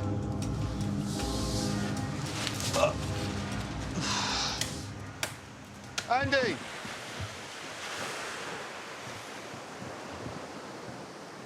He didn't even acknowledge me. Did he not? No, didn't even turn around and say, Dicky bird. Unbelievable. Spineless wonders. Fucking hell, lads, what were you thinking? What were you possibly thinking? Just before we came out here, I bought a brand new Golf. Mate, it's white. It's beautiful. 500-pound wheels. Lovely view, though, isn't it? After just 5 days on the island, 14 men are down to 12. It was a bit emotional saying goodbye to everyone. Yeah, of course it was. But, I mean, in the short time we've been here, we've made quite a strong bond. But... Oh, yeah, of course we have. Now the dead weight's fucked off, let's get on with it. Ain't got the time to it, we've got to build a fucking house for tonight. When people leave a survival group, the positive thing is that what it does, it galvanises those who remain, making them even more determined that they can survive. The new group may be less in number, but it will be greater in strength. No, genuinely, I can't believe that after 5 days we're down to 12 people. It is a shock, isn't it? Come on. It's a massive shock. I mean, do you think you'll stick it? Yeah. The whole yeah. thing? Yeah, I've got no doubts about that, yeah. We've been talking about for the last kind of 2 days, really, that it would be a great shame if anybody left. But I now think we need to look at it positively. And as harsh as it is, perhaps we've streamlined, actually, and more determined. I think those who've stayed, you know, have showed a certain determination. We've got no personality clashes now in the camp. Everybody gets along, everybody really likes each other. We're going to have some really good bonds out of this. Not only the achievement of doing it, which we will, and a new friendship is going to develop between us all. Teamwork makes the dream work, Vic. Yes, it does, sir. Stop staring at my sexy bottom, though. Why It's not? upsetting me. I could feel your eyes penetrating my underpants. Morale in camp has lifted, but events of the past few days have taken their toll. Oh, I'm absolutely knackered. The men have barely eaten since they arrived on the island some 5 days ago. I do feel like we're staring down the barrel a little bit. We're going to have to pull something out of the bag or go very, very hungry, it seems to me. Are we not wise to have a real good recce of the island? There's going to be wildlife somewhere around that rocky bit. Yeah. There's got to be. We need to really go through the interior of this island to find out what's living where. We could come across, like, you drive in the country and you see all of a sudden a field full of rabbits because they love a certain area. Yeah. It might be exactly the same with the agoutis, exactly the same with the lizards. I think it's a really, really good shot, mate. Yeah.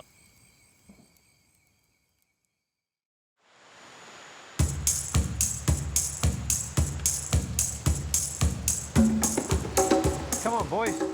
5 a.m. the following morning, the hunt for food begins. No heroes today. We don't want anyone losing a leg or arm or anything like that.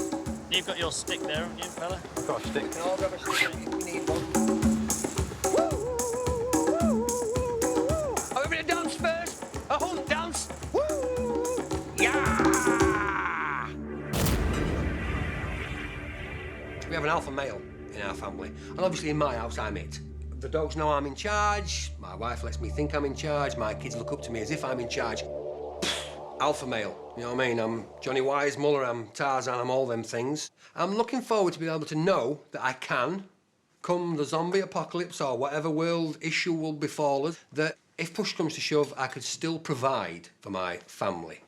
My dream is for them guys to go, that's my dad, that's fantastic, my dad did that. Iguanas live up trees, is that right? Yeah, keep your eyes absolutely peeled. Shit, I wish I had my glasses. To ensure that these guys have a fighting chance of surviving, I've made sure there's enough water, indigenous animals and vegetation on this island to keep them alive. But they've got to have the ingenuity and the skills to find it, hunt it and kill it. Whoa, look. Rays, fuck, they're shallow, aren't they? We need a weapon. We need a spear. OK, try that. Come on, boys, let's get one of these. They're going deeper. Stingray's one, survivor's nil. Anything that's heart is beating in its chest, I will eat it. Yeah. My biggest observation about living in a jungle is how quickly you lose your sentimentality. When I look at something, I'm not thinking that's beautiful or look at the little creature. I'm thinking, can I eat that? Hurry up, there's an iguana. What's that? Just straight through. Oh, yes. Right, you keep your eye on him. I'll go out and round, push him back to you. What's the mouse? Stamp on him with your flip-flops. It's there. I could see it. There's some stingrays, guys. Get it. Okay, go. Get him! Oh, Andy, get him! Oh! Get him behind it. Oh! Cut him off. Get him! Get it! Oh!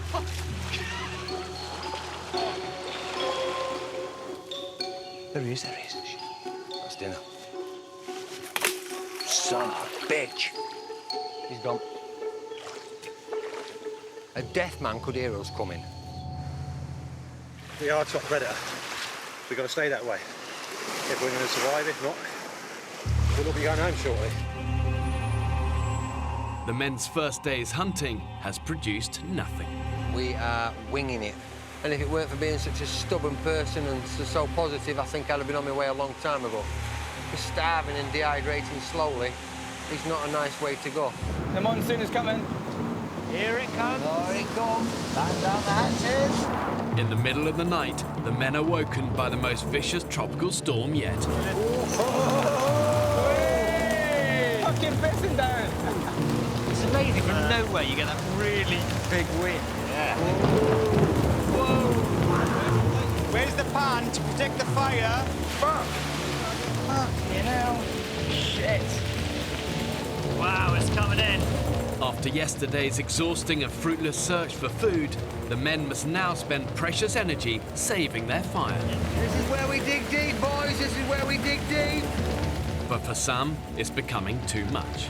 Just really, really tired, like unbelievably tired. Got a lack of dry wood is the problem, really. Lack of dry wood. So tonight's going to be a bit difficult now. Barney, these things are eating testers, my man. I know. It's what we do in adversity, what makes us men. See that? Wow. Come on, Mother Nature! Do your word.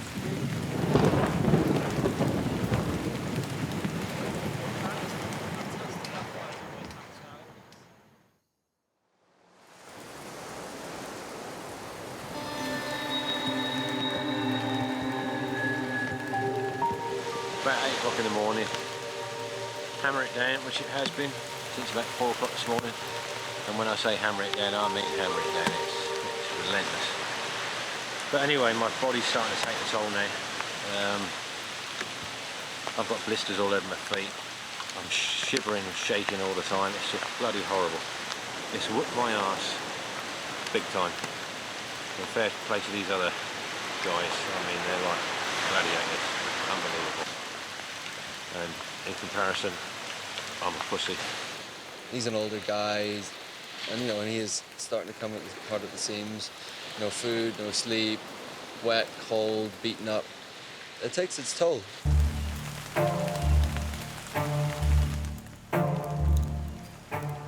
How's the wood looking, Dan? Terrible. Everything's just absolutely soaking wet. After a night-long struggle, the men managed to save their fire. But now they're exhausted. And it's a perpetuating cycle, isn't it? The more you lack in energy, the less you can do. Having barely eaten in the last week, Belly's rumbling. their situation is getting desperate. We need to find a solid source of protein and carbohydrate, or we are going to seriously struggle. It's getting to the point now, if we don't eat properly in the next few days, I can see other people leaving this island. Hunting we will go, hunting we will go. Come on, let's rock and roll. The men head out once again on the search for food. But today, 51-year-old builder Andy is too tired to join them. You all right, mate? You okay? Not really, no. You look exhausted. I'm not sleeping at all. Maybe 20 minutes. And even when I am lying there, my brain's still whizzing away, you know? It's starting to drive me fucking nuts. And I just hope you all. Oh, mate, what? I'm worried about Andy. Yet again, he woke up this morning to say that he's not had a decent night's kit. What can you do, you know? Come on, fella. It's all right. How about this? Let's me and you build a bed with some comfy bedding and a roof. Let's make that, and you've got a decent bed. Right, come on then, me and you. Let's go.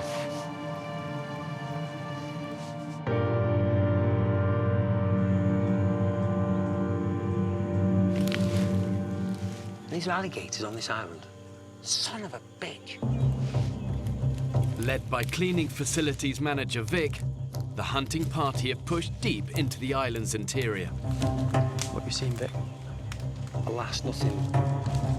But finding food in the jungle is no easy task. Wow. It's just full of ants and eggs. Snake! Where?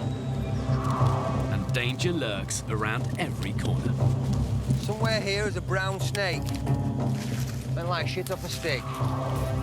This is good bait. Shit. Scorpion here. Whoa. I do not want to get stung. Yeah, he's gone. Shame. Bastard. I could taste him from here. There's a lot of things that can kill you on this island. Snakes, spiders, crocodiles. The longer I'm here without a proper meal, the more I realise that if something's going to fuck us up, it's probably going to be a lapse in concentration. Oh, you fucker! There's bats everywhere. Straight out of that tree there. That's where the bats live. Ooh. Can we eat bats? Or is that what give you HIV and Ebola and all sorts of don't they bollocks? carry AIDS? Forget it. We're not eating bats. This island looks very peaceful. You could even say heavenly. But if you look just in a little bit more depth, this place is an accident waiting to happen. So why are you doing this then, fella? I think because my life has been like one adventure, you know, moving from Tenerife, Lanzarote, America, all that kind of stuff. But then last 17 years, I've been stagnant, doing nothing. So I think this was a way of sort of saying, right, off we go again. And that it is, my friend. Yeah, it certainly is, Jesus. If only I'd have known. You regretting it? I am at this moment, mate, if I'm totally honest, yeah. And my biggest regret, if I do go, would be letting you lot down. I'm trying. Really trying. Seems like Andy's already given up. I'm desperate not to lose another person, you know? Can't go from 14 down to 11. I'm dropping like flies. We've not even started yet. Is that not a cable track? You might be right. After a fruitless morning in the jungle, some of the men have set their sights on a far more ambitious prize. We're off caiman hunting. What's this way down there? You see those trees? That's where it comes out? Yeah. 28-year-old website consultant Kyle has spotted a crocodile at the end of the beach. 5 of us are going to that side, 5 of us this side. Keep your eyes behind you. Which the men are hoping to ambush. He's going to see when he comes out.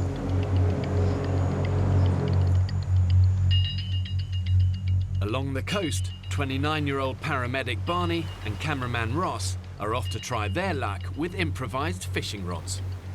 I'm going to be incredibly positive. We're going to get at least a couple of fish. Yeah. At least a minimum of a couple of fish. Good. I've delivered 3 babies in the course of my 7 years in the ambulance service, and that's a pretty special feeling. But it's not as glamorous as everyone makes out. You soon realise it's largely dealing with drunk people in gutters, vomit-ridden kind of students. I love Famous 5, Swallows and Amazons. Something about probably going on your own adventure. It takes you back to your childhood, doesn't it? Climbing trees, building dens. It'd be nice to think I've come off the island feeling a little bit more macho, a little bit more popular with the ladies. There's a lot of fish down there. Come on, positive thoughts are going through the rod. Oh, I got a big one!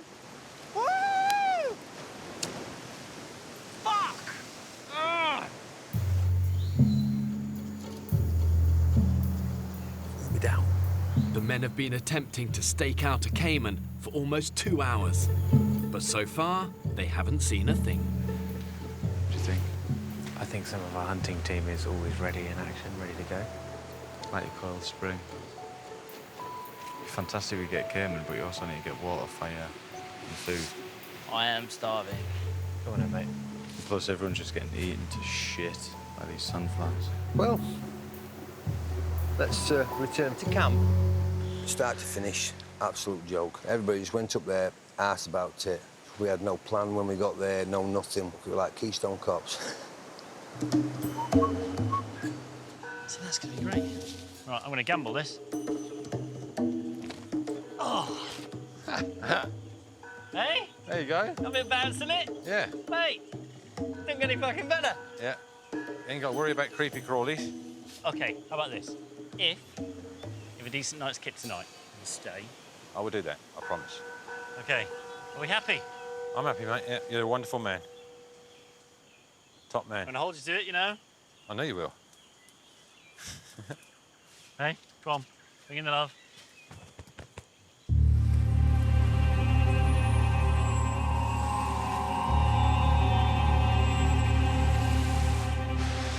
Sadly, all the cupboards are bare.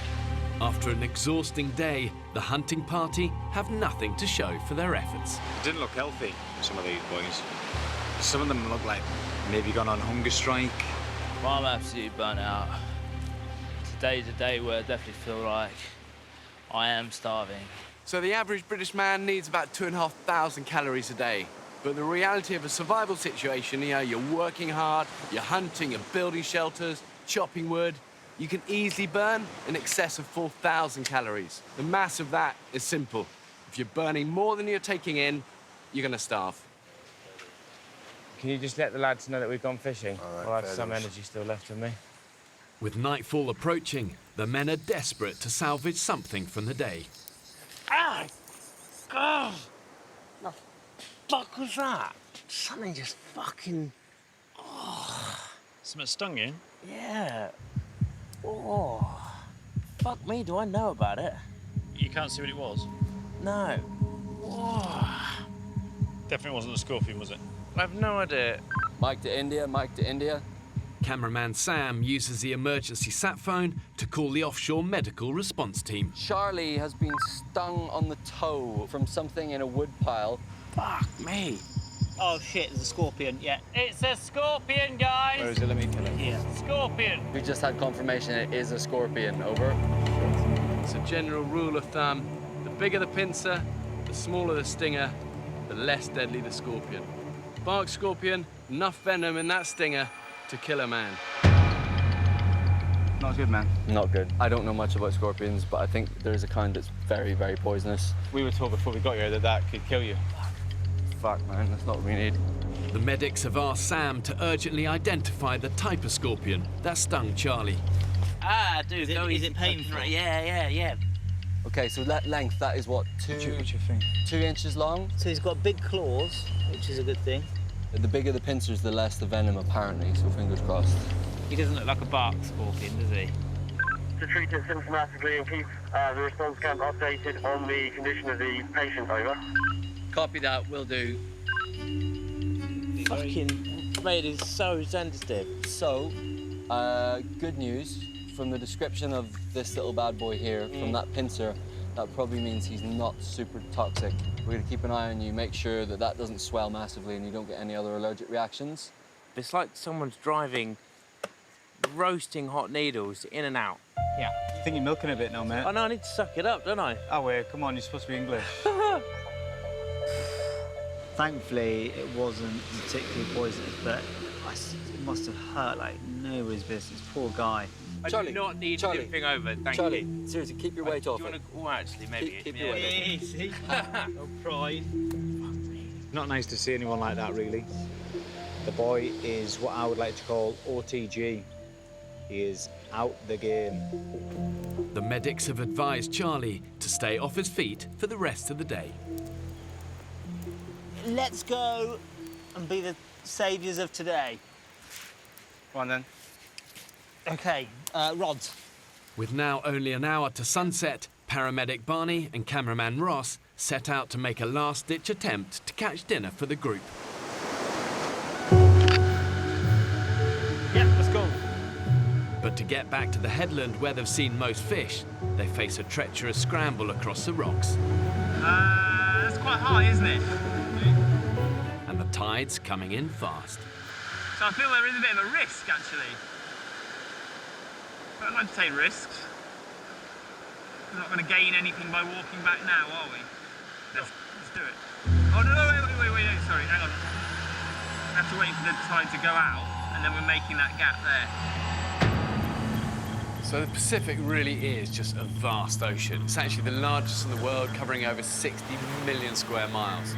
You've got these fierce ocean currents, they swirl around these little islands, and if you get swept out into them, you really genuinely don't stand a chance. The next stop that way is the Galapagos Islands, if the sharks don't get you first. Now.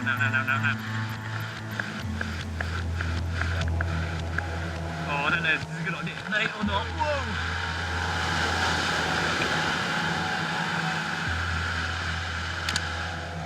Taking quite a risk just to get a fish. Because we're all so hungry. And you've got to take risks, haven't you, really? What do you think? Is this a bit dodgy or? Good. As long as we're on the same wavelength. Sea's a lot rougher, though. If we get swept off it, we're mincemeat. Just one of those gets you.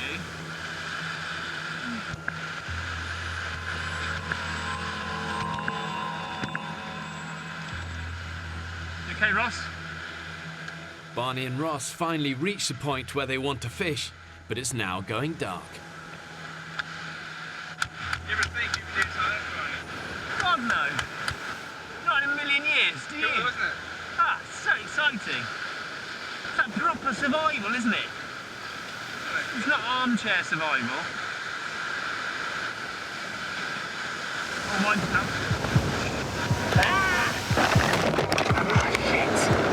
Ross? Quick, mate. Quick as you like. Fucking lost the camera. Are you okay? Let's get up out of here, mate.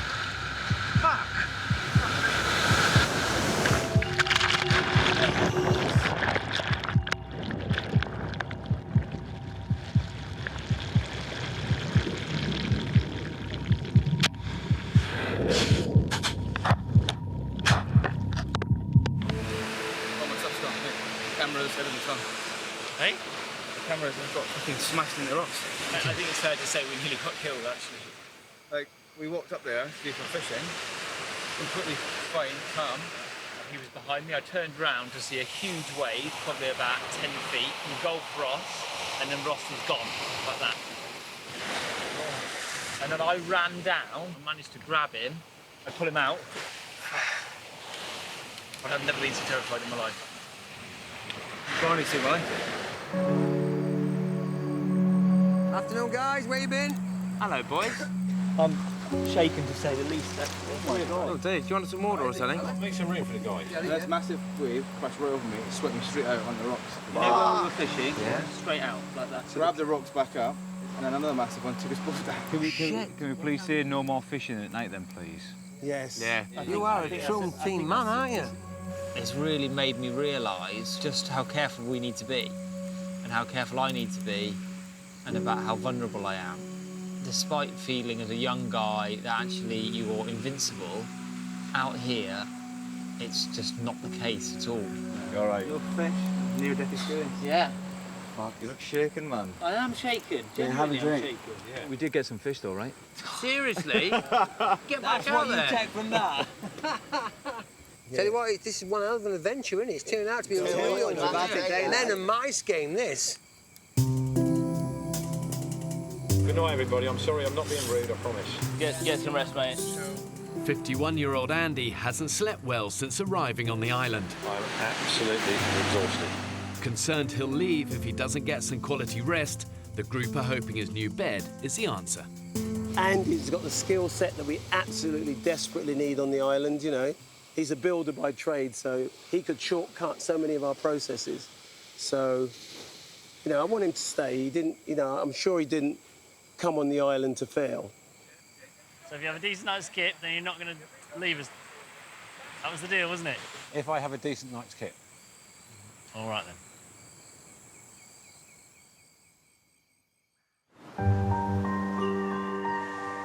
5 a.m.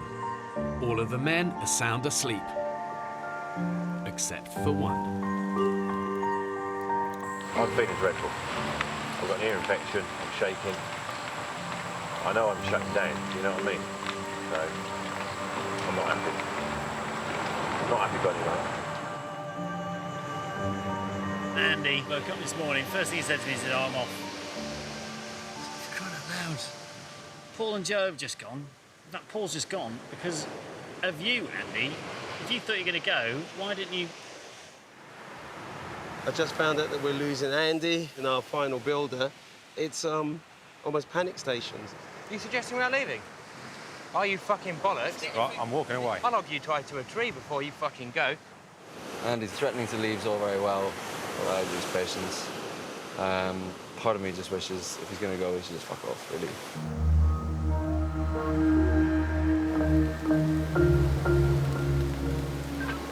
I'd like to say I want the boat here now. Over and out. Bye. Just a day after deciding he would stay, Andy uses the emergency satellite phone to request an evacuation. Andy Pandy is leaving today. Something that I kind of predicted, really. I think Paul was just an excuse. So really, it was a shame that Paul had to go because Andy was always going to go in the end. Take care. I can't give myself or you guys anymore, I'm sorry. What can you do, you know? We're down to 11 people after not even a week. It's just embarrassing. When people leave a survival group, the remaining members can often feel this sense of desertion, betrayal, maybe even a little bit of jealousy. I mean, who wouldn't want to leave what for many of them really is a living hell? But ultimately, losing a negative influence will be a good thing for the long term of the group. Feeling pretty tired today. Well, you could do some food. 8 days in, with barely a thing to eat, and delayed by Andy's departure, Fucking little fish. the men resume their daily search for food. I don't know why people choose to do this in their free time. Fish. Yeah. I don't do a lot of it. Father-in-law lives it. Absolutely fucking lives it. He's a dick. Every day is a winding road. While the others hunt, 29-year-old Barney has volunteered for fire duty. I'm happy actually just pottering back at base. The group are worried that his near-death experience yesterday has knocked his confidence. He literally got swept off the rocks. He's got bumps and scrapes, and if it wasn't for Barney saving Ross's life, things would have been really serious. I think it's just a reminder of what this place is like. It just feels like everything around us is genuinely trying to kill us. He's such a nice guy, so easy to relate to. But I just felt a little bit sorry for him today, so I'm going to keep my eye on Barney.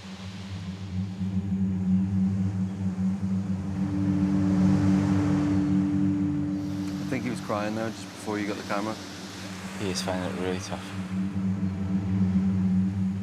He is seriously lethargic, looks seriously homesick. He needs to get himself back on his feet. Having already lost 3 men, cameraman Ross is worried the group could soon be in danger of losing another, and persuades Barney to join him on a fishing trip in an attempt to lift his spirits. I thought you looked really low and that you weren't enjoying yourself and just looked like you wanted to get out of here. I was a bit worried that you might go fuck it and leave. You know? I think everyone's having their low days too, right? After any sort of frightening near-death experience, it's very normal to become withdrawn and a little bit introverted, and people tend to then do everything they can to avoid having to face that same fear. But trying to survive on a desert island, the men don't have that luxury. They need to conquer their fear, otherwise it will conquer them. I'm finding it difficult now, actually. I feel like I've had enough of being here. And every time I think about my family, I find it more difficult. And I realise that this week is the week that I'm meant to be at Centre Parks.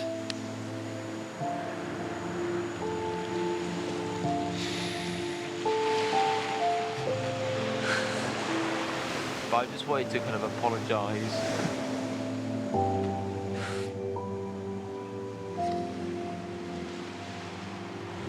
There's a little blue fish down here. So have you got a spear? Yeah. How big's the fish? He's a fucking good fish, I know that. Bastard him. In their first week on the island, the men have barely eaten. That spear's not worth donkey poo. Fucking rubbish. All of their attempts to find a decent meal have ended in failure. No luck today, but that's why it's called fishing and not catching. Today's lunch for 11 famished men is slim pickings from the jungle floor. Guys, taste it. This is exciting. Scorpion. It's got a few ants on it at the moment because we killed it about half an hour ago. Oh. But who's up for an elite? Yes, please. Fuck it, I'll eat it. Heaven in your mouth. Burn the ants off. Da, da, da. Where's the Why game? come you giving it to him then? Why can't I have any? Oh, because you're too northern. I'm too northern. I'm feeling victimised because I'm the northern one. That's it, you can all kiss my ass. You're a brave man, Dan. What's it like? It's pretty gross. Is it? It's like eating crispy poo. Is it? Yeah. I'm glad it was you then. In a survival situation, every mouthful counts. Tell you what, better than limpets. Is it? But one scorpion between 11 grown men is nowhere near enough to save them from starvation. It's hard to concentrate. I'm noticing that energy is so low. I'm so bloody burnt out. Man, this place wears you down. Really does. Just tried standing up.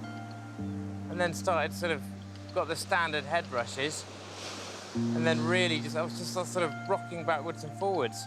I don't know, only for a few seconds, but enough to put me on my arse. It's getting to the point now, if we don't eat properly in the next few days, we're going to drop like flies. Despite their rapid physical decline, the men have no choice but to keep on hunting.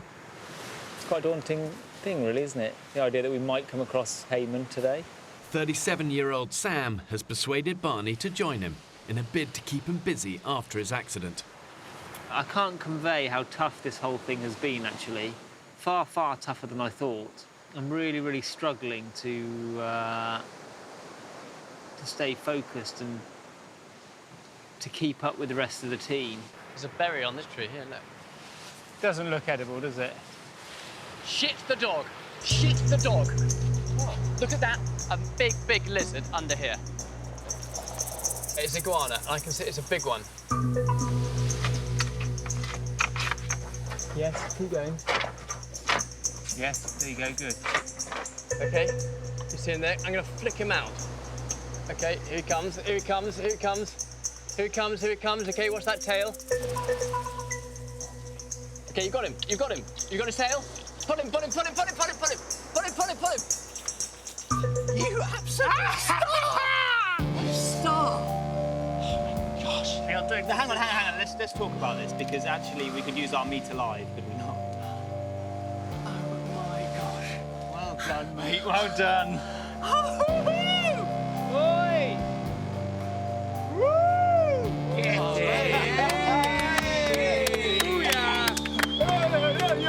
It's an iguana! Get in. Look at the size of that, man. Wow, Barney, that's half a leg. That is a corker, Barney, lad. That's dinner and supper. Well done, fella. Nice one, Barney. He's a beautiful creature, actually. Absolutely beautiful. Look, he's like a little dinosaur. Guys, it's my little contribution to today. Wow. It's an amazing feeling. You really feel you've done your bit for the team. It's like when you give a really good Christmas present. You just really want to give it.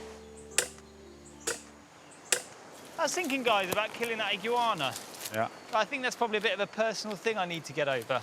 Hang on a minute. Because, why is that such a bad thing that you don't want to kill something? Because the reality of it is that we all eat meat that's killed at some point, and we're so far detached, aren't we, as we all know, from the slaughtering process, that actually, but for me, maybe that's a challenge that I need to pay.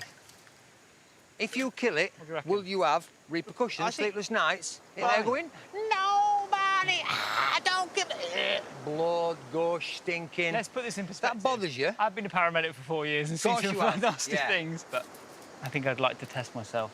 Do it. Do if you want to do it. Don't do an Ozzy Osbourne and bite its head off, though.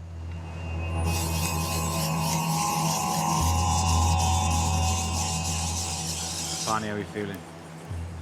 It suddenly feels much more real when you're having to sit here like the executioner, you know.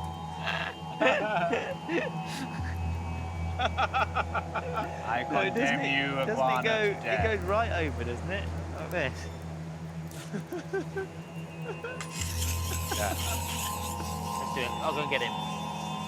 Go and get him down here. Woof. It's all right, you got him. Got him. Yeah. Right, Barney. Yeah, so if you're able to hold his head down, actually. Spot on. The food you're about to provide.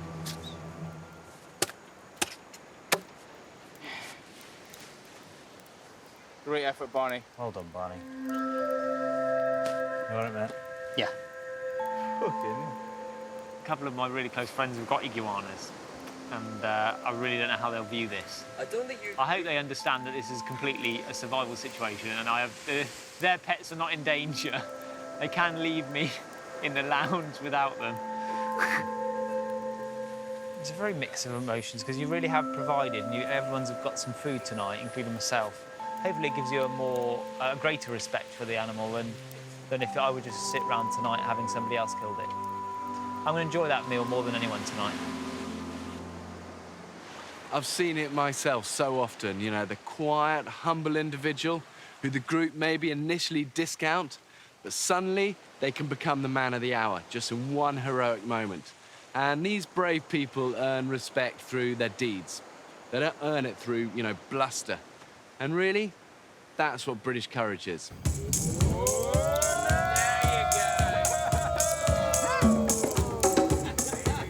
After a week on the island, the men can finally sit down to a decent meal. Looks like proper food.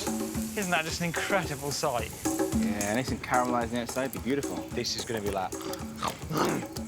Is he eating his own neck? Yeah. That's just sick, Barney.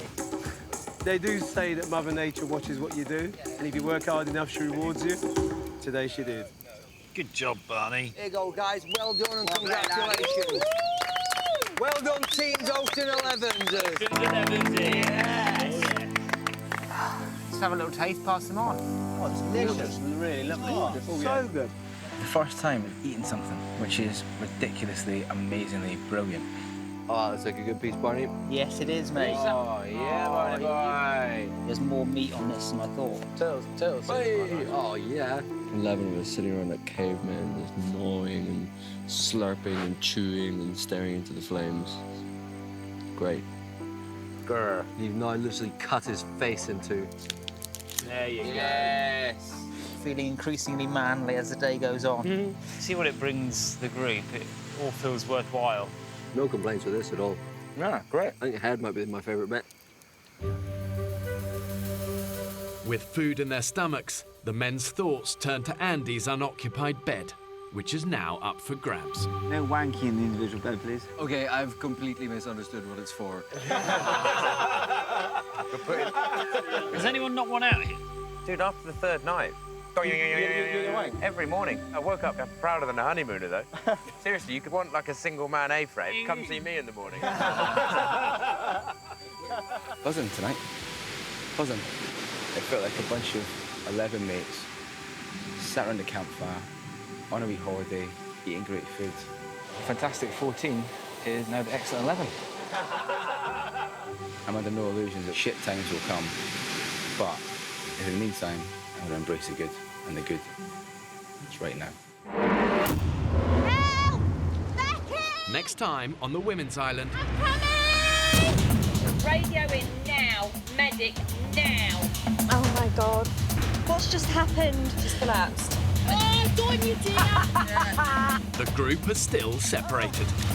Everyone needs off here. It's not a programme, it's ridiculous. We can't navigate, I can't walk, and I'm just fucked. I'm an old fox.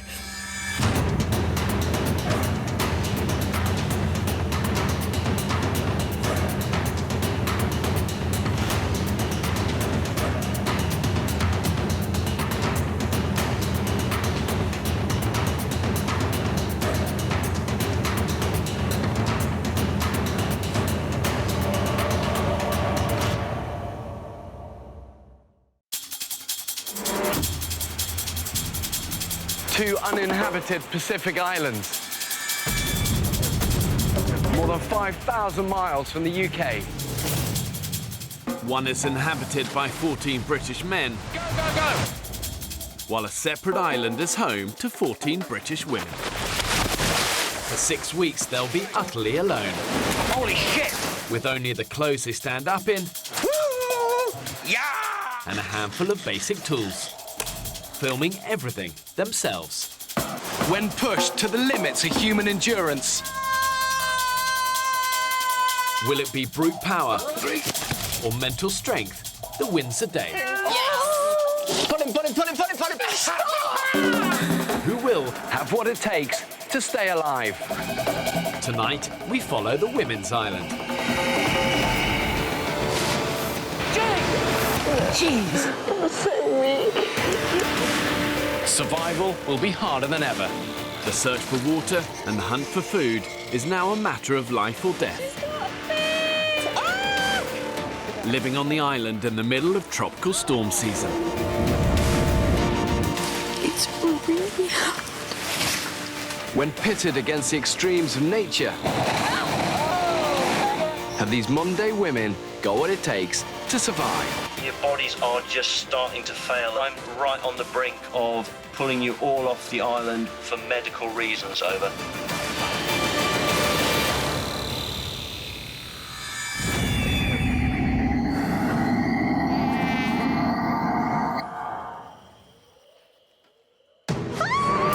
Get the knife! Get the knife! Fuck! 10 women remain of the 14 I dropped off on this remote Pacific island. You are not leaving this island. I don't care if I have to carry you on my fucking back. As they approach the 4-week mark, they're entering a new and potentially dangerous phase of the experiment. I just don't find starvation a sexy way to get skinny. Without enough food and water, their bodies could be in serious danger of shutting down. I think it's about time that we get out there and get a bit brutal. Yesterday, the women finally managed to trap their first big prey Yeah, it's massive. and ate their biggest meal yet. Anybody watches this and judges any of the girls here for what they've done today, they can fuck off. It's day 26.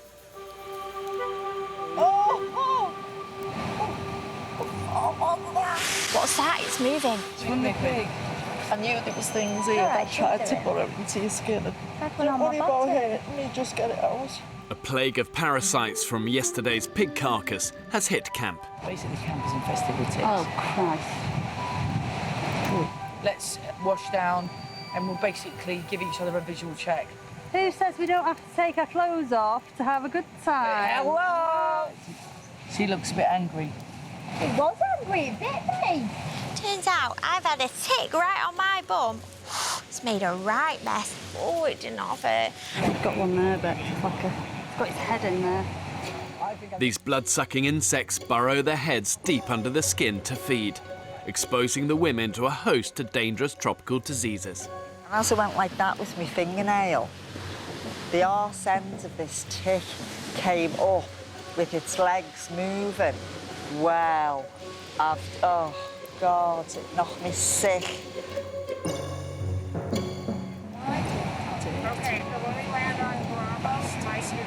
I think it's Piggy's revenge. Despite their recent pig kill, the women now have been living on an extreme low-calorie diet with very little water for the past 4 weeks. From here, there's barely any research about the effects of extreme survival on the body. And because of this, they're now entering dangerous medical territory. Without an adequate and constant supply of food and water, they're going to risk long-term damage to their vital organs, and they don't want that. Like that? Yeah. You caught the pig. We cooked it as well, and now we're staying up all night to preserve it in salt water from the sea so that everybody can eat meat for the next 3 days. Hunters Lauren and Beth, along with Havila and Becky, are working through the night to ensure they make the most of yesterday's pig kill. Oh no, most of the wicked girl. Hey, that's island life. While they're doing that, we are going to dig a hole in the ground to bury the jerry can. So it's going to be a bit like a fridge, but a fridge for like cavemen. With temperatures in excess of 30 degrees, the coolest place to store the meat is underground. Let's get it as deep as we can. To do this, Lauren and Beth have requisitioned one of the women's 2 jerry cans, which up to this point has been used to filter, boil and store their drinking water. I'm kind of not happy about that. Which is a cause of concern for lifelong vegetarian Jamie. I know it's quite a big deal, but it's also quite a big deal for me drinking water. There's no way I'm drinking out of that. It's got to be done. People must be fed.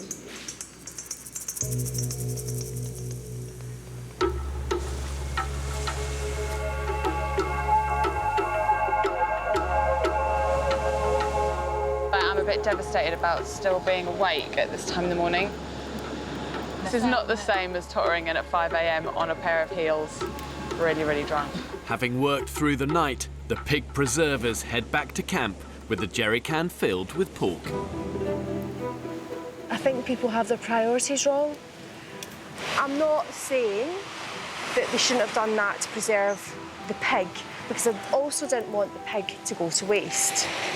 I mean, I know I'm a vegetarian, so it's easy for me to say, but it's almost like that was prioritised over our water, and that's what I'm pissed off about. OK, we're just going to cover this valve because we don't want any little nasties.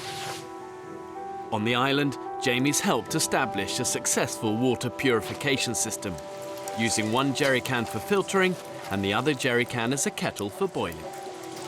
It's fucked up the whole water system. I've been sitting there for days doing it. 1 jerry can, get it on the boil, filter out another jerry can, get that on the boil. And even then, we're struggling with the water. Now we've got 1 shitty jerry can without a lid. So now I'm suffering. Midday. With tonight's dinner stored in their makeshift fridge, The women who stayed up preserving the pig are resting on the beach. You smell so clean. No, I don't. I'm sniffing you. 55-year-old Julie is hard at work, determined to supplement the women's dinner. She spotted her dead fish. But what I'm going to do is, I'm going to tie this up and tie it to my ankle and see if anything else comes to eat it that I can scoop up in my kiddie net. What a lack in talent I make up for in enthusiasm. My mum used to say that. Oh, Julie. 862 altogether. I'm single, divorced. I've bought the house. This is my second house that I've bought. And I've done it all on my own. I think I'm hard-working. Once I start, I'll really give it, you know, till I'm absolutely dropping. So it's like I'm behind myself with a big stick all the time. I don't give myself a break. Just be careful. I don't want a shark taking your leg off. This is the strangest fishing I've ever seen. Julie is killing me. I absolutely love her. I'll keep throwing it out like a distressed fish. I don't know anything about fishing. I could be a couple of hours. I'll give you the shout. Oh, Julie. Further down the beach, Give me a really good tug towards you. Jamie's made a discovery that could make her water more palatable. That is lime leaves, isn't it? Yeah. I've been picking heaps and heaps of these lime leaves and putting it in this boiled water. It just takes away some of that rotten taste. Totally tropical taste. I'm fucking determined we're going to get something out of this ocean. On the shoreline, Julie is still hard at it. No, she didn't. Yeah! Good, Julie! Wow. No, she did not it. Fish fell back in the water. I just fucking despair, I do, honest to God. 2 p.m. Julie is still fishing. Have you ever seen anyone fish like that before in your life? I don't think any fish could eat Whilst the rest of the women are more interested in sunbathing and relaxing on the beach. Oh, this is why we came here. This bay is the absolute dream, isn't it? Exhausted. Beth and Lauren wake to discover none of the other women have done any work. We stayed up, we cooked breakfast for everybody, we cooked supper for everybody, and then we needed a kind of a little bit of a break today, and because we've had a break, everybody else has had a fucking break, and nothing's happened. Do you know what? Sometimes I find this island sends me round the fucking bend.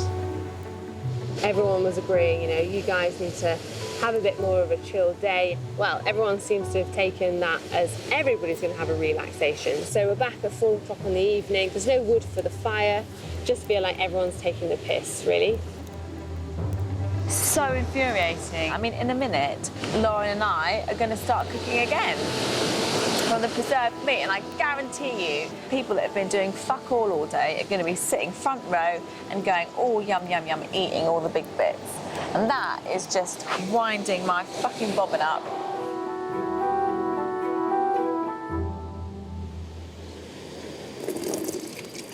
Oh my God. That smells funky, doesn't it? Lauren and Beth have dug up the jerry can of preserved meat. I mean, that jerry can does smell of fucking vomit, though, doesn't it? I think it's borderline. It goes off very quickly, doesn't it?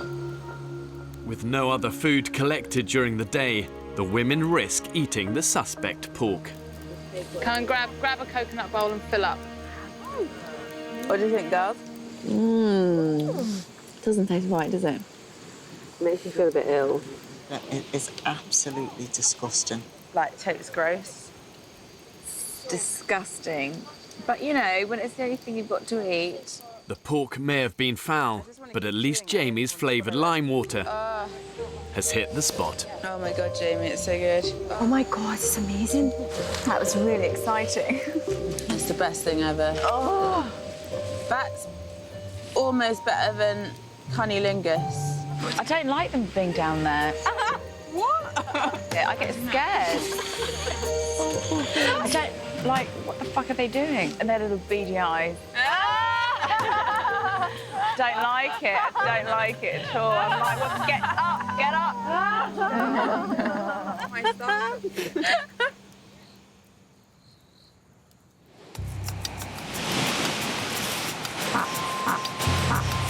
Excuse the farting. That fucking smell. I know, it's awful. Last night, the women ate the rancid preserved pork, but it's backfired on them this morning. God, that was awful. I'm going to have to go. Oh, no, you're not going to be sick, are you? I don't know. I don't feel very well. Sorry. Basically shitting myself, and I have no idea when it's going to happen, and I have 30 seconds to go. Basically, then what happens is that you have explosive water, diarrhea coming out of you. Twice now I haven't been able to make it, and I've had to bring back like my soiled pants and yeah, wash them. Harvey, can you take this? I'll take the head. Can you take the white thing for me? With the preserved pork no longer edible, the women remove the pig's remains and jerry can of putrid meat from the camp. Fuck, it's rancid. Is the head in here? Rotting head. Fucking tick. I think we just ditch all of this shit. Yeah, none of it's coming back. Don't need that canister, we don't need any of this. I don't need this in my life right now. Unconvinced they could salvage a rancid jerry can and use it to purify the water again, the women throw it away. Oh, sorry, its eyes are sort of popping out. I've learned from experience that big disasters are often made up of quite small mistakes, but they have consequences, and it sets off like a chain reaction, and that chain can be very hard to break. Now, with only one jerry can to produce all their water, the women are unknowingly heading towards a dehydration crisis. Oh, we've lost half our buckets and half our containers now. Yes. But we'll find more buckets and containers, but we couldn't possibly have brought those back. I mean, they were just rack. In one stroke, the women have halved the amount of drinking water they can produce and have permanently disrupted their purification system. Vegetarian Jamie is unimpressed. I'm not happy. That's how much water I've got left. I had that in this morning, so that's all I've drank today. I'm pissed off at the fucking situation. And I think I've got PMT. Uh-oh. Yeah. 4 weeks in, and the women are entering uncharted survival territory. It's fucking hard. Like, it's not a joke. It's really hard. And I miss everybody. I miss my family so much, and I miss my boyfriend so much, and my best friend so much. And all I want to do is, you know, have something substantial to eat or have some water that doesn't taste like the bottom of a swamp. But I just keep telling myself I have to keep pushing on.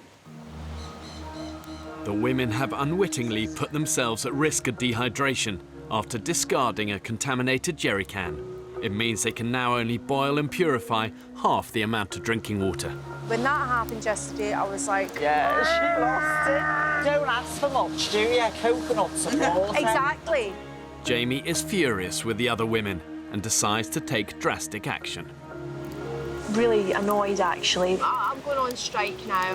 I'm going to do what I want, when I want. I'm not doing anything else apart from the water, because I cannot live without water. Rolling! Jamie has withdrawn her labour from the group and will now only do the one job that benefits her, collecting and purifying the water. I'm going to be water bitch, because nobody else gives a shit. I don't understand. Where do you think it fucking comes from? A tap. I work on my own now, so it's quite fun not having anybody to tell me what to do. I don't really like anybody bossing me about. On the island, ideally, I would really like a fun bunch of girls. Anyone that took themselves too seriously, I would find that a bit difficult. It's just a never-ending circle of chores to be done. Yeah. In camp, the women are working through their long list of daily jobs. We have basic chores that have to be done on a daily basis, or else we won't survive. Getting wood for the fire, getting water, and finding food. And if we don't succeed in those, everything goes to hell in a handcart. After this, I'm going to filter the water, and then I'm going to have a bath, brush my teeth, wash my clothes, chill out. Surviving takes hard graft and everyone working together as a community. You've got to do all you can to keep a group cohesive and together, because when it's together, it's strong. It's not strong when it's fragmented and broken. Definitely have more water than you. You bitch. You topped it up! No, you topped the bag up. You should have seen mine. The water wanderers return. Jamie starts purifying the water. It's a process that takes up to 3 hours, but will now only produce 1 can's worth of water to drink. Feel like I'm gonna faint. Julie and Havilah have moved on to their next job of the day, collecting firewood. So hard work, girls. So hard work. I'll have to sit down. Don't know where. Drains? Drains. My mum had an expression, and it's very true. Only willing horses get worked to death. My mum used to say that. Dead now. She was worked to death. She wasn't.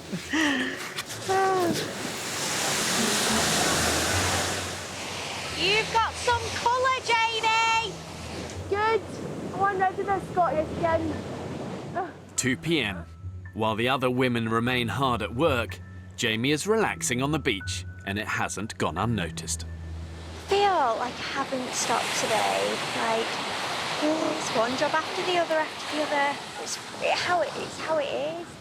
Being here, you've just got to be so busy. Got to work as a team as well. I know. I know. No. So I struggle to understand how some people function on just doing one thing a day. Hey, Tits McGee! Who the fuck thought? Jamie again, sunbathing on the beach. There is a large handful of us that work solidly the whole time. Not for ourselves though, for the whole team, so the whole team can benefit from it. I'm naked here. Stop filming me. And not everyone has that same level of responsibility, and it's a joke. Jamie is so annoying. If she hadn't have gone and got water, then she'd have done absolutely nothing for the whole day. Especially because there's so much to do right now. It just made me really frustrated and angry, kind of a little bit like, where's the fucking team spirit gone, man? Right, meeting!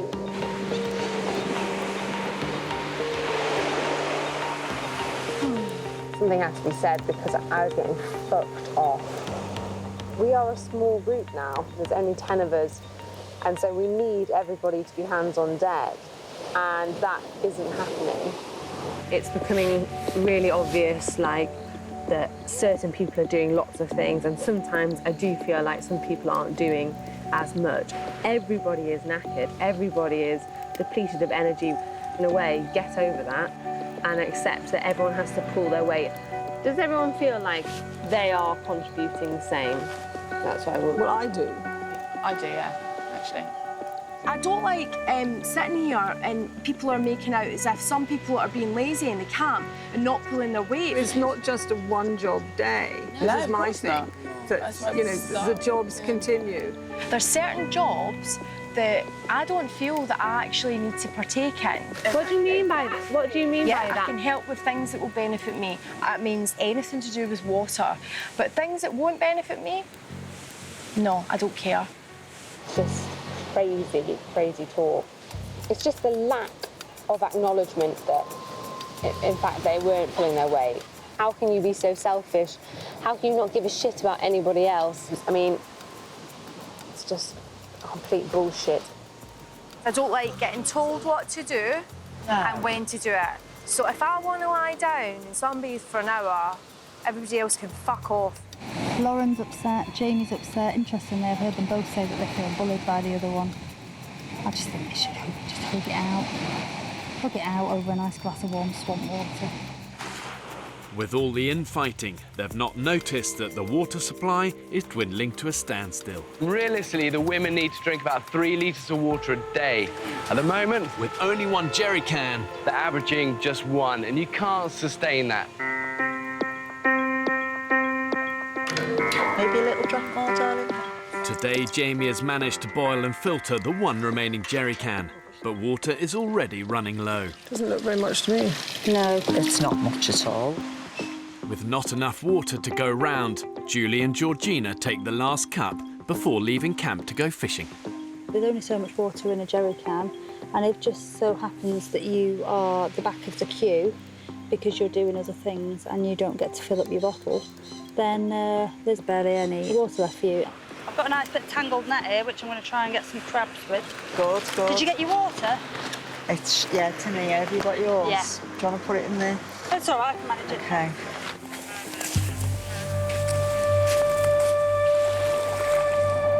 Come on, fellas. Just even a little one. It's exhausting, isn't it? Back in camp, Lauren and Becky are getting ready to hunt. They're prepared, just in case.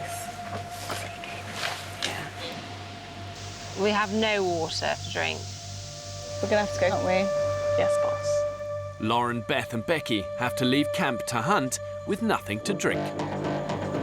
Trying to look for food in around here is like trying to look for a needle in a haystack. I definitely feel like Beyonce in the Survivor video now. Just not as glamorous. Bit humid in here, isn't it? Hot, no water either. The best idea. Without water, the heat is beating them, and the hunting party have no choice but to return to camp empty-handed. Oh my God, that sun is hot. Come on, fishies. On the rocks, Julie and Georgina have now been fishing for 4 hours in 30-degree heat. Oh, here's a boxfish. Bugger off. Look at that. Don't you go any further forward on that rule. Shit. Oh dear, my head just went then. Just sit down. Oh dear me. I nearly hit the deck then, Julie. Oh, Everything no. went white. Oh, fucking hell. Do you mind if we make our way back? I just feel a bit rough. I think the two of us have got sunstroke. With their water intake now down to just 1 litre a day, the women don't know it, but they are chronically dehydrated. If they don't start upping their fluid intake immediately, their kidneys will struggle to cope, toxins build up in your body, and I reckon within days, their internal organs will shut down. And I'm not being dramatic about this. They're in a lot of trouble right now. Oh my God. We've been out in the sun too long. How you doing, Jules? Just exhausted, look. Every time we moved, like to sit up, stand up or sit down, you know, we'd go all, ooh. You know what I mean? I feel like we've been stupid to sit out in the sun in that heat with not enough water in the middle of the day. It's so frustrating. It's so frustrating because we could see all the fish there and we desperately wanted to. I'm coming with you next time, Catch them back. I'm too tired to even speak.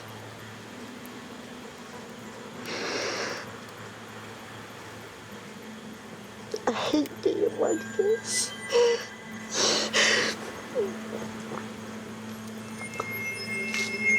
It's horrible. Not having the energy to do anything. Yesterday, Julie and Georgina went fishing without enough water and collapsed from dehydration. I can't stand this lack of strength in myself and lack of energy and inability to keep going all day because my body just won't let me. Since discarding a contaminated jerry can and halving their water production, it's slowly dawning on the women that they're facing chronic dehydration. There's just not enough water for everyone at the moment. We've all got pretty much empty bottles at the moment, so I now need to wait for this to get boiled, which is going to take a long time. Right, What's that? Water's just tipped over. Fuck. Oh, for fuck's sake. Now we've got one shitty jerry can and it falls predictably. I knew it was going to fucking fall. By the time she's picked it up, all the water's falling out. I'm not drinking enough. Nobody is. I am feeling weak right now. Are you? I can't get up the sand. It's like an effort to walk. And it's so tiring. I don't know about you, Georgie, but I keep going lightheaded. Do you? Yeah, every time I bend over. It's terrible. That sounds really strange, but every time I sort of bend down to do something and then get back up, I get really dizzy. I think everyone's feeling the same, aren't they? I am really, really concerned about each of us because we're not drinking enough. I mean, some people are drinking less than a litre a day. I think it's just got worse and worse and worse. Each of us is feeling like we're going to faint at several points during the day. Having spotted the telltale signs of serious dehydration, Dr. Belinda calls an emergency meeting. The biggest killer out here, our biggest, highest risk is dehydration. We should be getting 2 litres to 4 litres a day. If everyone has one small bottle when you wake up, then at least you're a quarter of the way there already. Look, we are in scary territory where we just don't know what's happening to our bodies. And there could be effect on our vital organs as well. Your kidneys and also your central nervous system.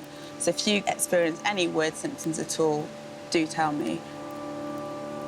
On that note, I just need a sample of your urine. It's going to give me a general idea of any alarming kidney problems.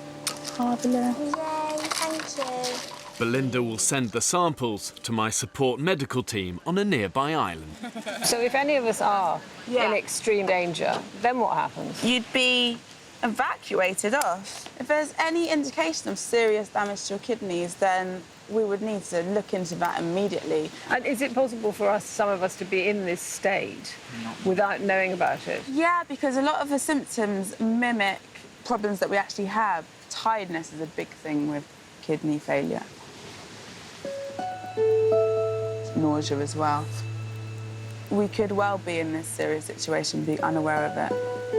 It was quite alarming what she had to say, really, about the way that our bodies can start to fail. I suppose I should have paid more attention to what was going to happen to my body. So I was surprised that I was potentially at such risk. The spirit is willing, but the flesh is weak. Oh, my God. Whose is that short one? Georgina. Oh, it's like Guinness. Right. To investigate their health further, Dr. Belinda also weighs the women. 115. Don't know what you were before. I think I was 120. We were quite fragile in a sense, and the fact is that the things that are kind of deteriorating in my body are my guns and my tits. If that continues, then I will probably end up being skeletal within about 2 or 3 weeks, and just kind of give up and just be like, do you know what? Let the fucking vultures peck at me. I was 125. Oh, so you've lost a lot, haven't you? You are 116. I can't have lost £9. You do look really, really thin.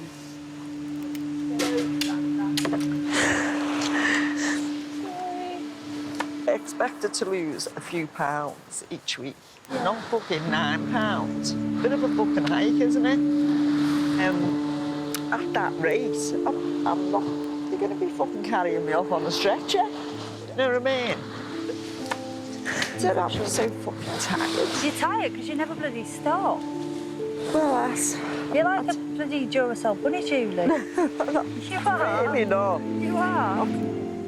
The women may feel at rock bottom, but An instinct to stay alive really is deep within us all. You know, our subconscious wants us to survive and to thrive. Well, let's have a little scavenge and see what we can find in this shit heap. the group make a last-ditch attempt to produce more drinking water. Having discarded one of the jerry cans, Fee, Julie and the others forage for a second suitable container to boil water. Oh, what's that there? Basically just a load of shit. Nothing very useful, I don't think. Metal is something that really is important. I haven't seen any. It's all plastic, and you can't obviously boil them. So thirsty. If we don't get the things we need, we won't survive. It's as simple as that. Plastic bottles, plastic cans, basically plastic. And that's it. Oh, we don't want that. They've failed to find any metal containers, but Julie is not giving up. So we have to find something. Desperately dehydrated, she hunts further afield to find a second container. But the tide will be high again in a minute. Julie! Julie! Julie! Jesus. Julie! Julie! Oh, fucking hell, Jules. It's day 35, and 55-year-old Julie has collapsed from dehydration. I'm so weak. I'm so weak. Get B and get on the blower! No. Georges, no. Don't ring anyone. I'll get her out. No, you won't. No, you won't. Just leave. Phoebe, Julie's passed out. Stay there, Jules, stay there. Go ahead, Foxtrot. We've got a situation here in that Jules has passed out. With Dr. Belinda away from camp collecting water and out of reach, my emergency medical team on a nearby island is immediately scrambled. How you feeling? I think it was just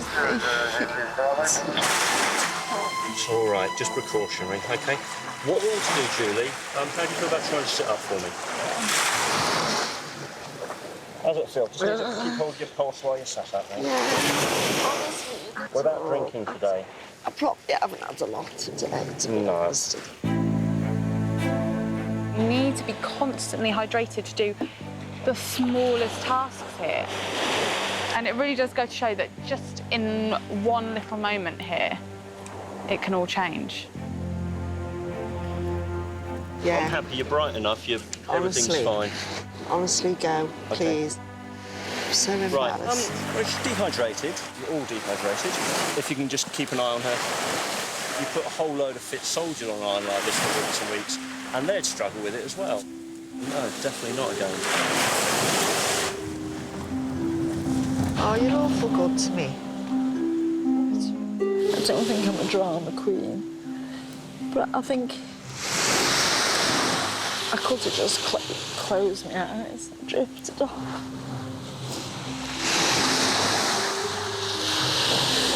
And not come back.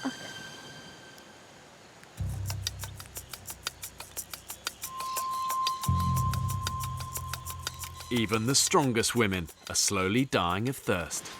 I might need to lie down again. For nearly 5 weeks, the group has been subsisting on barely any food, and they remain down 1 jerry can, producing half the water they need to survive. Basically, I think I either almost fainted or very briefly lost consciousness. The signs of chronic dehydration really are now starting to show amongst women. And to give you an idea, just losing just 5% of your body weight in water leads to irritability, headaches, lightheadedness. When you get to 8%, the lack of water causes fainting fits. After that, delirium and hallucinations set in. And when you get to 15 to 20% of your body weight lost, you're dead. It's literally just our minds now getting us through it. It's literally just people being like, I am going to finish this, I am going to finish this, that is keeping us going. Like you yesterday. No, it isn't. I'm not going home. Not going home. Exactly. The group's on their arse at the minute, Georgie. The group is completely on their arse. The results of everyone's emergency urine tests are back. Foxtrot, this is... All 10 all together can hear you loud and clear. Over. Paramedic Mike and survival expert Ross, my rapid response unit on a nearby island, have urgently asked to speak to the whole camp. I'm looking at your urine results and things here, and I'm looking at your weight charts and everything, and I'm looking at people whose kidney function is on a decline, and I cannot stand by and let that decline continue. Based on the fact that what I'm looking at and what I saw the other day and your dietary input, it's not enough to keep you going without causing you all, or certainly a number of you, some long-term problems. Your bodies are just starting to fail at this point. Now, there's no easy way to say this. I'm teetering right on the brink of pulling you all off the island for medical reasons, over.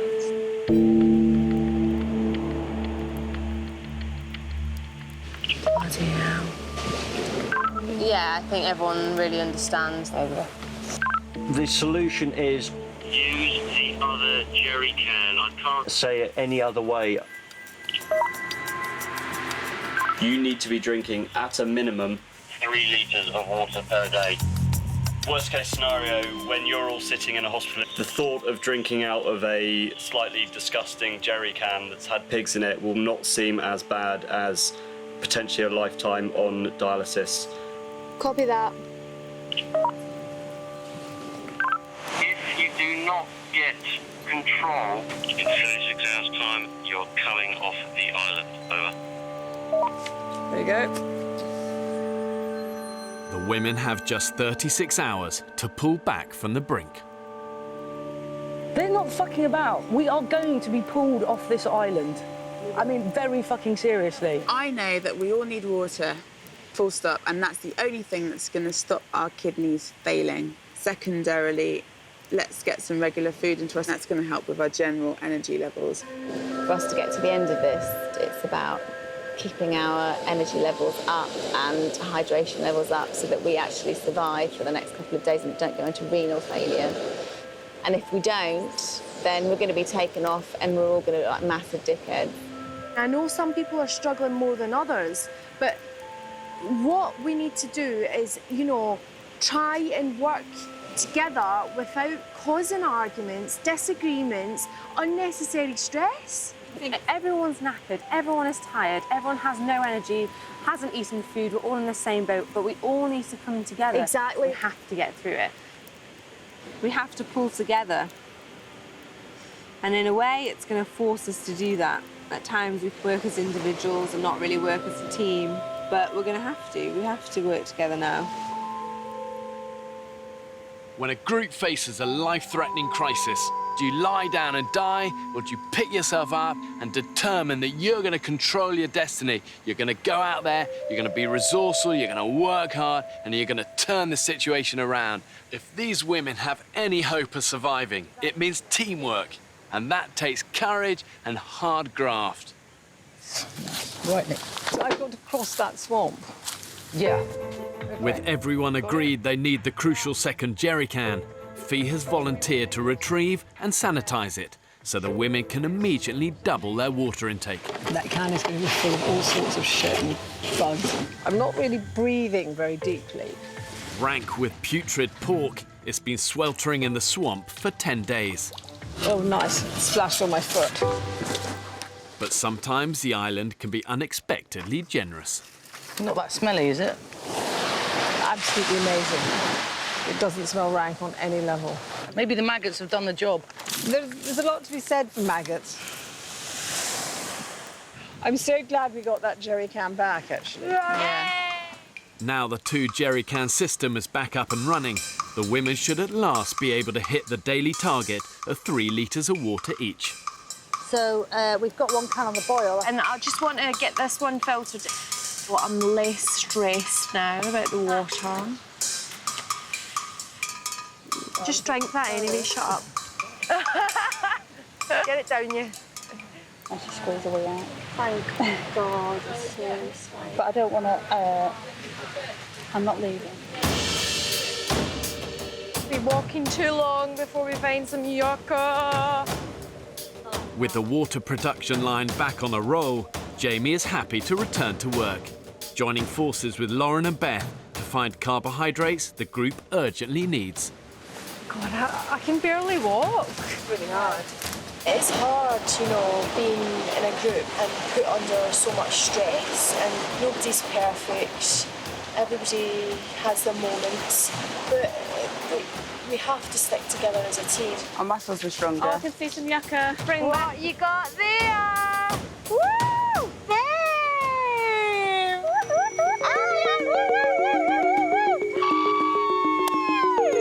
Woo!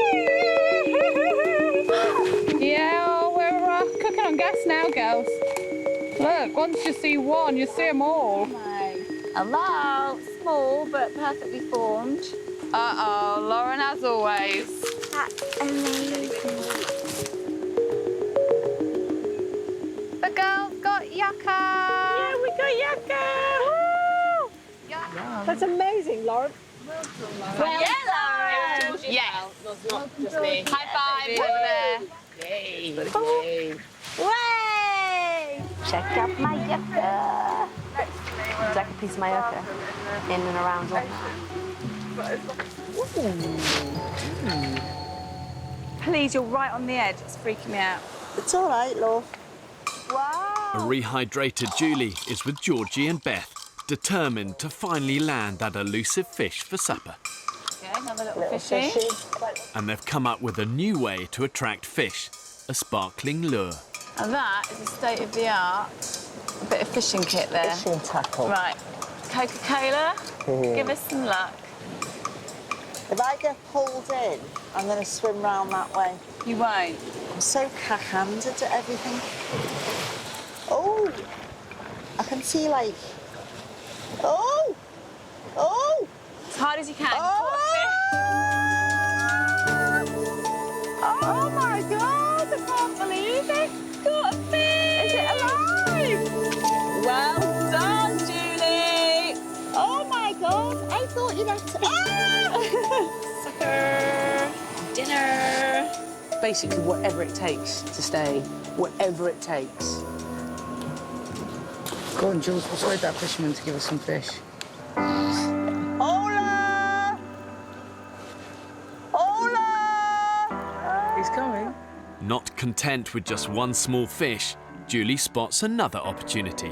The first passing boat the women have seen in these waters. Don't know, Jules, it's your turn to get the baps out. He's not going to want to see a 55-year-old's baps. I don't know, mate, your baps are way better than mine. You have fish? Get a fish. One fish? Fish. We have none. We have none. No fish. He's going to throw it. Oh, you're very, very kind. Whoa! Thank you very much. Thank you. Bless you. Bless you. Good luck. Gracias, amigo! Now, I think that is a... Barracuda. I could just go, and bite it and eat it raw. I'm so hungry. I don't know whether that was actually playing by Queensberry rules, but innovation, innovation, innovation. Woo! We caught a fish. Yeah! Oh my God, it's massive! Woo! Let's see the barracuda go. Barracuda. Yeah! Oh my God, incredible! I love it.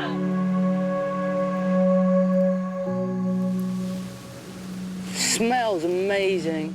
We should have got this place licked. You know, 10 women. Hey, this place should have been shipshape.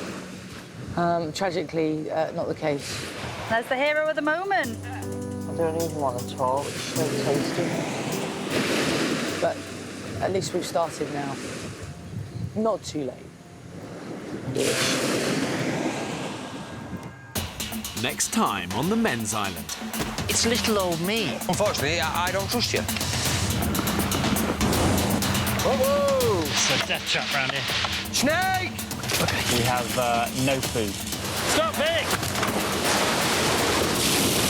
Holy shit!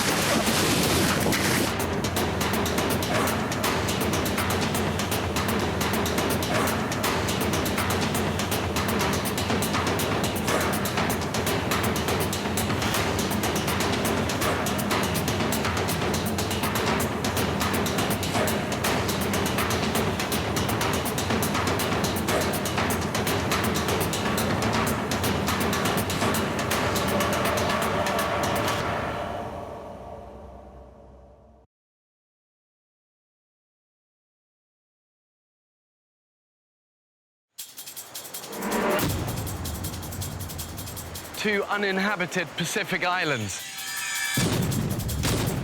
More than 5,000 miles from the UK. One will be inhabited by 14 British men, while a separate island will be home to 14 British women. For 6 weeks, they will be utterly alone, with only the clothes they stand up in and a handful of basic tools.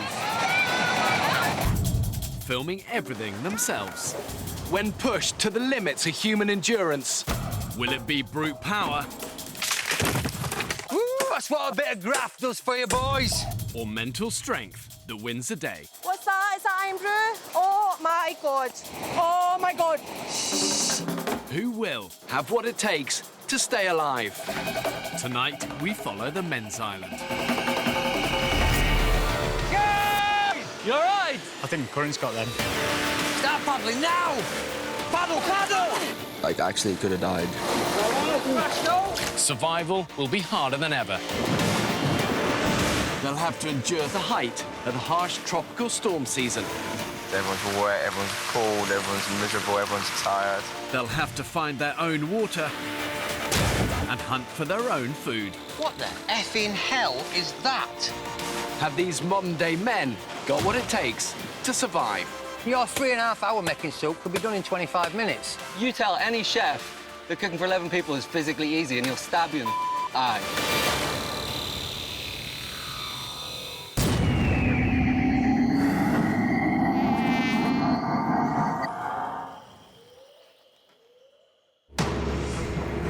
3 weeks ago, 14 British men were cast away on this remote Pacific island. Woo! That was the damnedest thing I ever did. Living on the edge of existence. OK, Vic, go now, go now. Right, that's it. Until 47-year-old Vic... Here we go, puppy dog! ...led them to capture and kill the island's #1 predator. We just caught a prehistoric animal. But despite their best efforts, they've not been able to repeat the success. Trap empty. The onset of starvation looks upon us. And feast has turned to famine. Hey, look, you can see Pierce's heart beating through his chest. Boys, there's no meat on you. I think we're going to run some really hard times in the next couple of weeks, and we'll see. It'll test everybody's mettle, mine as much as anybody else.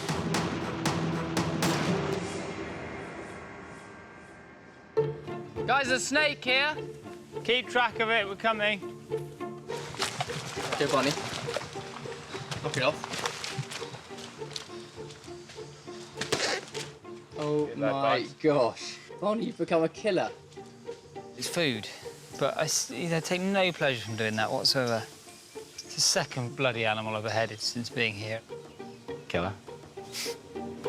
In the 4 days since the men caught and ate the crocodile, they've had to survive on slim pickings. Oh, hello.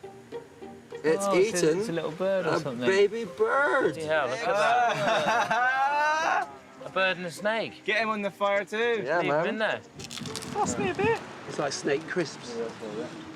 Like pork, it's very like pork scratching. Oh, man, guilt. Apart from the odd opportunistic kill, the only man who's been able to provide anything like a regular supply of food for the group is 47-year-old Vic. Woo! Look at the size of that bitch! Woo! If I didn't have the mouths to feed, I would live like a king. There's no two ways about that. It's a shame nobody else is raking food in, because that would be helpful. If he wants to go out and catch amazing fish and keeps me fed every night, I'm not going to stop the guy. But even with Vic's contributions, the men are burning far more calories than they're consuming. I'm slowly evaporating. Soon to disappear down the plug hole. What happens in these periods of starvation is that the body starts to eat into its own fat reserves and key muscle groups, like your legs, that you desperately need in a survival situation. And then over time, as the brain also gets starved of nutrients, that decline becomes mental as well as physical. And that then affects your ability to make smart, rational decisions.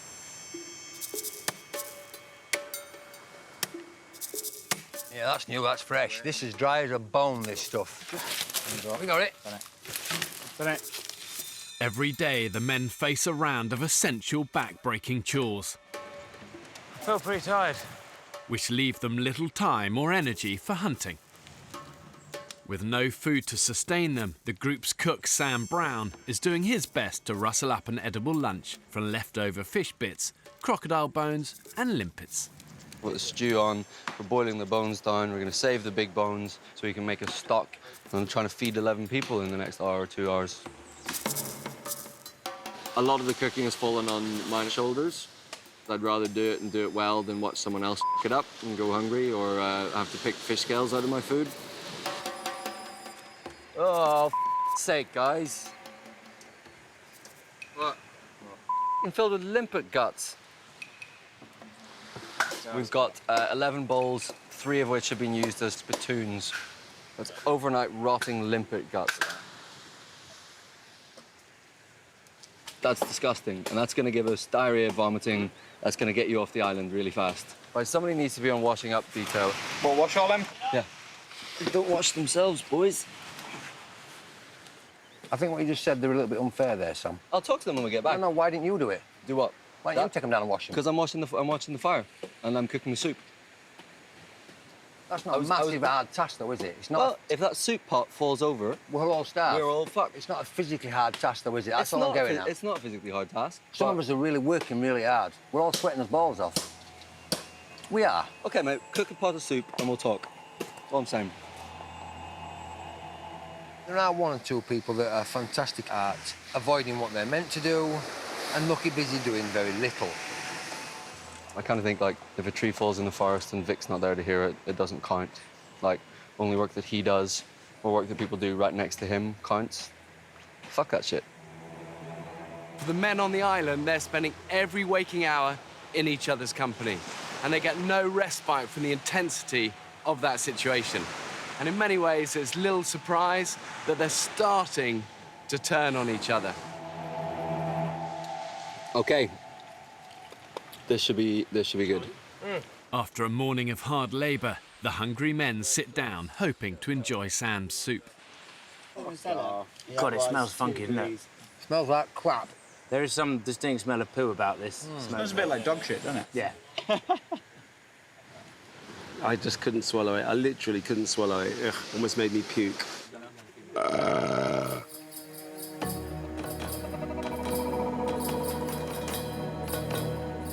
After a barely edible lunch, Vic is determined to have a decent dinner. I might fish. What choice do I have? I don't want to eat limpets again, they're crap. I'll eat them, but they're crap. Flagging after their morning chores, the rest of the men decide to stay behind in camp. Everything's an effort. That's how I feel right now. Knackered, boys. Absolutely knackered. Completely and utterly knackered.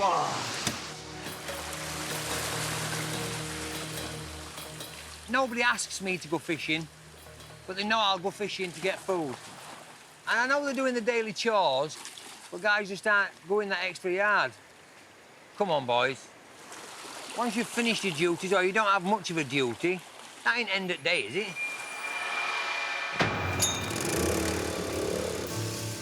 I am prejudiced against everybody that isn't me, because if you all did it my way, it'd be a much better place. But I provide for my family. I'm a good father. I'm a good husband, I hope. I hope I'm an excellent lover.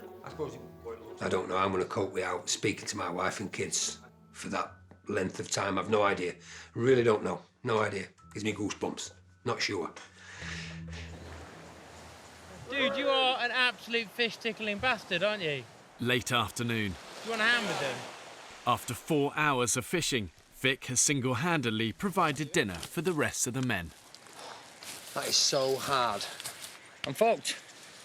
Nobody been and got any coconut, no? No.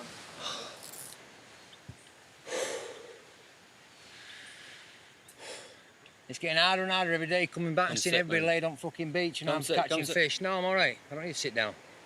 I need coconut. I need water. Coconuts we're getting tomorrow.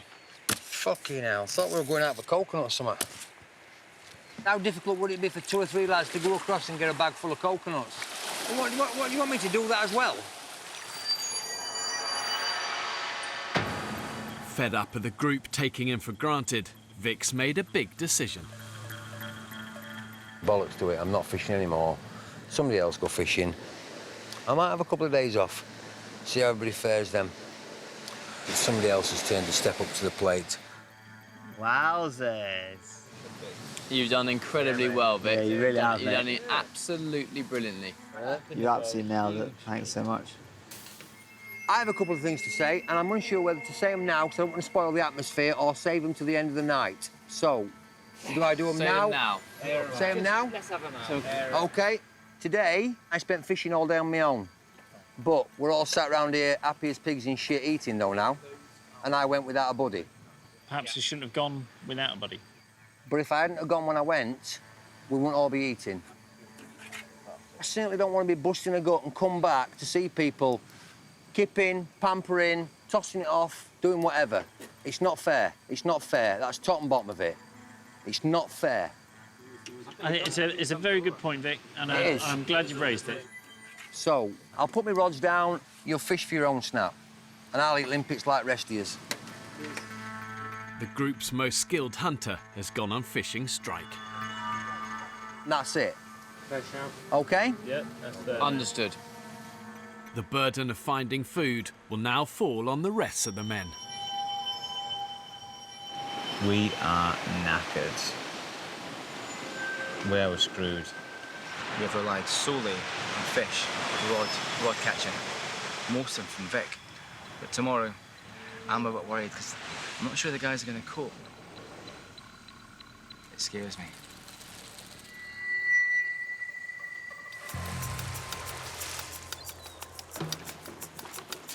I think everyone's feeling a little bit sluggish today, aren't they? Yeah, I know what you mean. 7 a.m. Dan and Sam Brown are on the early morning water run. How are you feeling after your little debate yesterday? Oh, with Vic? Yeah. Pretty good. I think Vic was just maybe trying to pick a bit of a fight yesterday. Yeah, he likes to push buttons. I think he likes to niggle. He likes a little... Yeah. You know, he has a sort of like, oh, I'm nice as pie, da-da-da. Fuck off, he is. Where's my hat? Last night, 47-year-old Vic, the group's most successful hunter, announced that he was going on fishing strike. I'm absolutely knackered. Are you? Yeah, I am, yeah. This trudging out, catching fish and trudging back day after day after day after day after day. It's not fair. How many fishing lines have you hooked up before, Phil? None. The burden of finding a fish supper now lies with the other men. There is absolutely no food in this camp. There is no reserve. There's no larder that we have here at the moment. So if we don't catch anything today, we don't eat. Right, so where are the points to go fishing? Although refusing to fish himself, Vic doesn't want to go hungry, so he offers the men some advice. Get your hook and put it through the limpet at the top, OK? Then turn the limpet and come back through the soft gel. Feel, boom. But Yeah? hidden on that, I would say just hidden and right on the edge. Yeah. Because they nibble on the edge and they want them to just nibble it and get caught. You undermine me every time when I start telling about stuff and it's rude. Oh, sorry. Please don't do it. Sorry, Vic. OK? I thought I was adding to you. No. So, if you put 2 limpets on... He was very quick to swipe at me. And I think maybe Vic has lost perspective a little bit. He thinks that he's the kingpin and that he is providing more than anyone else and doing more than everyone else. I don't know if he feels he needs to contribute, so if we all think he's contributed, or... I don't know, but it's rude. You shouldn't do it.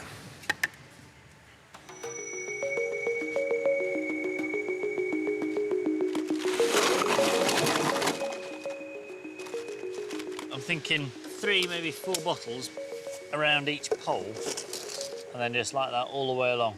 We are going to adapt and overcome. 36-year-old Will has come up with an ambitious plan to fish the deeper waters surrounding the island. We've got to make a raft so we can get in the middle of the channel, massive hook, big fish bait. I would love it to have a tuna. That would be the best day ever. Imagine that. Sashimi. We don't have any oil drums or anything. What we've got on this island is shed loads of empty plastic bottles. Fingers crossed she'll float. Right, let's get cracking. While he waits for the men to find him food, Vic takes the opportunity to make a bed for himself. So unlike the others, he'll be protected from critters on the jungle floor. Look at that natural twine. What an absolute biscuit. Yeah, I'm happy with this so far. I don't have a double bed, I'm afraid, so I can't interest my wife in sleeping with me this evening. So I'm just going to single it up. Having isolated himself from the other men, Vic's thoughts are increasingly turning to family. I had a very unnerving dream last night about home, which was very horrible, woke me up in not such a pleasant mood. I'm missing home desperately. Keep thinking more and more about my wife and kids every day. I could do with a kiss and a cuddle off my missus. Squeeze the life out of a blesser.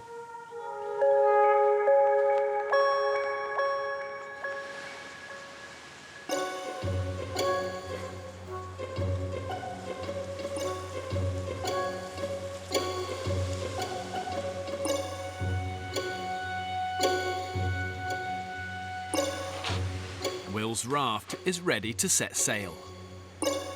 I came up with the idea I shall name this raft after my two gorgeous daughters, Freya and Pippa. So we call it Fripster. Nice, mate. You're getting reactions, I'm getting white. I'll get the guys. Even. It looks like a bunch of bottles attached to some planks, because it is a bunch of bottles attached to some planks. But our livelihood and our dependency on food relies on it. So go on, Fripster. Fingers crossed for the inaugural launch. Get some fish. I named this boat Fripster the First. Long may she catch us fish from the deep. Right, on we get. Are you ready? On your way! You are sailing the Fripster roll. Come on, lads. See you in 2 weeks. Bye. She floats! She floats! I think one of the real unsung heroes in the survivor's arsenal is resourcefulness. Being able to look at an everyday object and think of clever, ingenious ways of using it to help you. The risks are big, but the spoils could be even bigger if that raft succeeds. Bigger strokes, mate. Reach. After a huge joint effort from all the men, apart from Vic, the raft appears to be a success. Most of the group are now out trying to catch supper. I've not got the patience for fishing, I'll tell you that for nothing. Leaving the grueling job of firewood to Vic and IT consultant Kyle. Kyle, why do we need a shitload more kindling today than we have done? It's not heavy stuff, is it? Yeah. Kyle's still quite gifted at doing very little. But that's the problem with intelligent people, because they think they're cleverer than the people that they're help doing the job for. They think they can outthink them.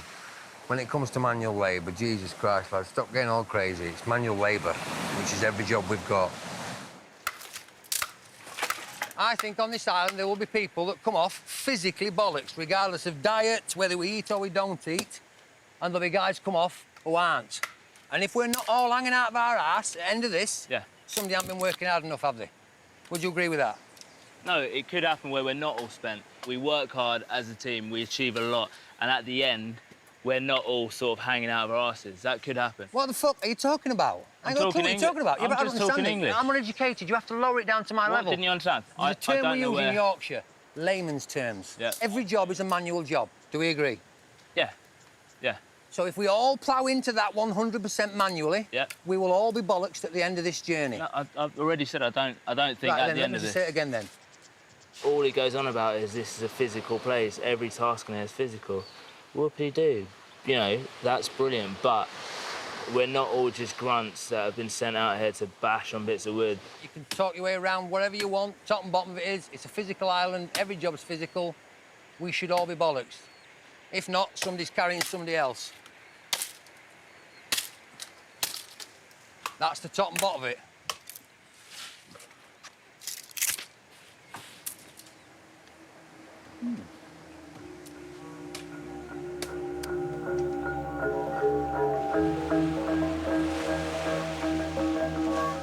Mid-afternoon. Still reeling from yesterday's argument with Vic, Sam Brown is trying to catch some dinner. Vic keeps making little remarks to me that just make me seethe. So what was getting his goat this morning? Oh, mate, a whole load of things. If we can catch some fish, hopefully Vic will be in a slightly better mood. After 3 hours on the water, Barney and Sam haven't had a single bite.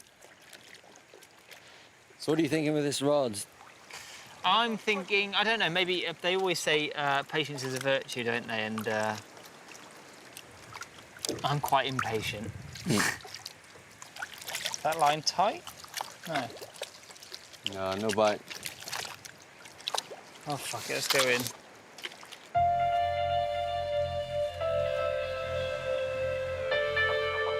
With nightfall approaching, the other men also return to camp. Vic is waiting to see how many fish they have caught in his absence. No joy, fella? No, I had a nice day fishing, as you'd say, Vic. Not catching. No dog should learn new tricks. Should listen when I tell him. Does he not listen? No. 4 hours fishing and 1 poxy trigger. I fucking hate fishing. It's exhausting just standing there in the sun for X amount of hours. Charlie caught a fish. Well, that ain't feeding nobody, is it? That ain't feeding jack shit. It's just limpets again. The men's attempts to provide dinner without Vic's help have been a miserable failure. Desperation corner over here. Pressure is on me to feed everybody. It's almost as though I am expected to grab a rod and go out and catch fish so everybody else can eat. And that ain't good. I don't like that. See you in the morning, ladies. With no food in camp, Vic opts for an early night in his new bed. You on the beach, sir? Oh, dear.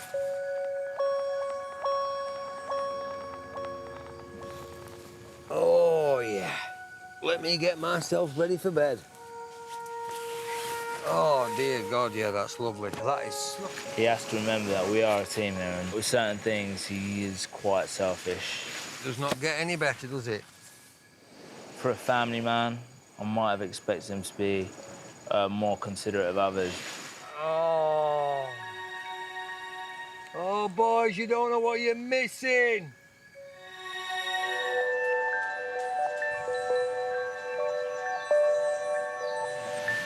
Vic's bed is a success. While on fishing strike, 47-year-old Vic has built himself a raised bed. Yeah, that was a good night's skip. That had some lovely dreams. For some reason, one of us knew Jonathan Ross, and we ended up in his house eating, trying to catch his fish out of his fish tank. Can't think why. Oh, I love my bed. Protected from the jungle critters, Vic has had his best sleep yet.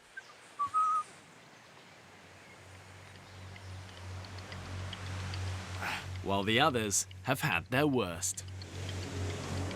Oh, my legs are bitten to shit. My arms are bitten to shit. Sleeping rough on the jungle floor, the men have been attacked overnight by a swarm of sandflies. They're everywhere, he's covered in them. Yeah. You must have, 500 bites or so. I'm just not having a good reaction to them. And they're starting to swell up. You may think on a desert island your real enemies are the crocs, the scorpions, the snakes, but actually it's often the little things you can't see. And worst of these are sandflies. They're super itchy, 10 times worse than a mosquito. You scratch away, it's hot, it's humid, and that's when the bites can become infected. They have had a massive go. Oh. This island either wants to decompose you from the outside in or eat you alive.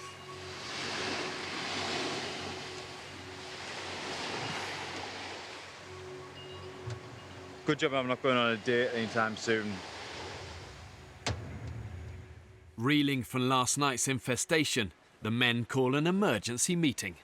I've got to put my hands up and say my insect bites are so bad I can barely walk. I can't even walk, I can't even go in the sun.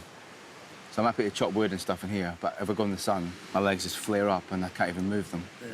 Tomorrow it might be down, but today is absolutely excruciating. It's like someone's puffing fire into my calves when I move them.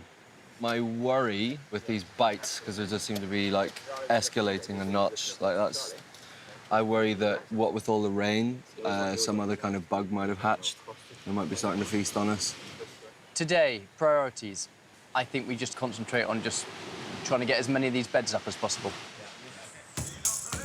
Raised beds are the group's best protection against further attacks. Right, you ready? Because this one might jump.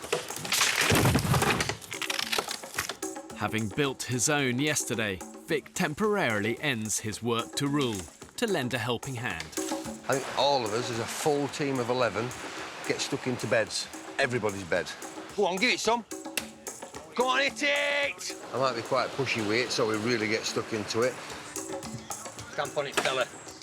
All 11 stone here. Bingo!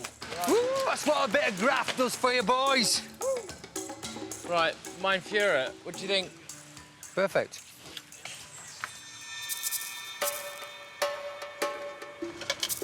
With all available hands on beds and nobody hunting or fishing, cameraman Sam Brown has once again spent the morning trying to conjure up something for lunch.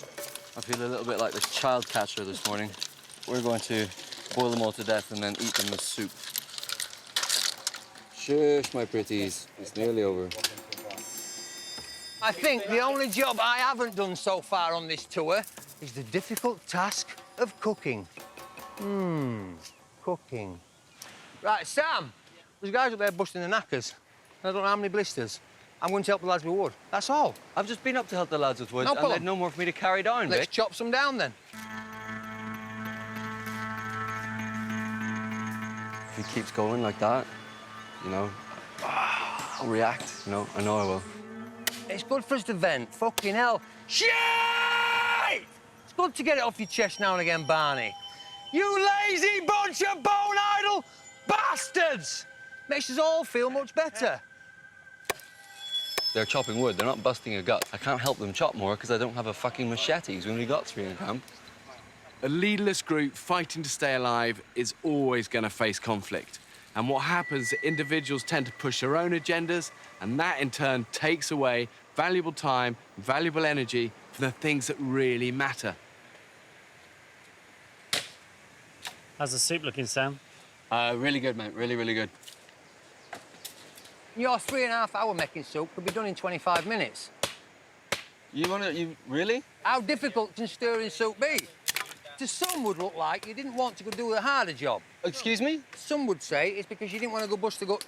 I would say fuck you to that person. That's what I'd say. No, hang on. Should we just calm it down a bit? We're here for another, what, 3 or 4 weeks? Just let's fucking calm down, eh? There's no need to be like this.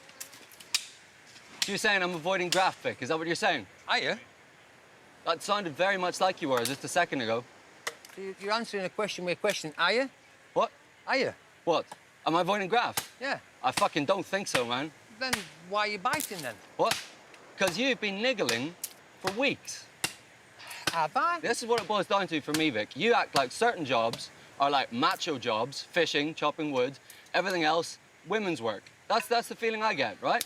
And if that's cooking, that's fucking carrying water, whatever it is, in your head it's like, this is graft, this is good, everything else, pff, not difficult. I think feeding everybody is one of the most important jobs on this island. So do I. Every job is a manual job. Yeah. Some jobs, boom, they're done. 25 minutes, they're done. Yeah? And every 3/4 of an hour, you stir it. Yeah. Is that right? What I'm trying to do, Vic, is get as many good meals out of this as I can, right? Rather than just use it once and throw it away. Which is appreciated, because we all need it. Yeah.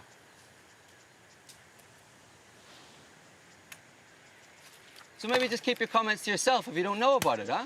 But I thought we were allowed to air us comments. Yeah, well, it's great, but if you want to fucking, like, if you want to piss me off, you're going about it the right way.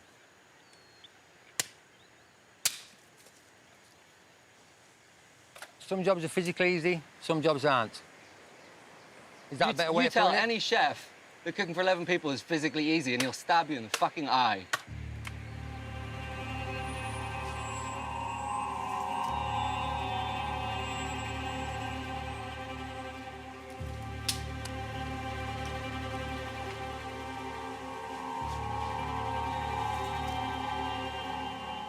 They're absolutely furious. If a mate said that to me, I fucking hit them, you know? If someone at work said that, we'd have trouble, you know?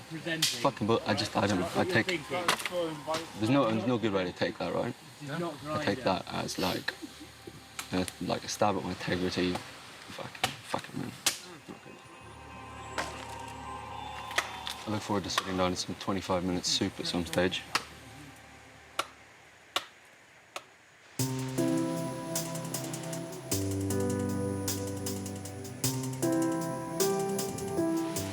We built the honeymoon suite. It is strong enough for the rumpy-pumpy, you'll say? Yeah. 4 p.m. After a day of hard graft, the beds are finished. Welcome to the chateau. Let's open the curtain. And that there is the most uncomfortable beds anyone will ever sleep on. Ah. This is where the magic happens. It's not too bad, actually.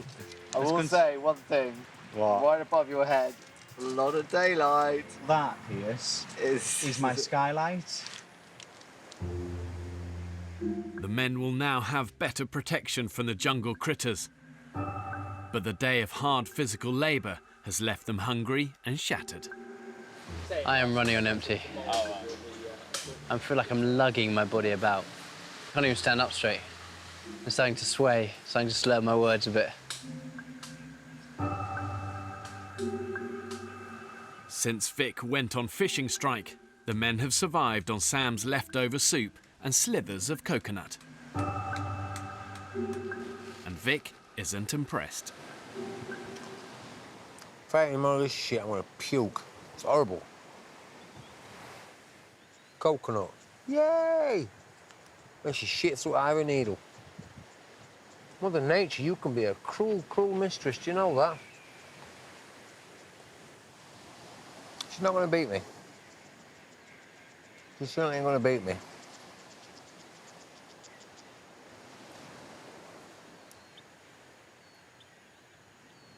Fucking hellfire. Disgusting. Nah, screw it. That's it, I've had enough. Come on, Victor, let's have some fish.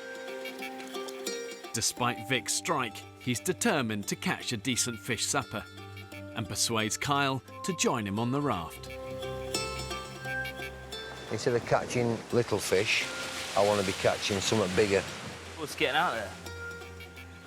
With my health and safety hat on, I'd be more worried that we've got a homemade raft in some very strong currents in a very deep piece of water.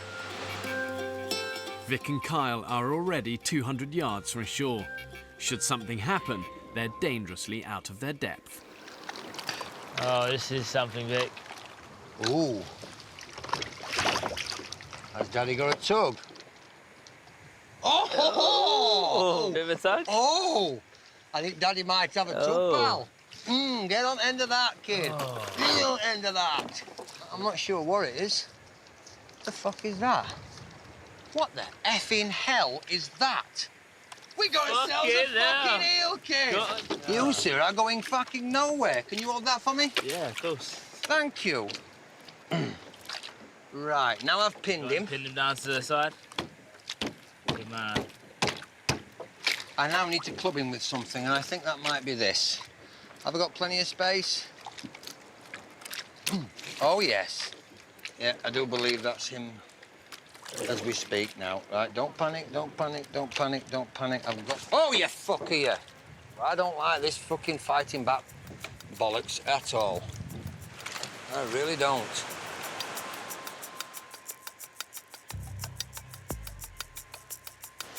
They're 200, 300, 400 yards out now and still going. One of the most precious resources that the men actually have is their own energy. When you're living hand to mouth, struggling for every mouthful of food, the temptation is to go to greater and greater lengths to get that precious energy. Well, that's it. I can now tie you up safely. But here's the danger. The more malnourished the men get, the more their judgment gets impaired. That's when the small mistakes become full-blown emergencies, and that can happen in the blink of an eye. So that's pulling us back. Come on, tell that is one hell of a tide, isn't it? They're getting carried. We are going backwards. Right, go on, paddle, paddle, paddle, don't stop. Vic and Kyle are attempting to paddle back to the beach. I don't like liquids, mate. No, neither do I. Start paddling now! But they've been caught by a powerful undercurrent. Paddle. Paddle, guys! You all right? I think the current's got them. Come on, let's go. Fucking hell.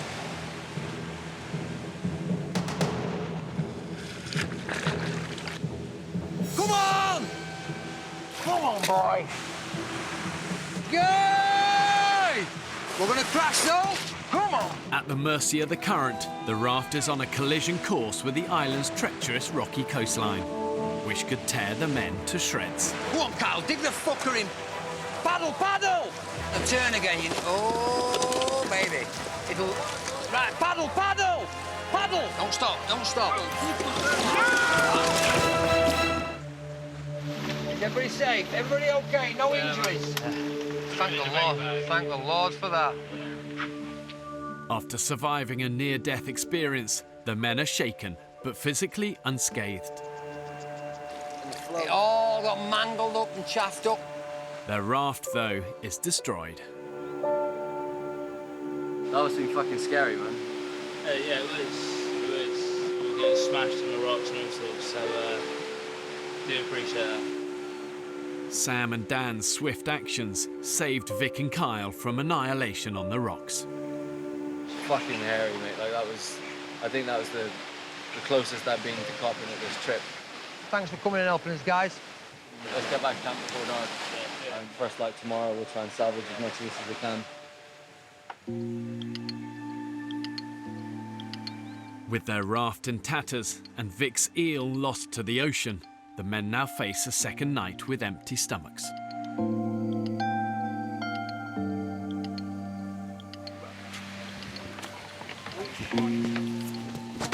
Where the hell's the rest of the raft?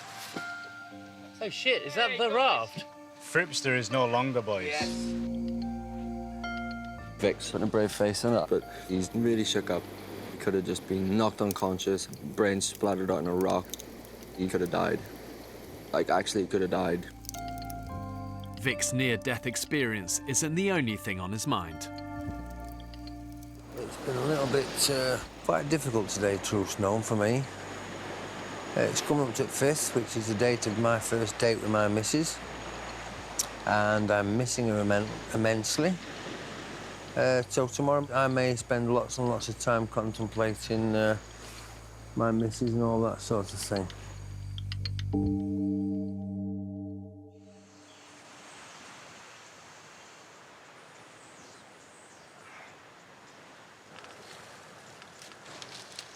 Morning. Oh, that was a good sleep. Oh, morning. After a savage sandfly attack 24 hours ago, the men have spent their first night raised off the ground in their own beds. Good morning. Oh, last night was wonderful. Last night was the best unbroken sleep I've had by a mile. This time it's Vic who hasn't slept a wink. Vic looks like he spent the entire night sitting on a fence post. The poor bugger looks absolutely drained today. Victor looks a little bit edgy today. I can see him cracking a little bit. Hopefully he's all right. You know, he's not the kind of guy who would show his emotions. He's definitely that kind of old school British macho male. Today is the 20th anniversary of Vic's first date with his wife. Never again this long. The greatest thing that ever happened to me, other than being born, was my wife. I can't wait to get back to Cheryl. Smell her, taste her, touch her, feel her, all them things. I love that woman so much. It's immense, truly immense. As human beings, when we're stripped of everything, the real essence of who we are is laid bare. every single one of them will have a low point. It is just the nature of survival. It's the nature of enduring hardship. If you can take a long, hard look at yourself when you're at your lowest ebb, and in that moment you can accept what you see, in my eye, that's what makes you a true survivor. Devastated. Absolutely devastated. This is literally what we were getting smashed against yesterday. It's so dangerous. Yeah. Oh, I feel so dreadful at the moment. It's unbelievable. This beautiful, dangerous paradise can be a killer. You take your eye off the ball and she's going to bite you in the arse. The raft crash will stay with me till the day I die. These guys saved my life.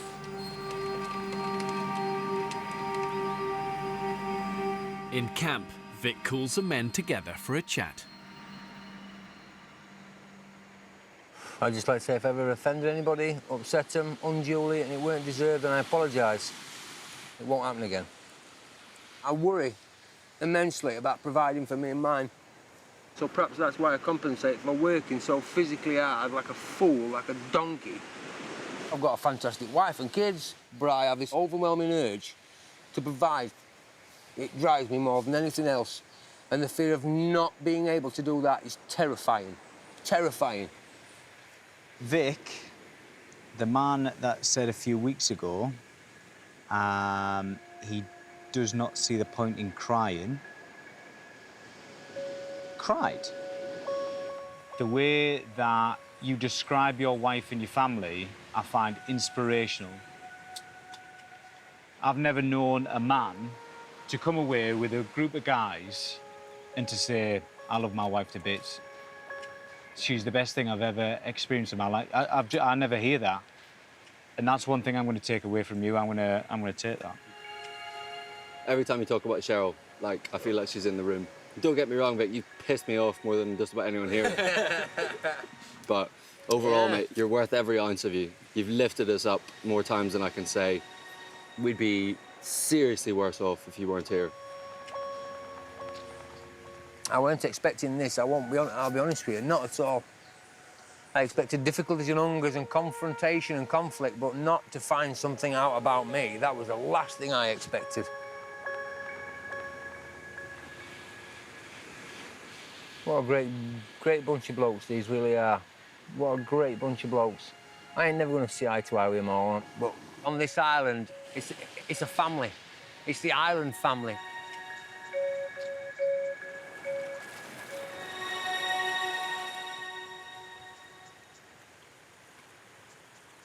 Vic calls an end to his fishing strike and heads out on his own to catch dinner for the group. So nice and steady, nice and fucking steady. Hold your ground. We're good, we're good, we're good. It's been 3 days since the men had anything substantial to eat, and they are obsessing about food. Basically, I saw this documentary about some women that were still breastfeeding kids at the age of, was it 3, 4? I always think that the longer you're on the breast, the better. What, 8, 9? Yeah, I think if you're taken off the breast too early, You become short. Stunts your growth.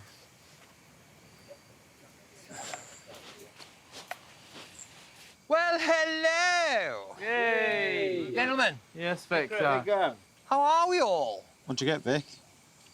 I wish I had a fish for each of us, but alas, I don't. What I can say, though, is this. Of the 5 fish I've caught... Hello. 2 are the biggest I have ever caught in all my life. And one of them is the size of a small dog. Yeah, boy. Daddy brought home the bacon. They are massive, Vickers. For he's a jolly good fellow, for he's a jolly good fellow, for he's a jolly good fellow, and so say all of us. He's back to normal Vic fellows. Shouting and whooping and getting fish and stuff like that. Everything that he loves. Look at the size of that bitch. Oh.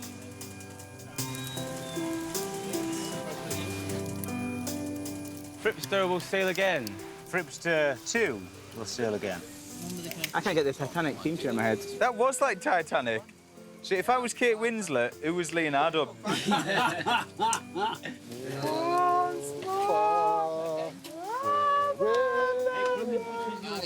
Sometimes I like to smash him repeatedly in the face, but I think me and Vic were in danger of becoming quite good friends. Huge respect for the guy.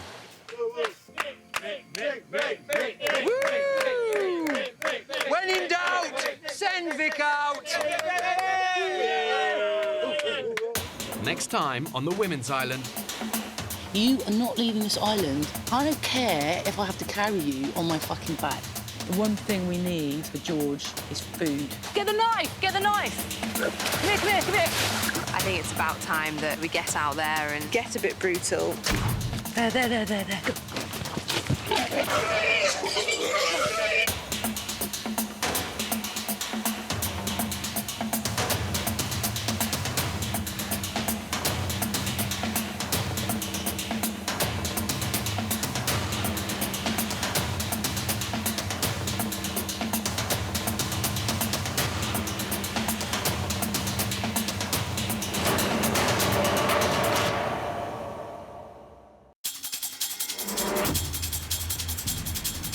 2 uninhabited Pacific islands. More than 5,000 miles from the UK.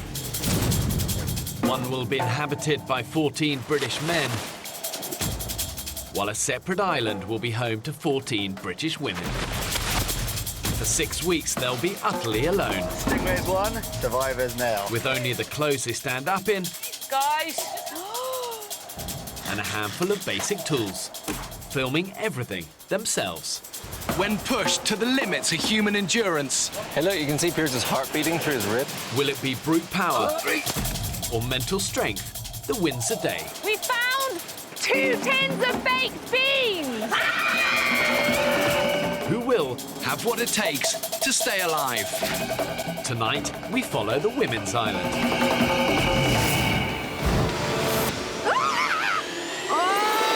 Survival will be harder than ever. They'll have to find water and hunt for their own food. That is the biggest shaka I've ever seen. Living on the island in the middle of tropical storm season. How on earth are we expected to survive in this? When pitted against the extremes of nature, have these modern-day women got what it takes to survive? Guys, come back here really slowly. There. Go.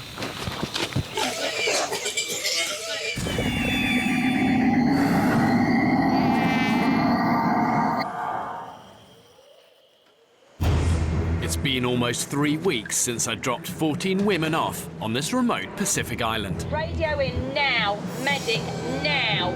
They're 3 people down. I thought we should hang on in there. And with fewer women to hunt and food running dangerously low, Surely I'm going to die soon. Spa owner Abby, one of the oldest of the women, has kept the group together. Do you not eat them? No, they're so cute. I don't care that they're cute. She encouraged the others to make a difficult but necessary survival choice. To eat their pet pigs. I don't know about anyone else, but I feel like a wild animal.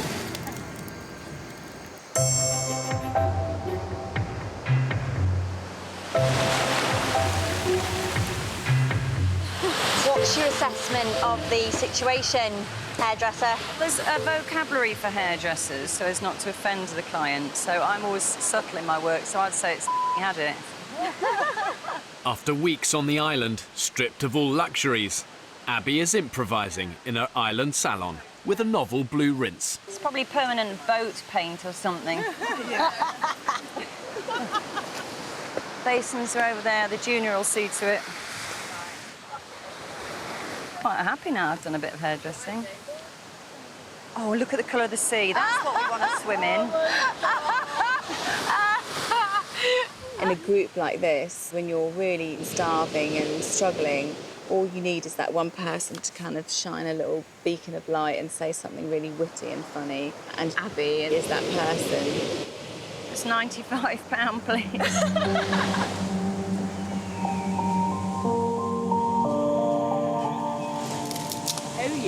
Oh, the oven's broken. Thanks, chef. Oh, my God. It's been days since the women ate the piglets, and they haven't had a decent meal since. Can I have it with sand, please? I don't think I've got enough sand in my mouth. They're back to eating scraps of foraged coconut and yucca, and starvation isn't far away. Julian's ship was actually on fire. Oh, wow. That's a really burnt one, George. Do you want a different one, darling? Yeah, I'll try this, love. With some eating as little as a dangerously low 200 calories a day. Any stores they started off with have basically gone.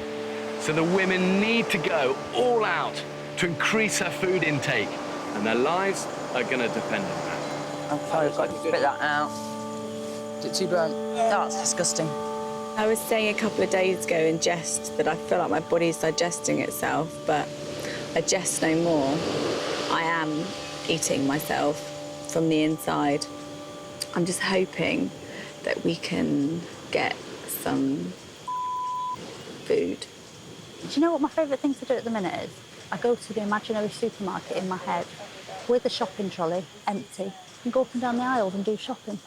I spent about 10 minutes in the jam and condiments section yesterday. Did you? Mm-hmm. What did you get? Well, I went through I bought marmalade. I got shredded and smooth in the end because I didn't know what to do.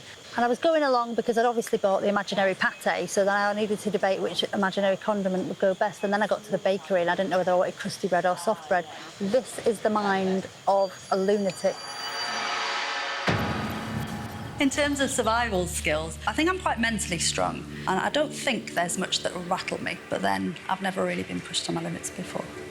And the biggest challenge is being able to go for a long period without a good dinner in my belly. I don't think myself as a natural hunter-gatherer, but in 34 years, nothing's got between me and a meal yet. So if there's food on that island, I'll find it.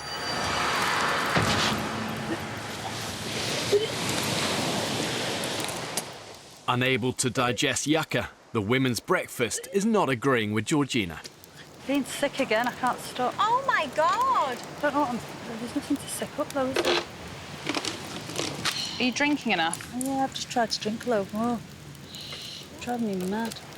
Camp Dr. Belinda is concerned about Georgina's condition. George literally exists on a couple of limpets a day and maybe a couple of snails. She does not eat more than about that much tiny square of coconut a day. So she's probably consuming under 20 calories per day, and it's just not sustainable. Georgina's inability to digest their limited diet means she could be putting her vital organs at risk. It had some retching, yeah. Yeah, well, this is one of the major reasons why I'm worried about your kidneys. So we'll just get your temperature. I mean, I can literally feel my muscles within my body wasting away. You might have just heard that was my stomach rumbling. I just need to get some food, just something. Because if I don't, then it could be any game for me, really, with regards to being on the island.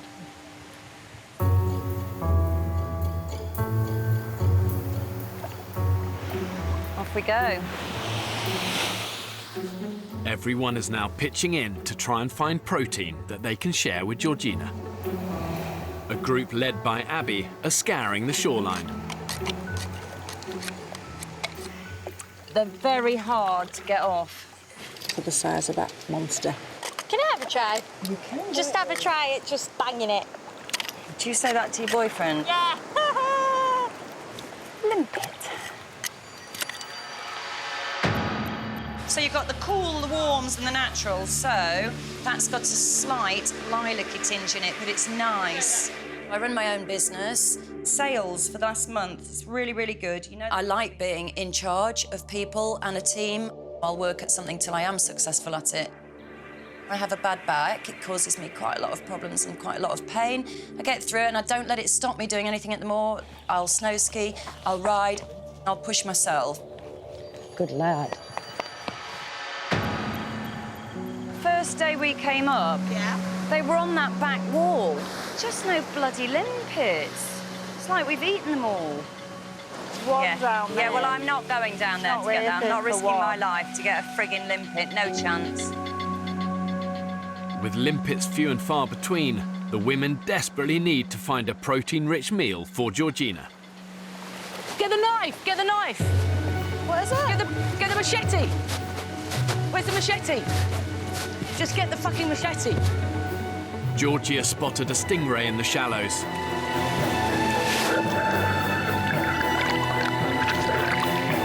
Wow, it's fast. Oh, no chance. How fast did that move? That was like lightning fast. Where did the bottles go? The miss has cost them a potential 4,000-calorie meal. We would have had a proper belly food, you know, proper belly food, as opposed to this much dried coconut every day. We're going to do it all.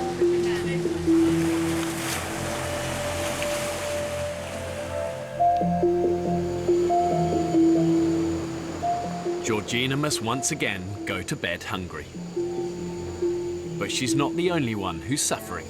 I've got pants as my pillow and smelly socks. 47-year-old Abby has been dealing with back pain since a horse riding accident in her teens. Oh, God. Abby's not happy. She's in pain. So I hope she's okay. Since arriving on the island, she's been sleeping on the hard ground. I have nowhere comfortable that I can go. Honestly, it's laying down on the floor. I think my back's absolutely screwed.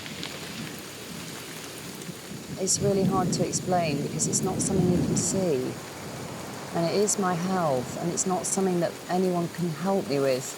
I don't want to be a liability to anyone else and not be able to do the things that I came to do, which was to help and be a grafter.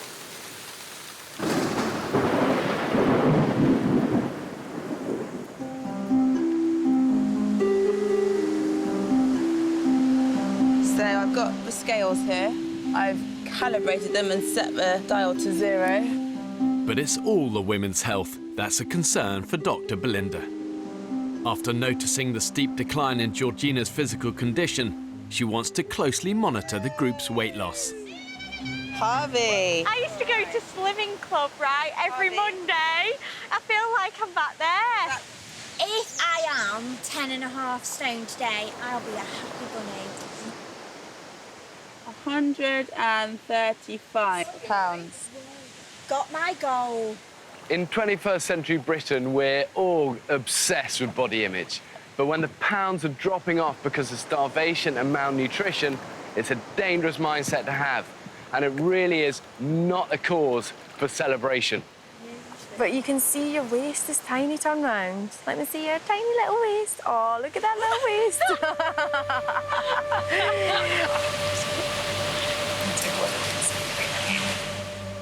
George. You've lost a lot. God, you're wasting away, aren't you, sweetheart? I have to say, I don't find starvation a good way of losing weight. I don't think we should be celebrating. I just don't find starvation a sexy way to get skinny.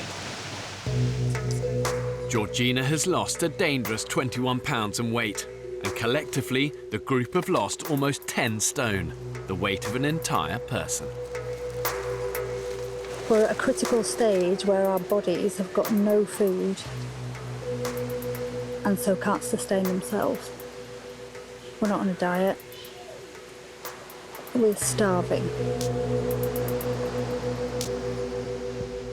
Concerned about their dramatic weight loss, Georgina calls the group together. I do feel like I may have nosedived in terms of food deprivation a lot quicker than the rest of you. I can see that I've been a lot weaker than the rest of you. And I really do think that food still needs to be #1 priority. I just don't know how long we can sustain 5 limpets. I don't think we can. I think we're all a little bit in denial about how critical it is that we start finding food.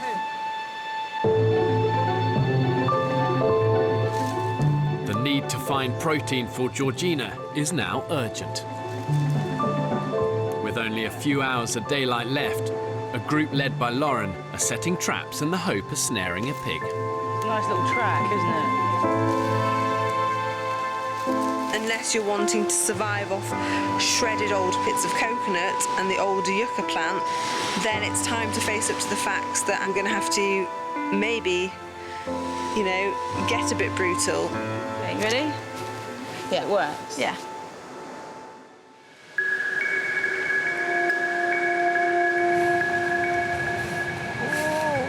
and shine, beautiful. It's a glorious day.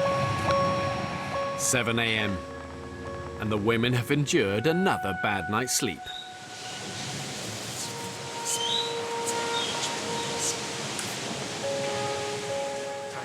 Bloody hell.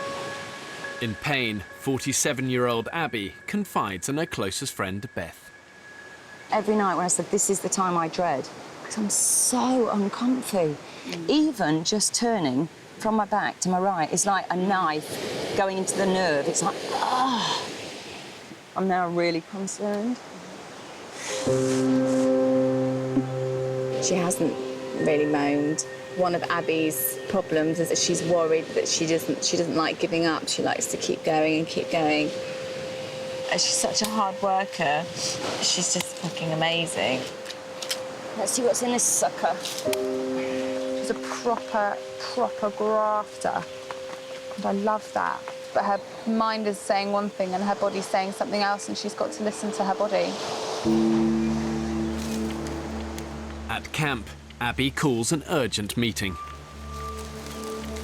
Over the last few days, my back's gone downhill massively, to the point where I'm in a lot of pain, and it's now worse than it's ever been.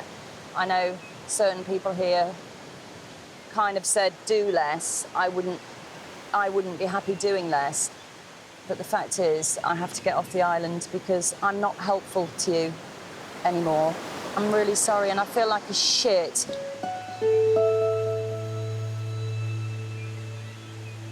I actually can't believe it. I'm just completely shocked. I knew that she was in pain, I knew that she was having back pain, but it's just happened so fast. I'm really gutted to see you go, because I think we could have done really well here with you, and I think we'd be a little bit weaker without you. I would be lying if I said there wasn't a part of me now that is completely terrified, because there is only 10 of us. Just everything now is going to be completely harder. And I can't imagine how we're going to get through and we're going to feed ourselves. I think hunger's going to become such a problem. And me busy mate.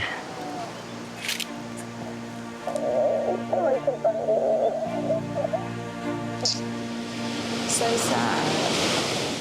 I'm annoyed for her that she had to go because of her back. And then I'm annoyed for me that I'm going to have to stay out here. But we just got on really well, and it was just really nice to know that she was there.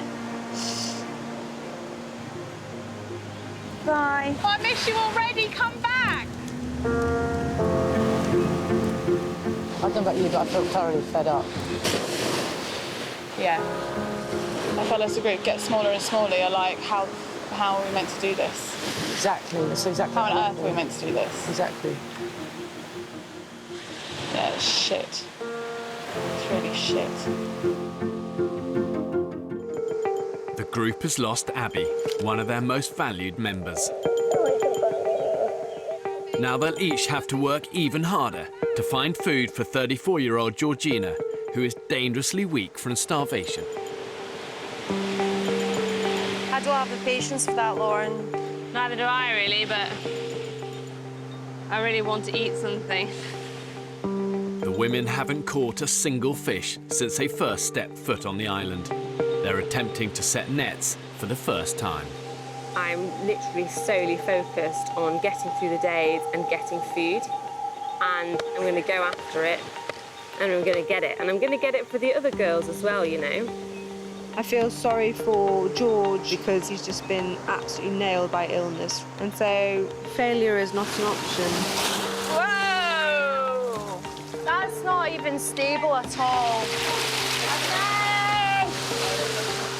On a desert island, one of your best sources of food is obviously going to come from the sea. But none of the women are experienced in sea fishing, so the reality is it's going to take them hours and hours of painstaking trial and error, being patient, if they're going to hone their skills. It's as sturdy as we're going to get it. Who knows?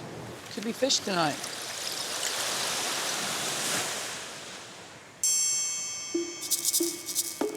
It's now 12 hours since Lauren and the group set the nets. I'm hoping that we've got about 10 fish in our net. Come on, net. Do us good. Do us good. Their last hope of feeding Georgina tonight rests on a decent haul. There's one of our floats. Don't know, maybe. Here. Is it? Is there a fish in it? No. Ah, bastard. That's such a shame. I don't know whether we'll ever be able to untangle that knot. How the fuck are we going to catch fish?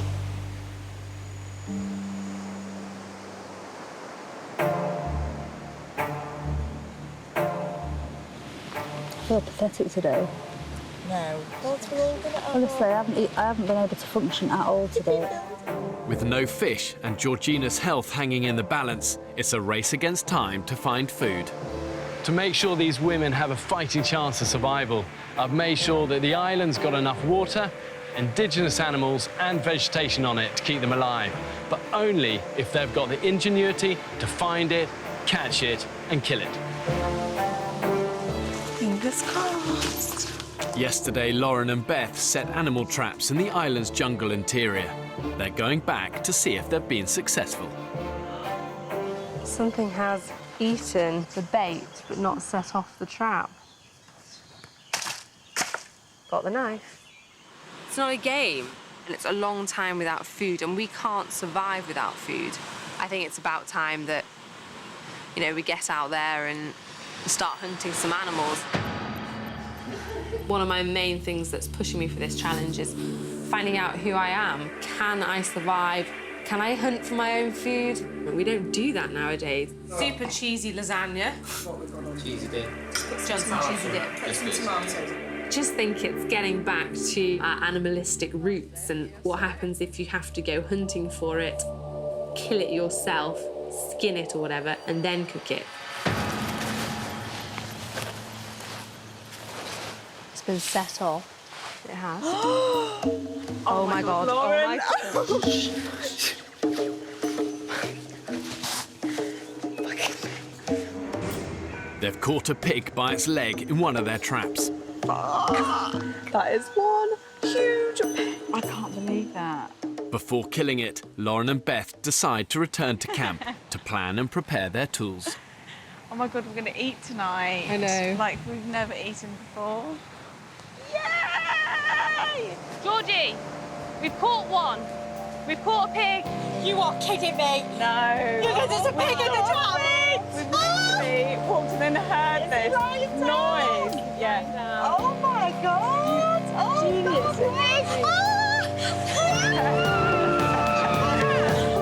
Everybody needs that food, but I recognise that I really need that food. It's a little bit of a mental feeling.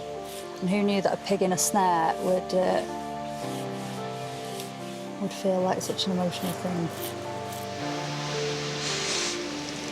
We're just going to have to absolutely throw our bodies at it. Don't look at it in the eye, don't have your eyes wide and looking at it, so don't show any of your teeth, approach it really quietly. Okay. And so once we've got it on the ground, we need to tie its hooves together and we also need to loose its neck, so someone will have to be pulling on its neck. Does anyone else want to kill the pig? I don't feel confident that I could. I don't know enough. If you need help at any stage, I'm more than happy to help. Okay. At the minute, I'm the only one in the group that could actually physically kill an animal because no one else wants to do it. And so I feel that's a responsibility as well. I don't see them as an animal anymore, which is so strange for me. I love animals to pieces, but I just feel completely detached from that now. It's been over an hour since Lauren and Beth found the pig in the trap. A decisive kill is now crucial to the whole group. I'm going to go for the head, then with the legs, and be ready to get them to come in with the noose and on the other side of the leg. Once we've got it. Get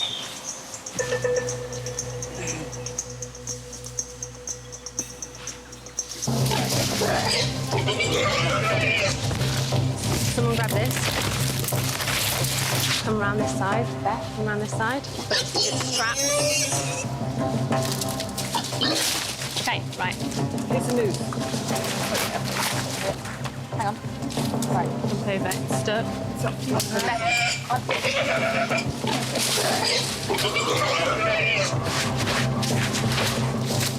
Try and...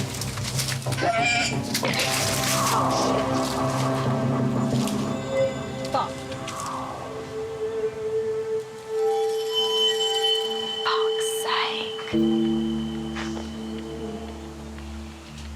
That's so frustrating. We lived and learned on that one. I think that you need to get on him quicker. I feel like I fucked that one up. Damn it! Damn it, could have bloody eaten, and now I feel like we let down everybody else. You know, the ones waiting at camp thinking, oh, they've got a pig and we're eating tonight. And George isn't very well, she's being sick. So, yeah. It's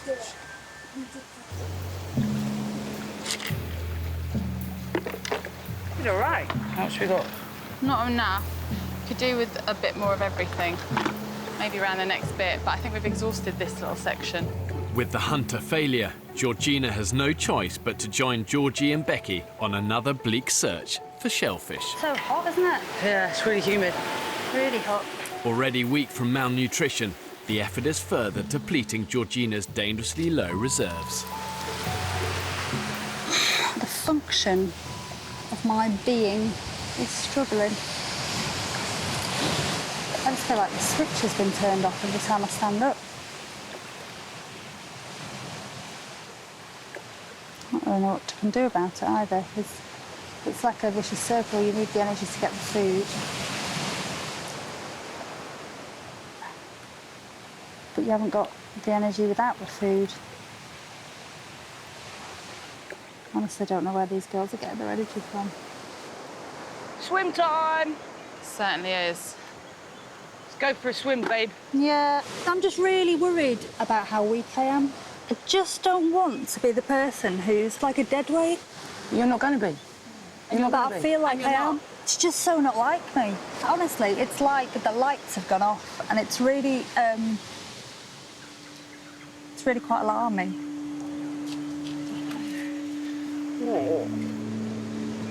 Listen, you are not. Listen, you are not leaving this island, right? For one, listen to me. Listen, no, listen. You are not leaving this island to the fucking end game, right? I don't care if I have to carry you on my fucking back, and nor does she. And you would. And I would. And I would.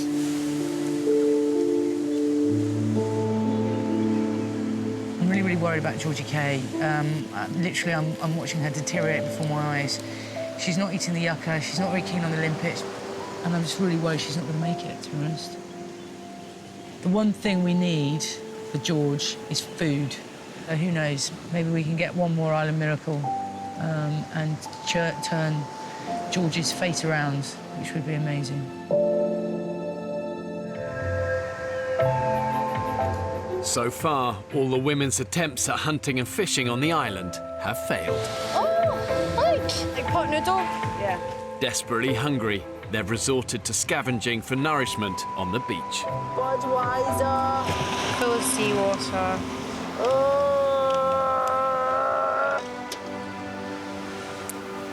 What's that? Some perfume. Some men's perfume. Smell that.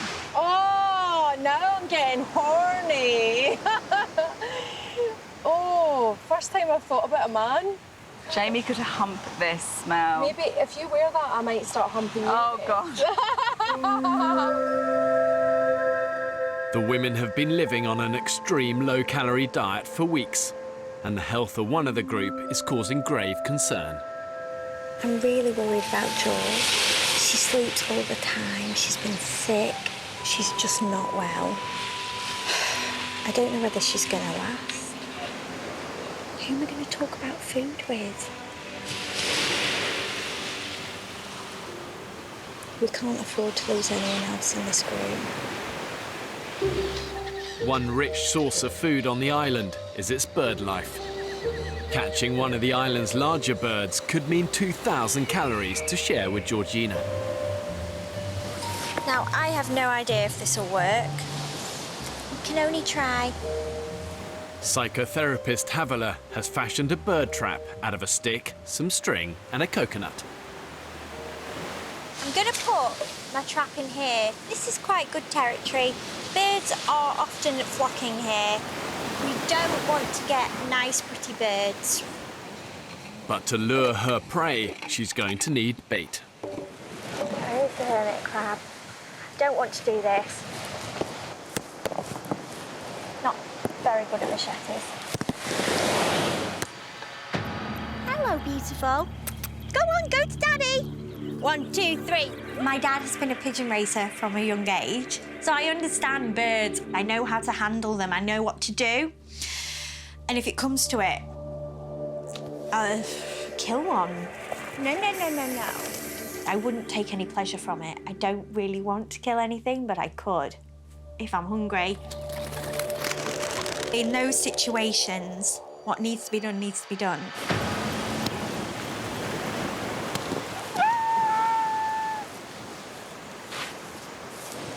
Yeah, I've done it, so I've killed it. Havilah will need to return in the morning. So dinner tonight will be once again a handful of limpets at around 7 calories a pop. So I think we've got 5 each, I think. I don't know if you want to count them up. Pop that in your mouth. Might be a bit hot. It's like a lollipop, I can't fit it in. I know what it's like, and it's not a lollipop. From here, it looks like a bell end. This tastes like her boyfriend's ball. How I would imagine Testicle taste. And those limpets, bloody hell, oh my God. It reminded me of if I was to put my boyfriend's testicle in my mouth and take a bite, like a rubbery consistency, and then a pop of like juice and goo. And oh my God, I now can't get that image out of my head. It makes me gip thinking about it. By the way, she's never teabagged him. What does teabagging mean? Who's going to explain that one? Put the testicles in your mouth. Why? Why not? Oh, Julie, you dirty bitch. Classy.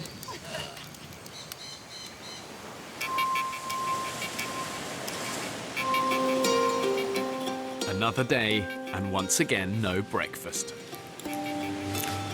Who'd like some pancakes and bacon? Oh, Pancakes, bacon, maple syrup, stack. George, can I get you anything? Ravaged by hunger, Georgina is too frail to leave camp. Stick again. I'm absolutely floored by what I can only presume is malnutrition. I don't want to be the one who's ill or sickly because I'm not that person at home. There's enough people need feeding and drinking without just having a dead weight to carry.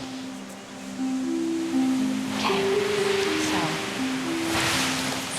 it's not nice, but if there is a birdie there, I need to take a knife. Havilah's bird trap, if successful, could provide a much-needed meal. you killed birds before, Age? Yeah, but I don't like doing it. It kind of was enforced on me as a child.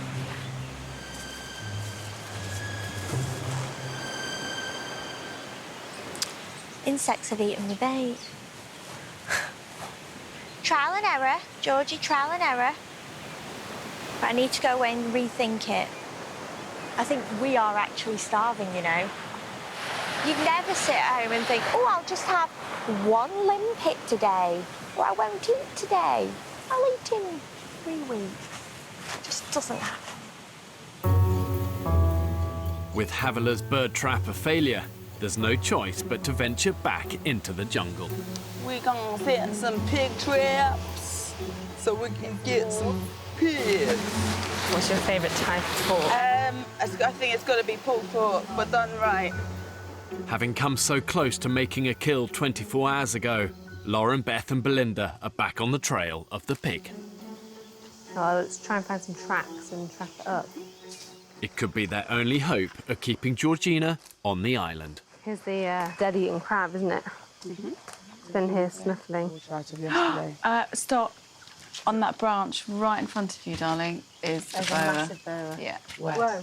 See, just this branch here. Look at the top. Wow. Should we try and catch it? Yes. I'm happy to go for him. The boa constrictor snake is a formidable foe. This guy will kill its prey by biting, grabbing, then wrapping and suffocating, and then swallow it whole. They're very fast, they can strike half their body length, and you do not want to get a snake bite in a survival situation. You see him? I think he's gone actually inside, going down, so he's probably going to come out in a minute.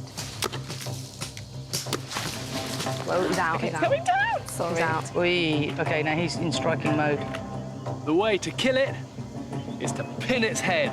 If you control the head, you control the body. And then either stave its head in with a rock or cut its head off with a machete. But if you can catch them, this is great survival food. Look at all the meat on this guy.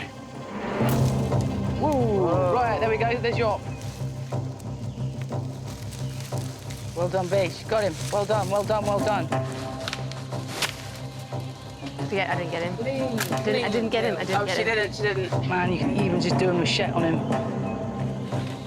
Hold. No.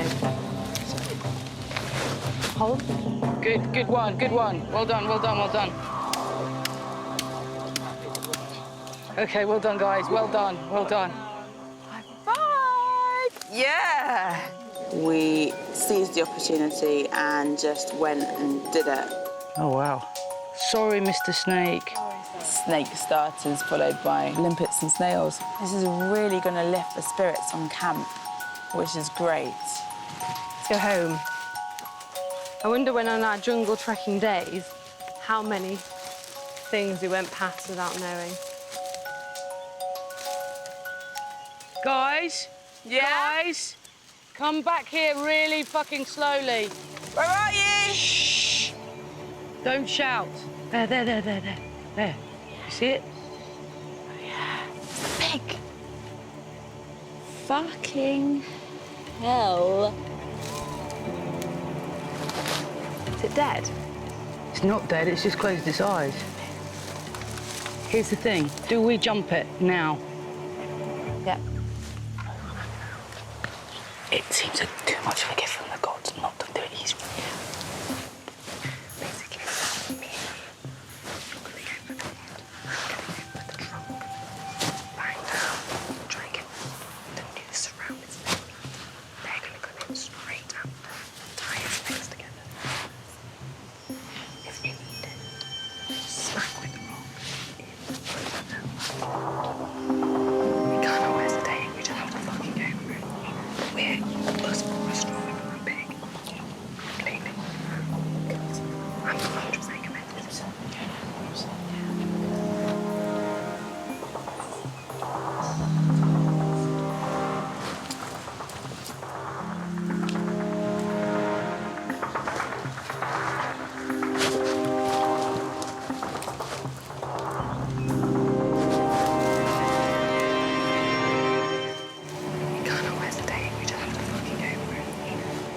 A hunting party led by Lauren has stumbled across a sleeping pig in the middle of the jungle.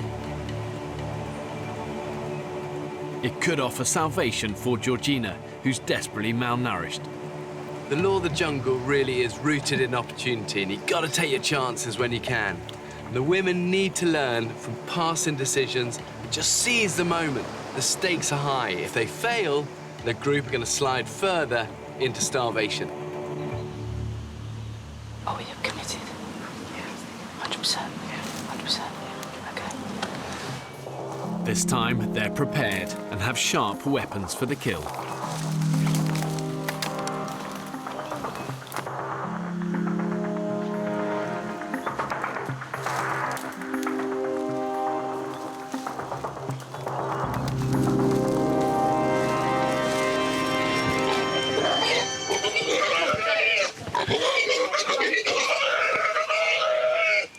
Yep, got both legs. Well done. All right, everybody. Okay, hold on. Take five.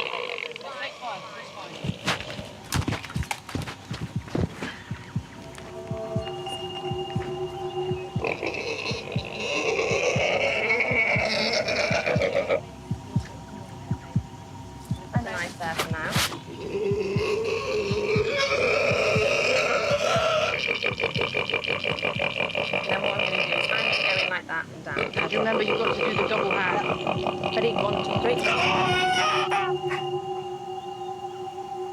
Okay, everyone? Everyone okay? Yeah. Yeah? Good. You okay, Bear? Yeah. Okay, I'm just going to put the knife to the side, out of the way. and we'll just wait. Just wait. Gosh, that's horrible, isn't it? You're amazing, Lauren. Amazing. That was fucked up. I don't know why I'm laughing. I'm nervous. It's complete adrenaline. Oh. Wow. Good work, team. It's quite amazing, wasn't it, really? I'll never forget this. What a day.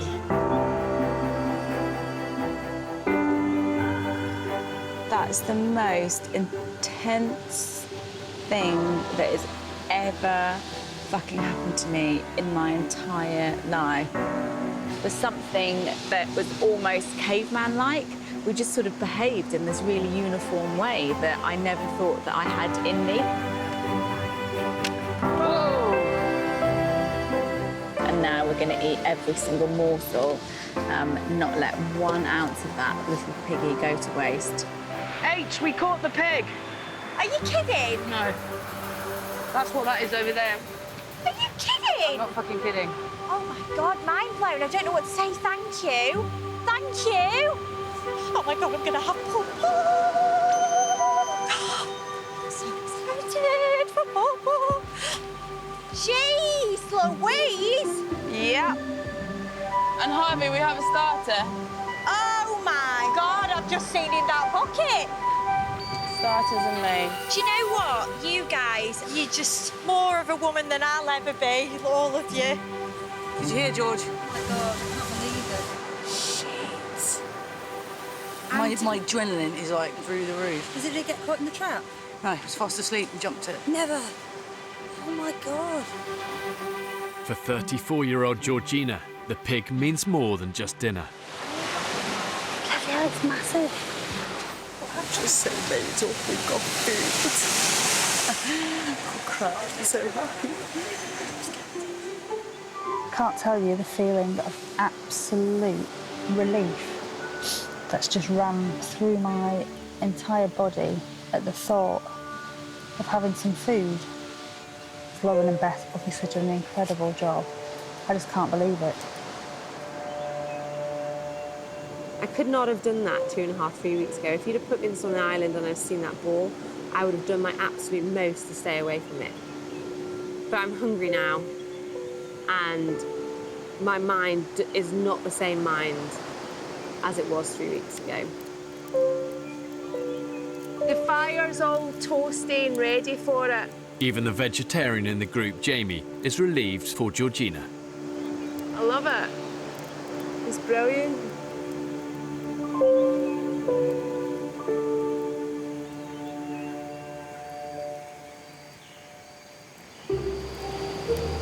They are big legs on that thing, aren't they?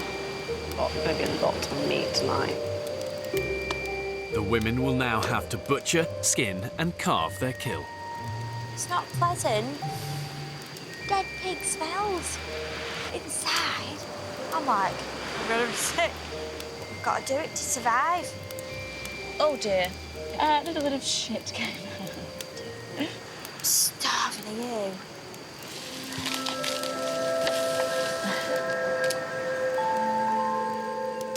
The pig will provide the women with roughly 50,000 calories. Some fat, if anyone wants some fat. For the first time, they have more food than they can possibly eat in one sitting. How is it, Jules? Cool. We've not eaten like this for like over 3 weeks, and my God, it's been a long time coming. Could you buy that in a restaurant? That fresh, that's a rib. It's literally get the meat in my mouth now and don't take it away. It's absolutely Harvey, I can see you eating that with your eyes closed. Are you having an orgasm while you're eating it? Do you know what? I've never experienced this in my life. I feel like a savage. I've had so little calories in me every day, and this pig may be my salvation. You're going to turn it round now. This will help you. I've been rescued by the pig hunters. My mother would be appalled if she saw me eating like this. Sorry, Mum. The pork's providing the women with a valuable source of protein, fat, vitamins, minerals, but more importantly, it's giving them what I call the golden window of opportunity. The women have about 3 days to capitalize on that win. This is their chance to improve their quality of life and use that energy to regroup and hunt again. Hello, Mr. Snake. Hello, Mr. Snake. Look at that. Now for the second course. How you feeling, Harsh? You want to do it? I'm going to do it. Come on, mate. Go for it. And despite her squeamishness, Havila has volunteered to skin the snake. Oh, look at that. It's his esophagus. What it is, I love to stuff a turkey at Christmas, and it means you've got to get in the skin. Ready? Like a sock. One, ready? There we go. Wow.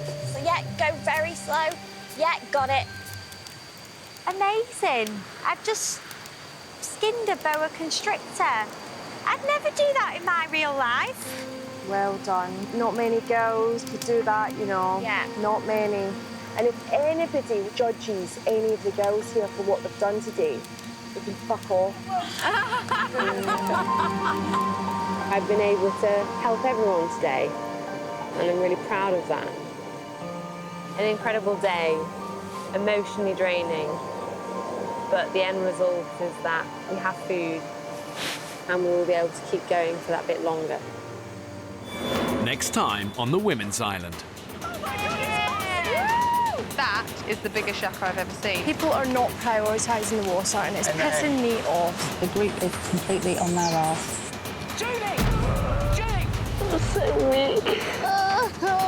We're going to have to pull the plug on this, and I've got to think about removing you all from the island.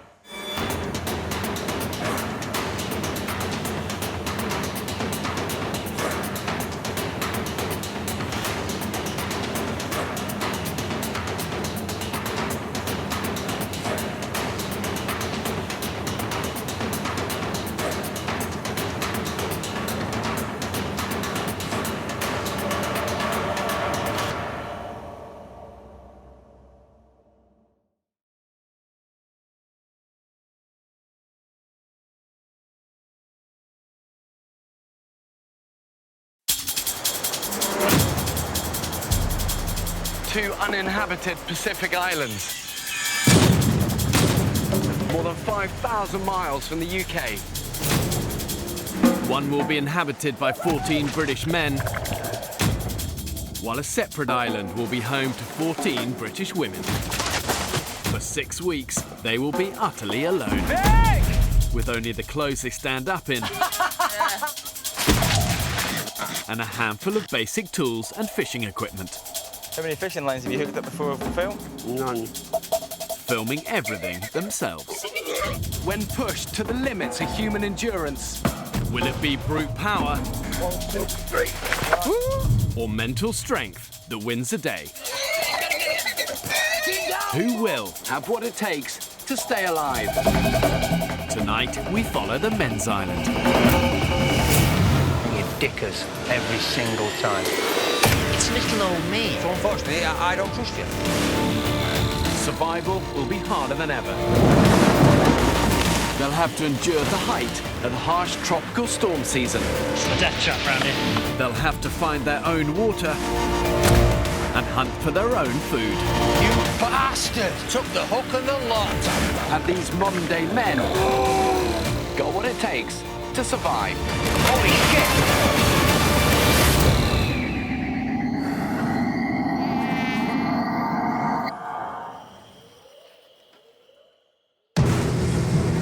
4 weeks ago, 14 British men were cast away on this remote Pacific island. Hey look, you can see Pierce's heart beating through his rib. Despite their best efforts, they haven't been able to find a sustainable source of food. We need some decent food, we need it quick. And the men are getting weaker by the day. Exhausted. There is absolutely no food in this camp. The group's become increasingly fractured. You tell any chef that cooking for 11 people is physically easy and he'll stab you in the fucking eye. So far, it's 47-year-old Vic, the island's top hunter, who's managed to save the group from starvation. When in doubt, send Vic out!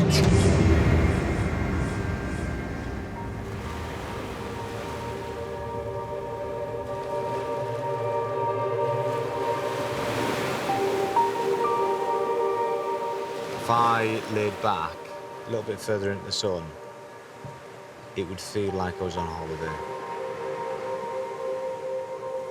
Apart from the fact that later on I'm going to have to walk half a mile for water, fish until we can eat, and chop a load of firewood. Potentially the shittest holiday anyone will ever go on.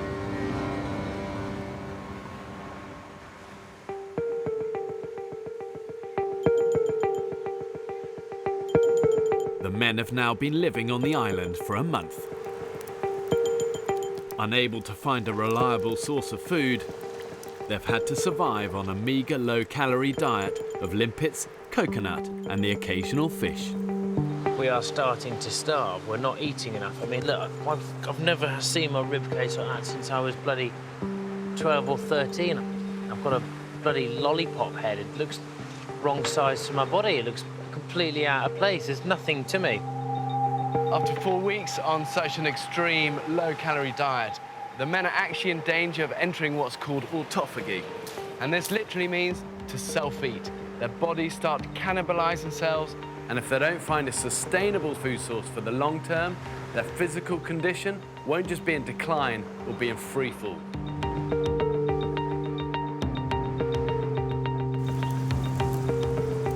So starting with Charlie, what are you doing? Camp building. Phil? I'm doing water and wood and then chipping in for whatever needs doing. Good man.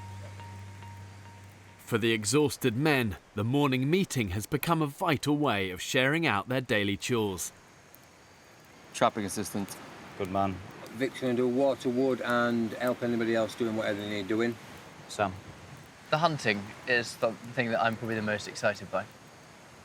For a personal level, I don't think I've quite achieved my personal ambition yet. My personal ambition would be to catch a vulture or something like that. It's a lot of effort to do, isn't it? So will you be doing wood then? Well, when I get back, I can do wood, but... You've got a master skill at avoiding that wood job, haven't you? If you don't bust a gut getting wood, we're going to run out and everybody's going to know you were on wood, you were a lazy bastard. The group has given Sam his orders for the day, but he's not convinced. Collecting fire was important, and I'll do my bit, definitely. But I'd love to do a bit more hunting. And, you know, it's that man against beast thing that I really enjoy.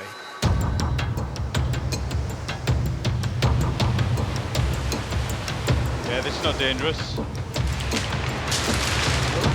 With around 30 litres of water and up to 50 kilos of firewood to collect, the men have a gruelling morning ahead of them. This wood is ridiculous. Go on, man. Look at this. Go on, man. Go on. We're through.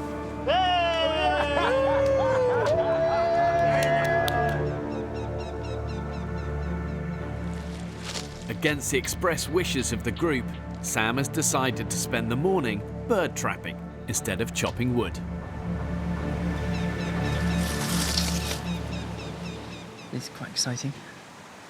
So I'm under a little hide. Not the best hide in the world, but a hide. And I've got this little cord here.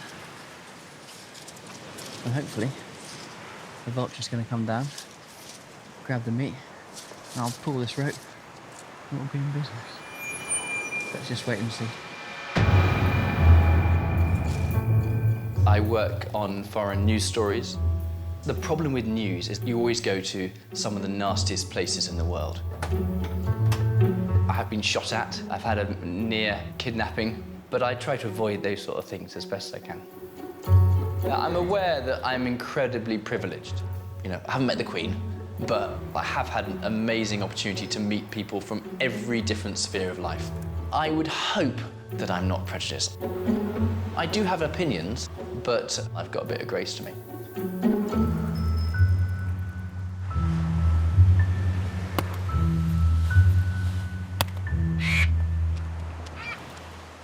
Dad, I'm hiding for a vulture. And you're slightly spoiling it. Where are you? I'm hiding here, ready for a vulture. Oh, for fuck's sake.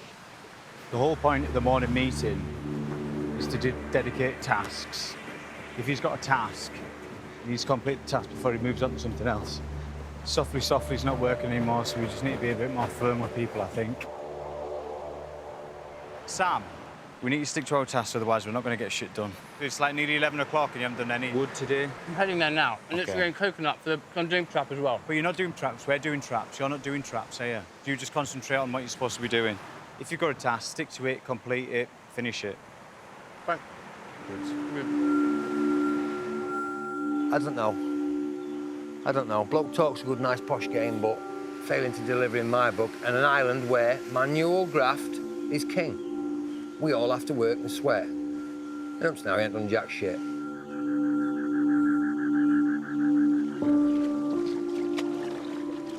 Shall I drop this in then, me old fruit?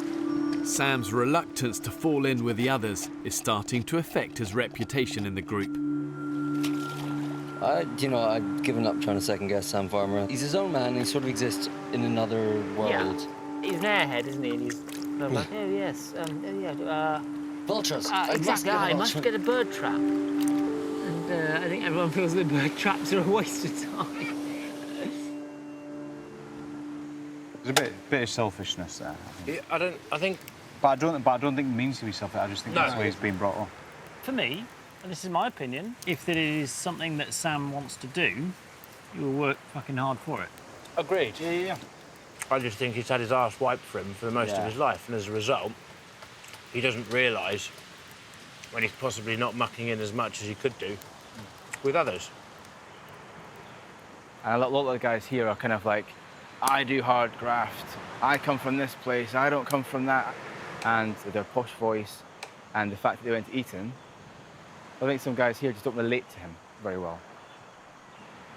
As the men continue to physically decline, the group is becoming fractured, and it's as if they're judging each other not only on their ability to contribute and find food, but also on class prejudices, and that's coming to the fore. An hour before nightfall, a tropical storm hits the island. It's gonna rain. Yeah. It's coming in. Guys, it's gonna rain.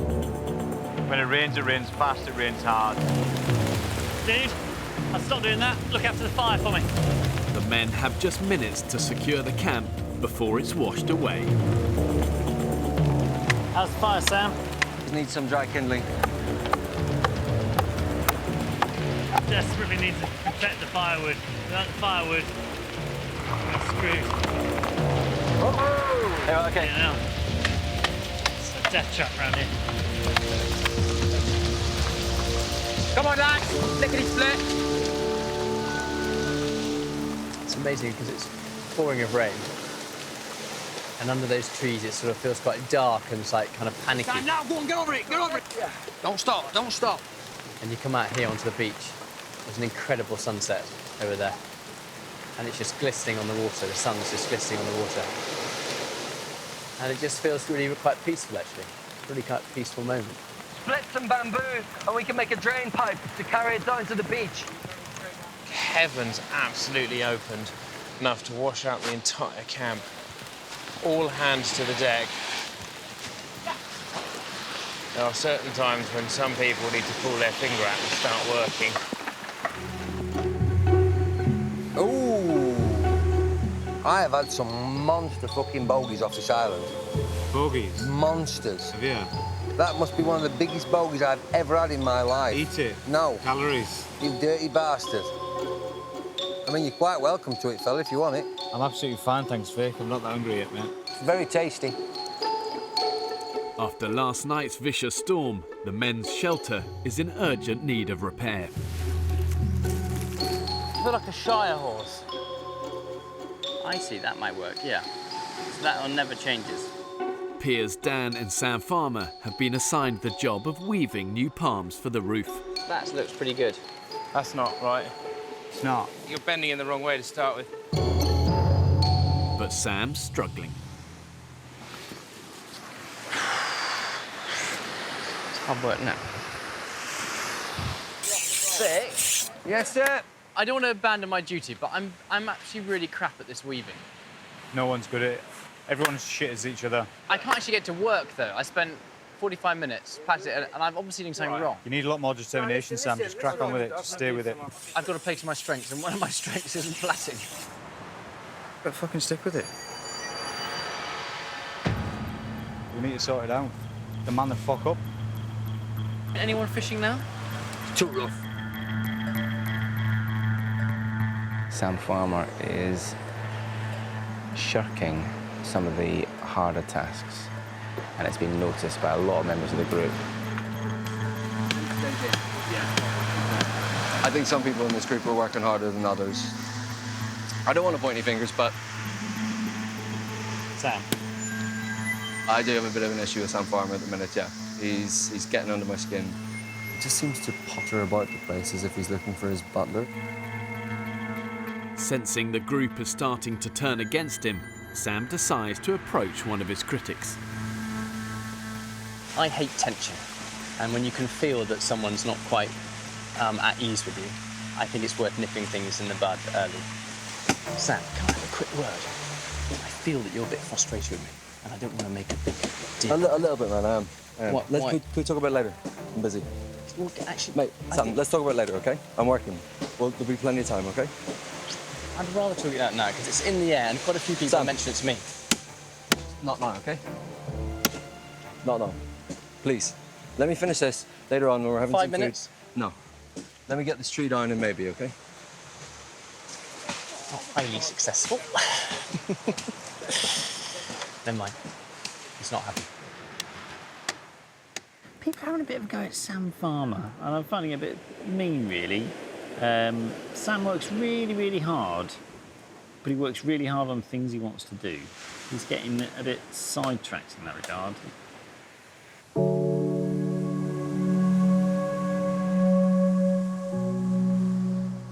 Determined to stop the rift between Sam and the group getting any worse, Will takes him aside for a chat. I definitely think I'm putting my weight. But I think it could be perceived that you're doing the things that you want to do. I honestly don't mind what I do. I know, exactly. And I know that. I can see that. But if you're doing it on your own and no one's noticing, Then it doesn't get it. it doesn't get any kudos to it. How bad is the gossip, do you think? Quite bad. Yeah. If I'm honest, everyone's... it's, yeah, I mean, that's why we're having this conversation, to be honest. Thanks, Will. Thanks very much. The last few days have been quite frustrating. Quite a bit of kind of gossip, you know, what's Sam up to or what's he doing? And it's really hard. It's really frustrating because I genuinely believe that I'm working as hard as anyone else, and I'm giving my all and I'm putting my back into this.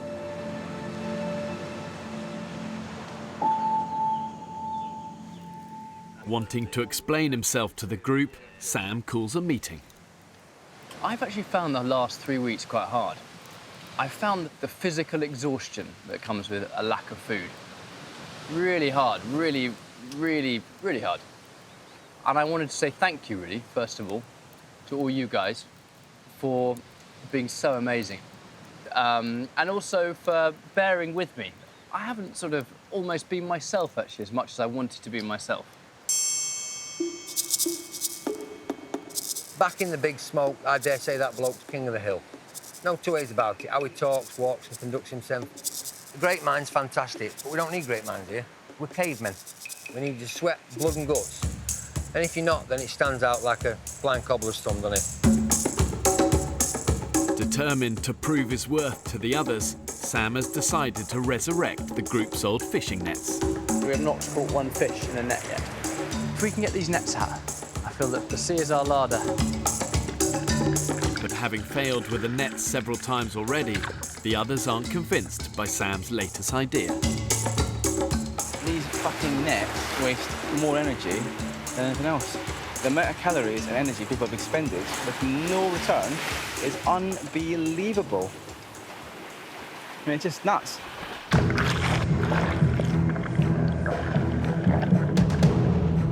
With heavy weights and floats to get into position, Sam's enlisted the help of Barney to set the nets. Barney, I'm trapped here. Fuck. Because there are a lot of rocks around here. Dragging heavy fishing nets out to sea, fighting the currents, is going to burn through hundreds and hundreds of calories. With so little energy in their body, for them it's going to probably feel like swimming through treacle. Okay, ready? 1, 2. Gosh, that was exhausting.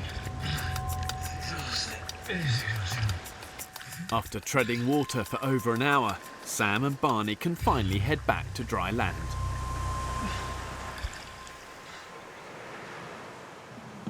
How you going, lads? Where you got, chaps? Absolutely. It was absolutely just shattering. We really, really need to have 5 minutes or 10 minutes lie down. Dip, dip, do. I've caught some fish for you. There he is. The island's top fisherman, Vic, is returning to camp after another successful outing with his line and pole. Go more! Oh, god damn, boys. You got 3 in a puffer? I have. Oh my god, you hero. Gosh, you're born and bred, kid. Man's a hero. Back. Right here, champ. Is that okay with you, sir? Yeah, lovely. Just leave him there. Kaboom! That's what we're having. Yeah? Can I take these horrible fish off my exceptionally good fishing pole? Yeah, stick him on that. Thank you.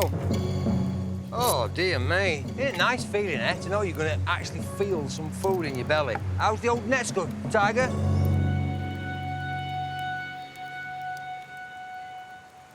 There's not a great deal to go round.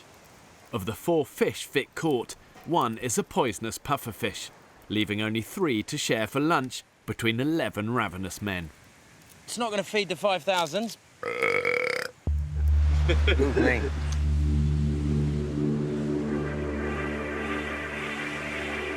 Sam is convinced his nets are the group's best chance of breaking the famine.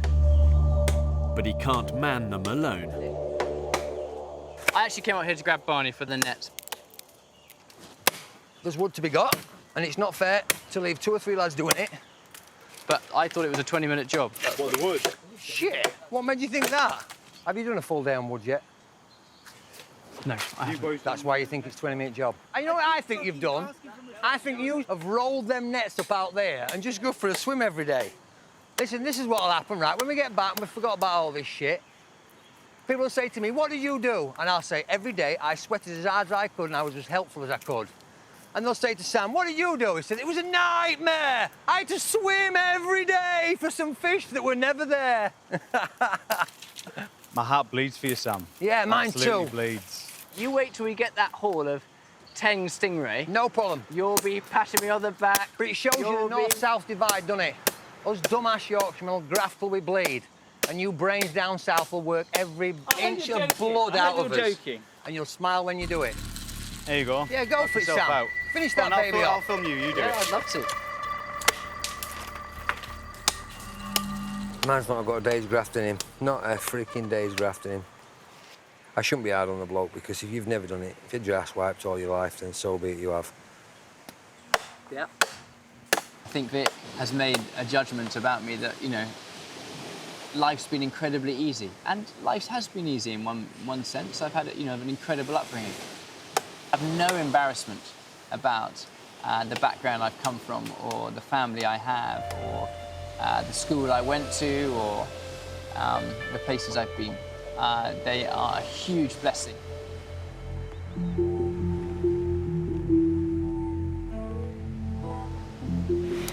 Oh yeah, that's disgusting. After just a few mouthfuls of fish for lunch, tonight's dinner is looking even more bleak. Limpets. There is probably 15 each, you'll be pleased to know. And you'll all fucking eat your 15 as well. It's fucking horrible. We're eating barely enough to survive. We really need a haul of something, a big catch to come in or an animal to catch. It's so sapping here, and I'm not quite sure how long we can struggle on for. without a decent feed. Not too much pressure, but if you don't get any food, we're fucked, yeah, boys? So, yeah, thanks. Now released from wood duty, Sam sets off to check his nets. I'm feeling positive. Despite the group's hostility, Sam's convinced his nets will work. I refuse pessimism to seep in. Absolutely refuse Optimism it is, then. Optimism it is.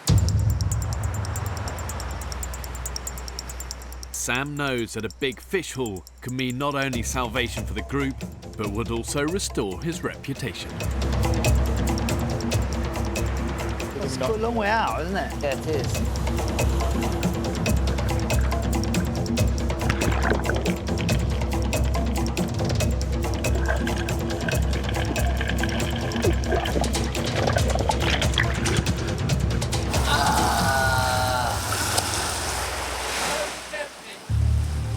Nothing. Oh, it's just what I didn't want to hear. It's just so depressing. It's just done so much work. Oh.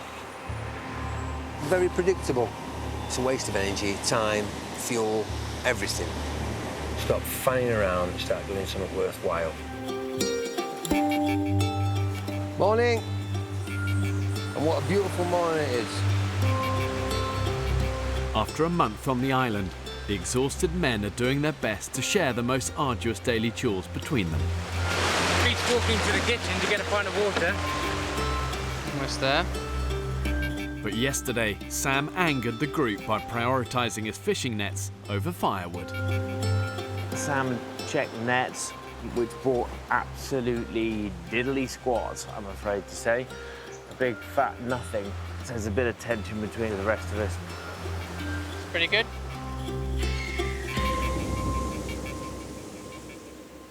OK, let's start off the day. Who's doing what this morning? Yeah, I'm doing fishing net. I know it's a bit selfish. No, just get cracking into wood. Don't make it a token effort. Get stuck into wood. We need wood. Lots of it. Nets aren't delivering jack shit. We're pissing in the wind with them. I do feel put upon, actually, a little bit this morning, just by the comments. It's just maddening. It's absolutely maddening to be criticised and to be put down. It's really, really hard, and I had to be biting my tongue. Let's think about it. You want to talk to them? Yeah, I might have a chat with them. Yeah. After days of criticism, Sam is determined to get to the bottom of Vic's hostility. Vic? Yo! Do you trust me? I would never trust a stranger. Okay, am I a stranger? Yeah, at first you were. Okay. It's taken me longer to get used to you than it has any other guys, because they sound a little bit like me. You're the first person I've ever met that actually speaks like this. Am I suffering your prejudice because of a bad experience? From where I come from, Yeah. we vote once every 4 years on a government, yeah? Yeah. And the person we vote for speaks like you. And we put every last vestige of trust in that person, and then you dick us every single time. I have more respect for a man who will break through my front door and steal my telly when I'm on holiday than I do that man that tells me that does this and don't point because it's rude and emphasises with hands and you've got a great speaking voice and Boris and all that sort of shit. I have no respect whatsoever because they are thieving, lying, clever people with affluence and money and a good voice and a fantastic education. Vic, you're basically saying you're all the same. That's what you're basically saying. But yes, which is perhaps lack of education, lack of understanding, lack of experience. Which is because I'm trapped in a working class life. People with power and influence, they just abuse the little man every time. You assume I do have power and influence. I mean, it's little old me. But it's difficult to get rid of all them years of listening to people with accent and class. Tell you one thing and do a totally different thing, because then you don't trust them at all. So unfortunately, I don't trust you. Yeah. Interesting.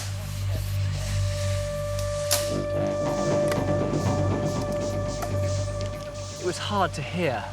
I hate conflict. I have a choice, either just to try and ignore it, or I can try and embrace it and show him that actually I'm very different from those that have put him down in the past. And my hope is that he will see me by the end of this experiment. He will see me as a person who's on his side.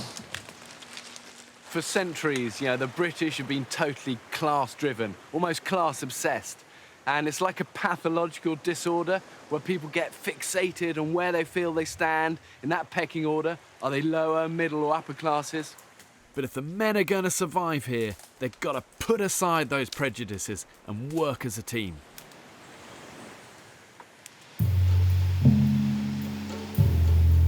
Right, people, the fishing wheel will go. Woo! I'm away, boys! Catch some supper! Let's have some fish.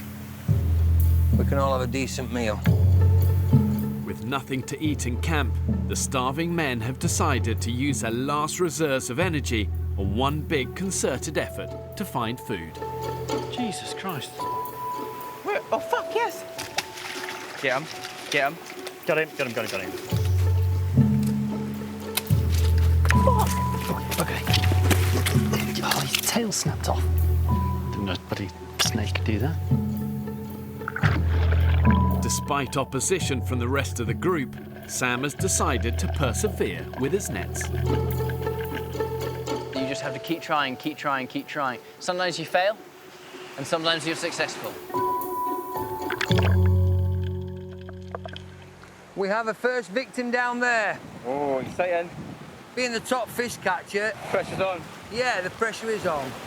But I also think the mark of a man is him rising to pressure. We still haven't got anything.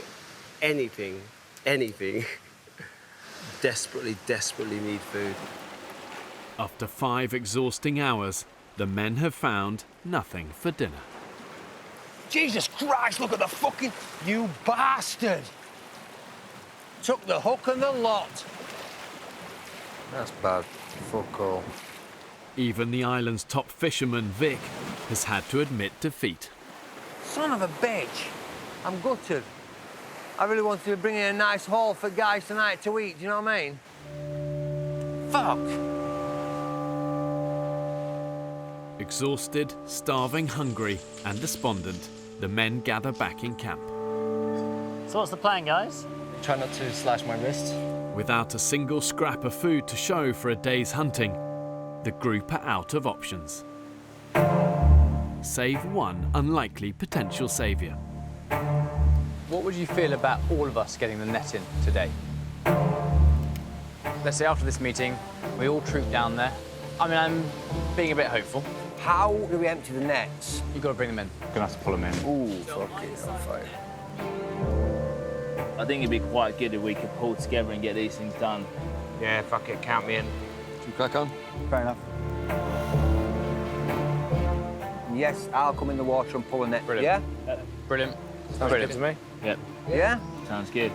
Ready to go? Come on, boys. Bring home the bacon. Bring on the fish. Catch some fishies. In desperation, the men agree to give Sam's nets a final chance. He don't give up, I'll give him that, bless him. But they are now making a dangerous gamble with their last reserves of energy. Please be fishing this net. Okay, you ready?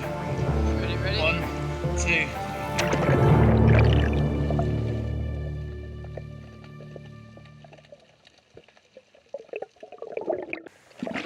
Yes!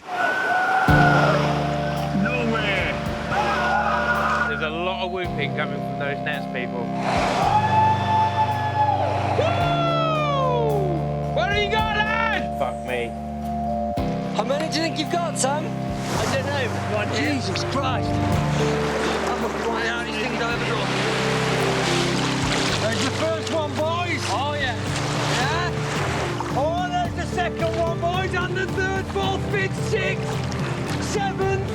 Fuck off. I'm telling you, look at them coming out! Look at them! Come on!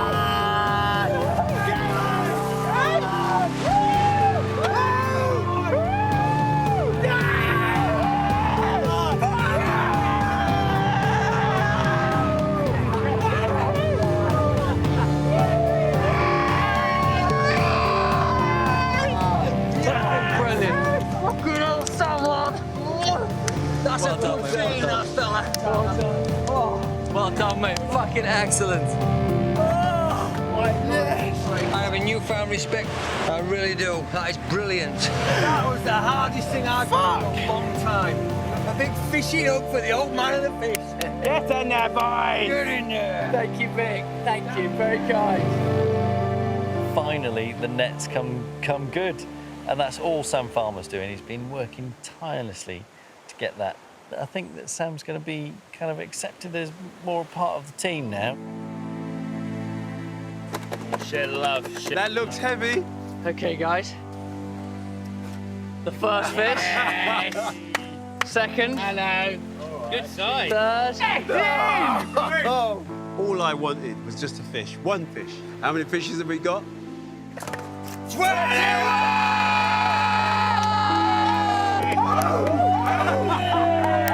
Gentlemen of the net. Through Well done then, guys. 21 little fishies for the dishes. Dinner's ready, boys! Nice.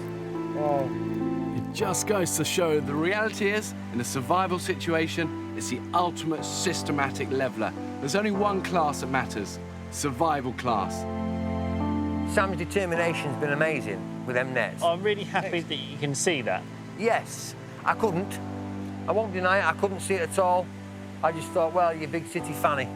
But the big city fanny's done good. Sam Farmer, my hat comes off to you, sir. Well done you for having the balls and the determination to fix them every time, because that certainly weren't my cup of tea, at all. Well done him. Thank you. I'd just like to say massive thanks and a raise my going up to Sam Farmer. Sam Farmer! Well done, big fella. Founder of the Fishy Feast. Here, here. Here, here. Long may it last, fella. Last night, the men had a hearty 21 fish supper, thanks to Sam Farmer's nets. But following the feast, 36-year-old Will is the only member of the group who's out of bed. It's 8:30, no one's awake. You're going to make a lot of noise. It's 8:30. The sun's been up for 2.5 hours. Normally I've finished our morning meeting by now. So. Will's worried the men aren't making the most of the energy they got from last night's meal. I take it we're all going up. Morning. I'm glad you woke me up, pal. I'd have slept in. What do you mean? This is a complete one-off, unique opportunity. I want to wring out every last possible experience out of it. I think we need a general camp wake-up call. It was 8:30 and most people were still in bed. We sat around this campfire every night and said, oh yeah, I want to go romping around the island, I want to catch a piggy, I want to get caiman, I want to do traps, I want to do this, I want to do that.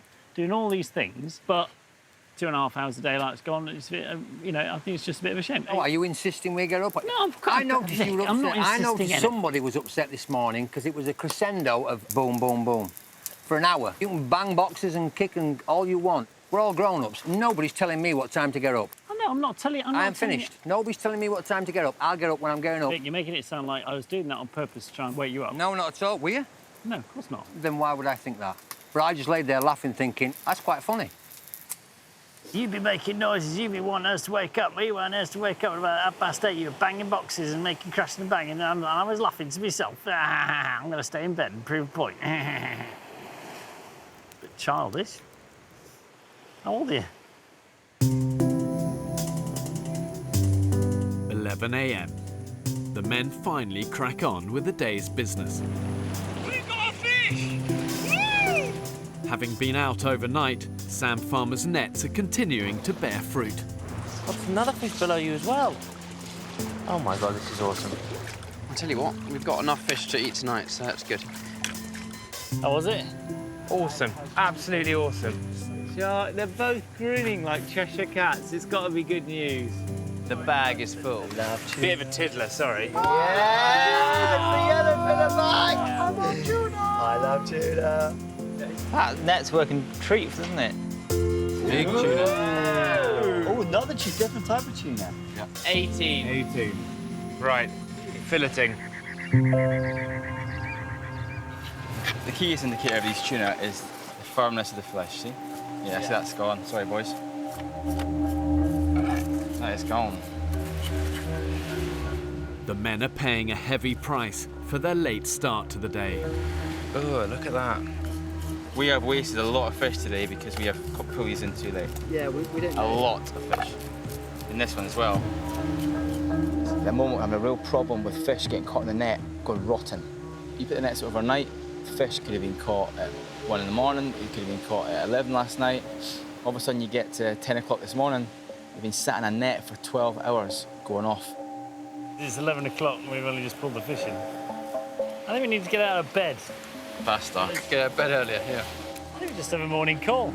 Go, right, 7:30, everyone up. I don't want to waste any more fish because we can't be bothered getting out of bed and now checking the nets. Once again, the group's food situation looks bleak. You need to head round this bit. With no food in camp, fishing with a rod and line is now the men's best hope of catching something for dinner. Don't be too long, mate. We've got a long way back, yeah? Will is an incredible man for his energy and his ability to keep not just motivated, but to keep the enthusiasm to follow his ideas through when he's running on empty, just like the rest of us. It's really quite impressive. I'm gonna head round, okay? To get to the best fishing spot, they must navigate the island's treacherous coastline at high tide. I think one of the most critical skills in survival generally is just awareness, you know, an ability to kind of assess and just take your time and think through things before you actually act. But here's the danger. The more malnourished, the more their judgment gets impaired. And that's when they can end up taking risks that can put their lives in jeopardy. Yeah, it's looking a bit tasty down there, isn't it? Stop, Vic! Vic, stop. Well, have we left it a bit late? Right, boys, this is where it's going to get naughty. Woo! It's like that big diving board, isn't it? In Sheffield Arena. Too high. What's happening, mate? We've got some big ones coming, so let's wait. The idea is to watch them coming in, wait for a flat spot and go for it. Hold! Hold! There we go! Ah! Oh, shit!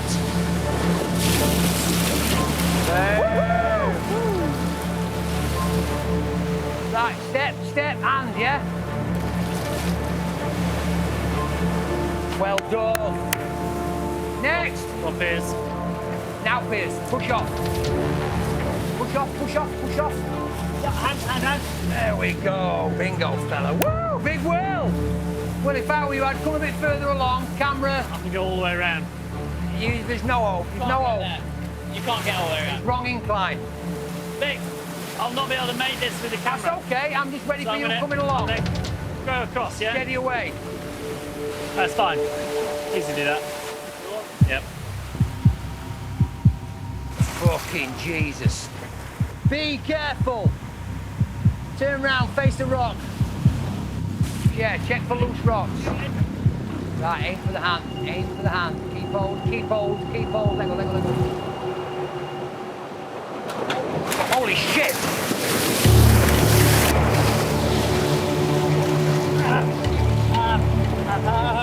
You okay? You okay?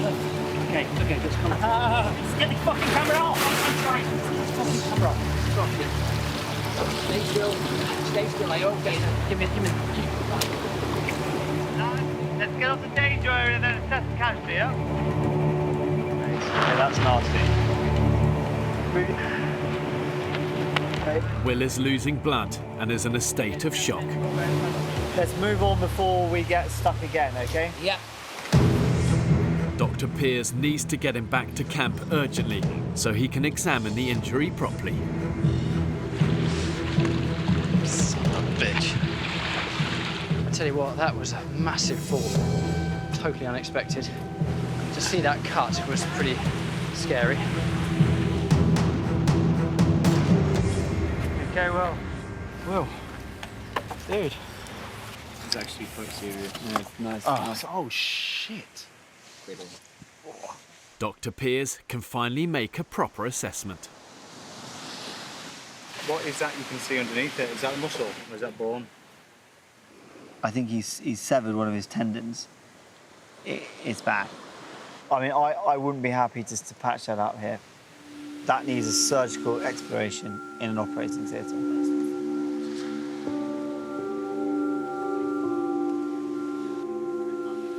If I have to go, I'm really devastated.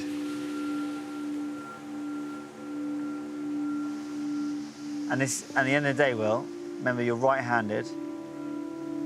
It's your livelihood. And we've got to be sensible and realistic. Fuck. Not good at all, this. Okay, guys. Just give me a minute, yeah? Give a minute, lads. He's such a valued part of our team. If he leaves, I would totally feel gutted. So I'm desperate for him to stay with us. Knowing Will's injury is serious, Dr. Piers has no option but to call the emergency paramedic team for a second opinion. Do you think he's going off your hands? I do, yeah. I want him to go, in fact. It's something that can't be dealt with on the island, okay? You need a surgeon that's trained, you need a sterile operating theatre. It's a real no-brainer.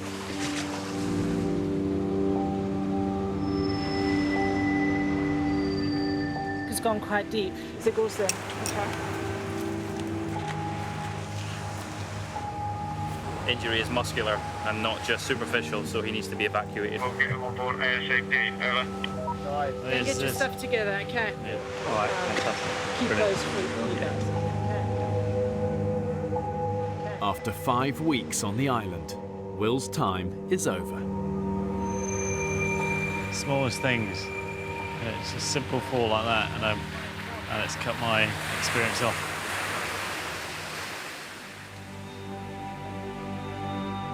Oh, mate, I'm so fucking sorry. You've been a fucking hero, mate, you really have. Guys, we need to go right now. I don't care what anyone says. We've effectively had a leader out here, and it's been Will.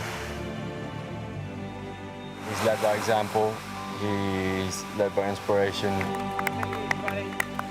When people can't be asked or don't want to do something, he's done it himself, and he's filmed the whole thing as well. The man's been a machine. I think we'll regress to kind of 8 men when now he's gone. See you soon, Will. Oh, he's got a sob on, hasn't he? Bless him. Yeah, I think he's upset. See you soon. Good luck, Will. Good luck. All right, fella? Yeah? No, listen, it's how it works. You did your best, that's how it works.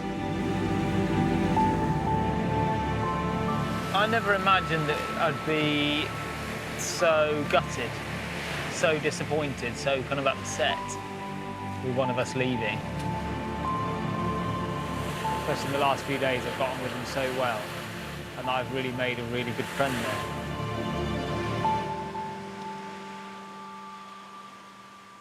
Next time on the final instalment of The Women's Island. No supper for us tonight. Starve. You're doing a poo in the ocean? Yeah. What? We are completely dysfunctional as a group. We need leadership. So you're not here for the team anymore? Are you trying to start an argument? I'm asking that for you. You are trying to start an argument. Do you know what, Jamie? You're a fucking twat. We're going to end up killing each other by the end of this.